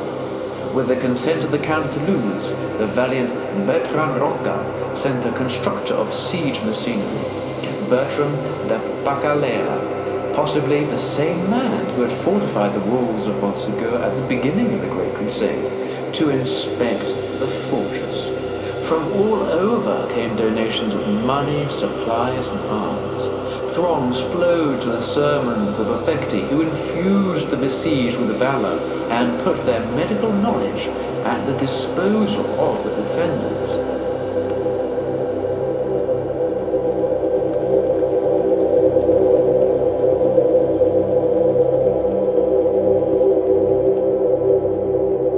The siege began in the spring of 1243. The Catholic army established its camp on the crest to the west of the castle's rocks, which is still called El Campis today. The besiegers surrounded the entire promontory. Nobody could enter or leave the castle. Nevertheless, it appears that the defenders of Montsegur had contact with their friends on the plain. For this reason, some historians have concluded that large subterranean galleries may have existed, probably natural caves. Whatever they were, it is certain that one day Esclarmonde d'Allion, niece of Esclarmonde de Foix, sent a Catalan with money and soldiers to the beleaguered fortress. On another occasion, the son of the troubadour Pere Vidal managed to get a message from the Count of Toulouse to the defenders that announced that Emperor Frederick II was coming to their aid, and said, "Resist just another week." As he approached Montsegur, Pere Vidal's son claimed to have seen a fantastic knight with a purple cape and sapphire-colored gloves. He interpreted this vision as a sign of a favorable outcome, but he was mistaken. He was killed in the first sortie, along with the outlaws who were comforted by his news. The help promised by the emperor would arrive too late. The night of March the 1st, 1244, supposedly a Palm Sunday, the Catholics reached the summit. Treasonous shepherds informed some crusaders of the existence of a path on the mountain, which climbed from the gorge of Lasset to an advanced post, and was invisible from the castle. They chose to attack at night because they were afraid that they would fall into the abyss if they could see the vertiginous heights. They strangled those on guard, and with prearranged signals, they communicated to those in the camp that the operation had been successful. An hour later, the fortress was completely surrounded. The besieged capitulated. In order to avoid a useless spilling of blood, Raymond de Perella and Pere Roger de Mirepoix declared that they were ready to unconditionally surrender the fortress and all the Cathars in it to the archbishop the next morning, if he would respect the lives of the knights. Pierre Amélie agreed. Many knights, conscious of the destiny that awaited them, asked the ancient heresiarch bishop Bertrand en Marty, the successor of Guilabert de Castres, to administer the consolamentum to them before the capitulation and admit them into the church of Monmur. Nobody thought of fleeing or resorted to the enduro. They wanted to be an example to the world of how one should die for his country and faith. Frequently, Cathar doctrine has been compared, to denigrate it, with the pessimism of Schopenhauer and Nietzsche. Strange pessimism that can only be compared in the history of humanity with the heroism of the first Christian martyrs. Catharism was no more pessimistic than early Christianity, which it attempted to imitate. At the start of the day, the castle surrendered to the armed fraternity. The Archbishop of Narbonne demanded that the perfect ones renounce their beliefs. 205 men and women preferred death in the blazing pyres that had been prepared on the place that is still called the Camp de Crémat, the Field of Fires. The knights were dragged to Carcassonne on heavy chains and thrown in the dungeon under the same tower where, 30 years earlier, Raymond Roger, the Trevrizent of Carcassonne, was poisoned, and Raymond de Terme perished so miserably. A few decades later, the Franciscan friar, Bernard de Lisieux, succeeded in getting the last survivors out of that tomb in the Tower of the Inquisition. The night of the fall of Montsegur, a fire was seen on the snowy summit of Bidorta. It was not an execution pyre, but a fire of happiness. 4 Cathars, of whom 3 are known to us, were signalling the perfecti of Montsegur who were about to die, that the Mani was safe. From the documents of the Inquisitors of Carcassonne, it is surmised that these 4 pure ones, covered in wool blankets, descended on ropes from the summit of the promontory to the bottom of the Lasette gorge to hand the treasure of the heretics to a son of Belisena, Pons Arnaud de Castellum Verdunum, in the Savoie. Is this the treasure of the heretics? Since Père Roger de Mirepoix was given permission to take all the gold and silver with him, what were the 4 intrepid Cathars brought to safety in the caves of the Savoie, an area that belonged to the lords of Castellum Verdunum, was certainly not gold or silver. Amiel Eckart, Potvin, Hugo, and the 4th knight, whose name is unknown, were the grandchildren of those wise Celtiberians who in other times threw the treasure of Delphi to the bottom of Lake Tabor. As Cathars, they would have preferred to take the pathway to the stars together with their brothers in the fire of the Camp de Clément. As they climb the pathway of the Cathars that crosses the Valley of Enchantment bordering the Lake of the Druids and ascends abruptly towards the Tabor and Bidorta, they must have seen the blazing flames of Montsegur to the north. What were they safeguarding? It was neither gold nor silver. It was the desire for paradise.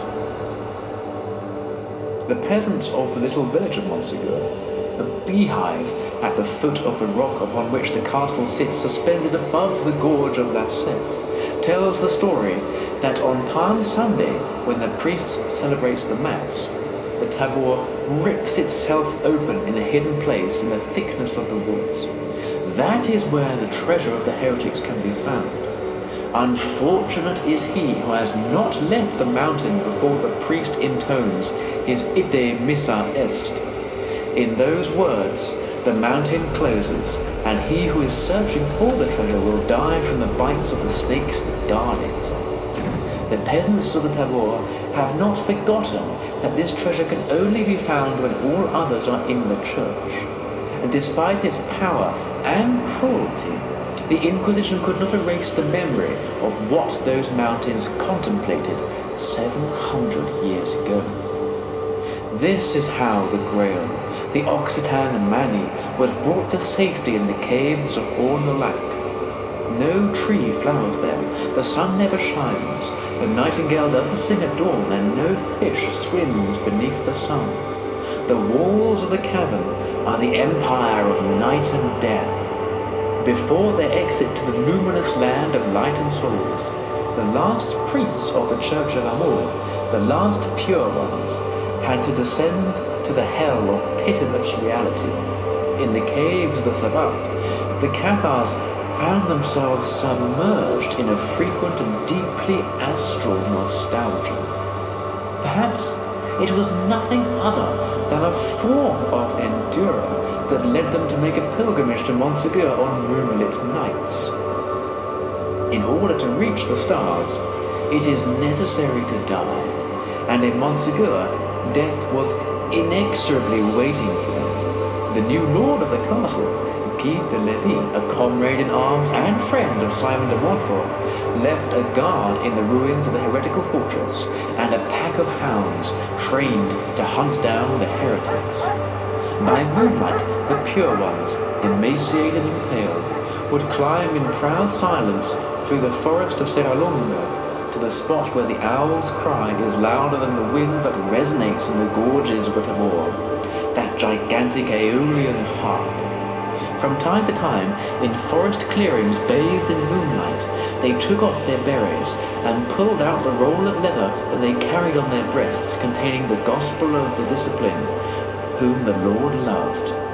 Then they kissed the parchment, knelt down before the moon, and betrayed. Shortly thereafter, they continued the march to their deaths, when the dogs pounced on them with foaming mouths, and the executioners trapped and beat them.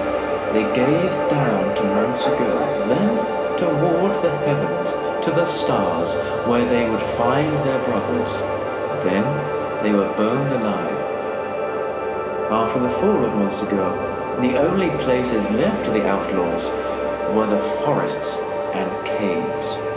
The interiors of the mountains and the impenetrable brambles gave them a safe haven. In order to apprehend them, the inquisitors tried to eliminate all brambles, furze, and thorn bushes. The Cathars were steadfast to superhuman levels. They saw how their country was murdered, and yet they refused to pick up the sword. Death awaited them on the execution pyre or in the Murus Scriptus. Instead of renouncing the Paraclete and outlawed belief in their world, they accepted their horrible end with a tranquil soul. They were absolutely certain that their desire for paradise would be realized. The last Occitan knights saw their arrival of their last hour together with the Cathars because they refused to recognize the domination of France. Despite the protection of the robust walls of their spulgars, they were convinced that they had no salvation, and yet they fought until their last breath.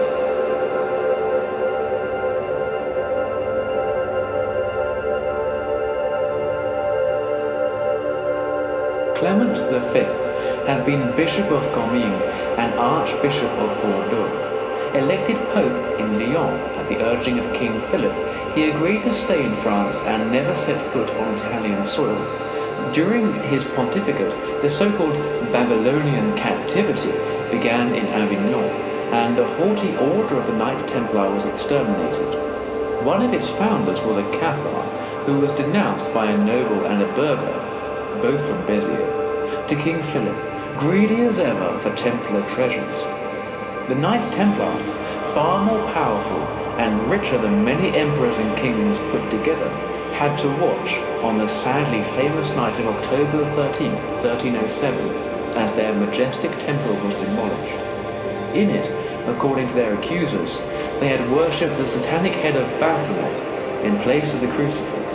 It is possible that they too found refuge in the caves of the Pyrenees. Serious clues remain that the white cape of the Templars, on which glittered the 8-pointed red cross, lies together with the black garments and yellow crosses of the Cathars, someplace in the shadowy caves of the Sabbat. The spulgars of Gwion and Ornolac have still not revealed all their secrets. Written on a stone slab in the fortified church of the Templars in Luz-Saint-Sauveur, at the entrance to the most impressive desert of the Gavani, is this legend. In the crypt, 9 Templar skulls can be found. Every night of October 13th, a voice can be heard in the church that asks, whispering like the wind, has the day for the liberation of the Holy Sepulchre arrived? The 9 skulls mumble, still not. It is said that, as he burned at the stake in Paris, on an island in the Seine on March the 11th, 1314, Jacques de Molay, the Grand Master of the Order, exclaimed, Pope Clement, unjust judge, within 40 days you will be in God's court, and you, Philip, you wicked king, within the year. 40 days later, Clement was dead. 8 months later, Philip the Fair no longer lived. The outrage produced by the murders committed by the Vatican and the Louvre was kept alive in France until well into the 18th century. It is related that as the revolution danced along the Rue Saint-Antoine in Paris, in the direction of the Louvre and Notre Dame, a man dressed in a long tunic started to taunt the priests. Every time his sword pricked one, he exclaimed, "This is for the Albigenses and the Templars." When the head of Louis XVI rolled under the guillotine, the same man got up on the scaffold, smeared his fingers in the blood of the unfortunate monarch, and shouted, "People of France, I baptize you in the name of Jacques de Molay and liberty." For more than a century, the Cathars could live in the wild Pyrenean valley near Tarascon without anyone bothering them. They had their huts on the slopes of the mountains between pines, fig trees, and acacia trees. When danger approached, they lit bonfires on the Soulor, a gigantic plateau near Tarascon that dominates the whole valley, so the smoke could serve as an alarm. Then the heretics took refuge in the caves, which were fatal for anybody who didn't know them. When, for example, the executioners of the Inquisition penetrated the cave of Sacani, before them were 6 different pathways. 5 of them led in a zigzag to a precipice whose depths nobody to this day has been able to explore. It is possible that more than one henchman's remains rest there after falling in furious pursuit of some Cathar. Once the Inquisitors found the right pathway, the nest of the heretics was empty. In all probability, the smoke signals disappeared from the summit of the Soulor from the moment Jacques Fournier occupied his manor house at its foot. One day, the Inquisitors torched the Spulgars, burning all the Cathars who couldn't flee. Jacques Fournier imagined he could become Pope. A document from 1329 informs us that, after rotting for an eternity in the dungeons of the Inquisition, Pons Arnaud, the co-lord of Castellum-Verdun, was freed under the condition of wearing the yellow crosses.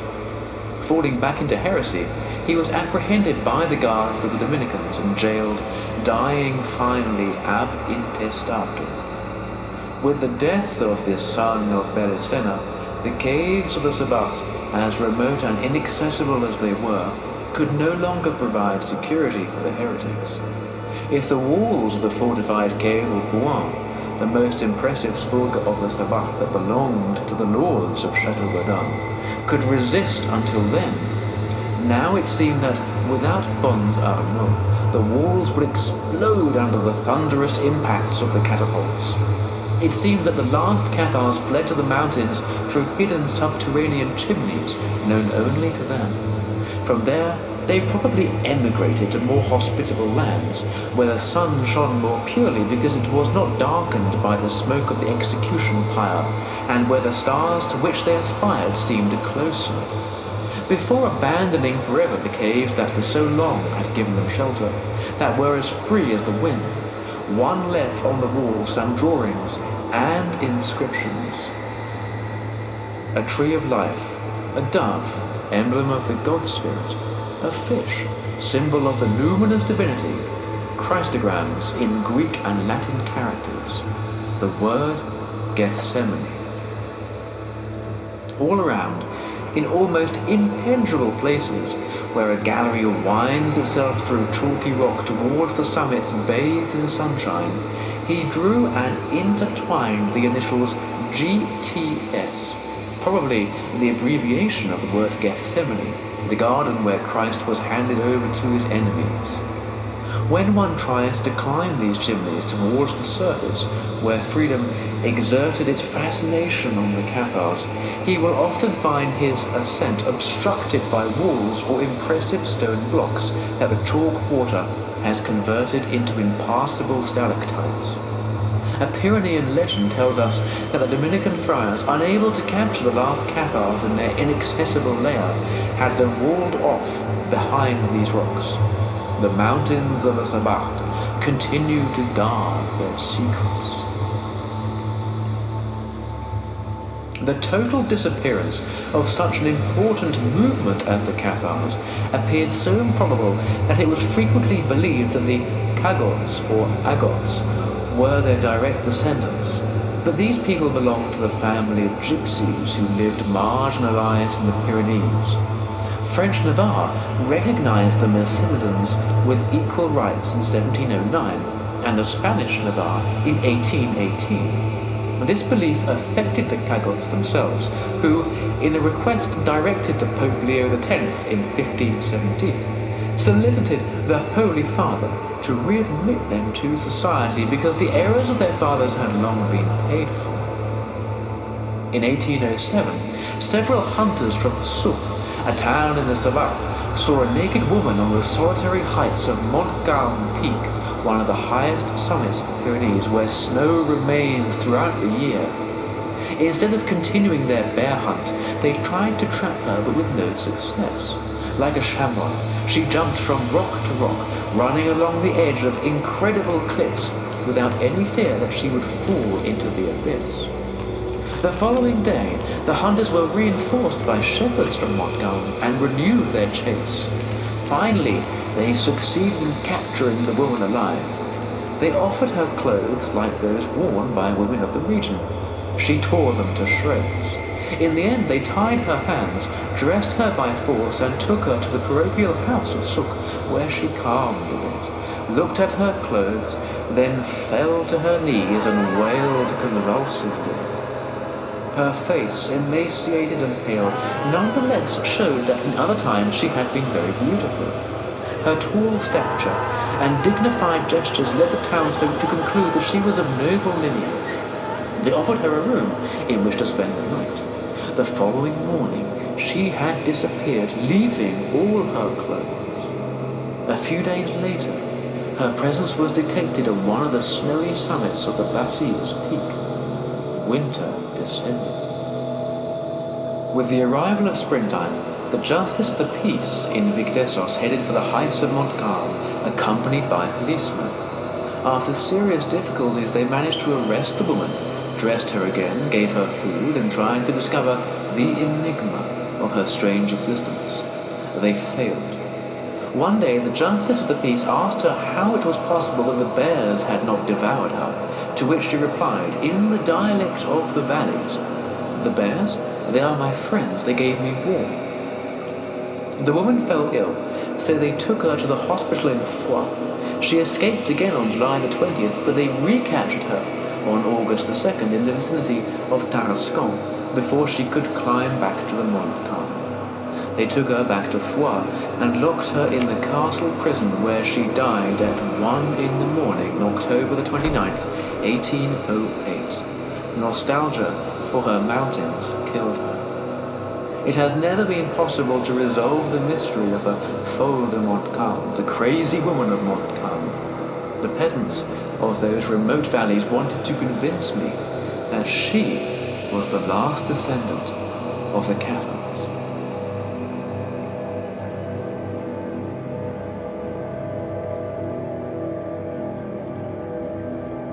600 years ago, Occitan Catharism died. Its death took place in the caves of Ornola, the same place that was its cradle for thousands of years. The Tabor, in other times the Parnassus of Occitania, became an important necropolis, a tomb for one of the most illustrious civilizations of the Western world. Perhaps the chalky waters from the springs of the Sabbat have occluded the place where the mysterious celebration of the Cathar Manisola was held for the last time. Perhaps the last Cathar lies there, dead through Endura, in defense of the heretical treasure whose mere contemplation gave their brothers sufficient courage to advance smiling to their deaths, and shout in the last moment as the flames of the pyre began to consume them, "God is love." If God is more benevolent and understanding than mankind, shouldn't he concede to them in the hereafter what they had so ardently desired and pursued with total abstinence, consequential strength, and unparalleled heroism? The divinization of the spirit, the apotheosis, this is what they wanted. The anxiety of mankind consists in reaching the kingdom of the heavens, which is to say, to live on after death.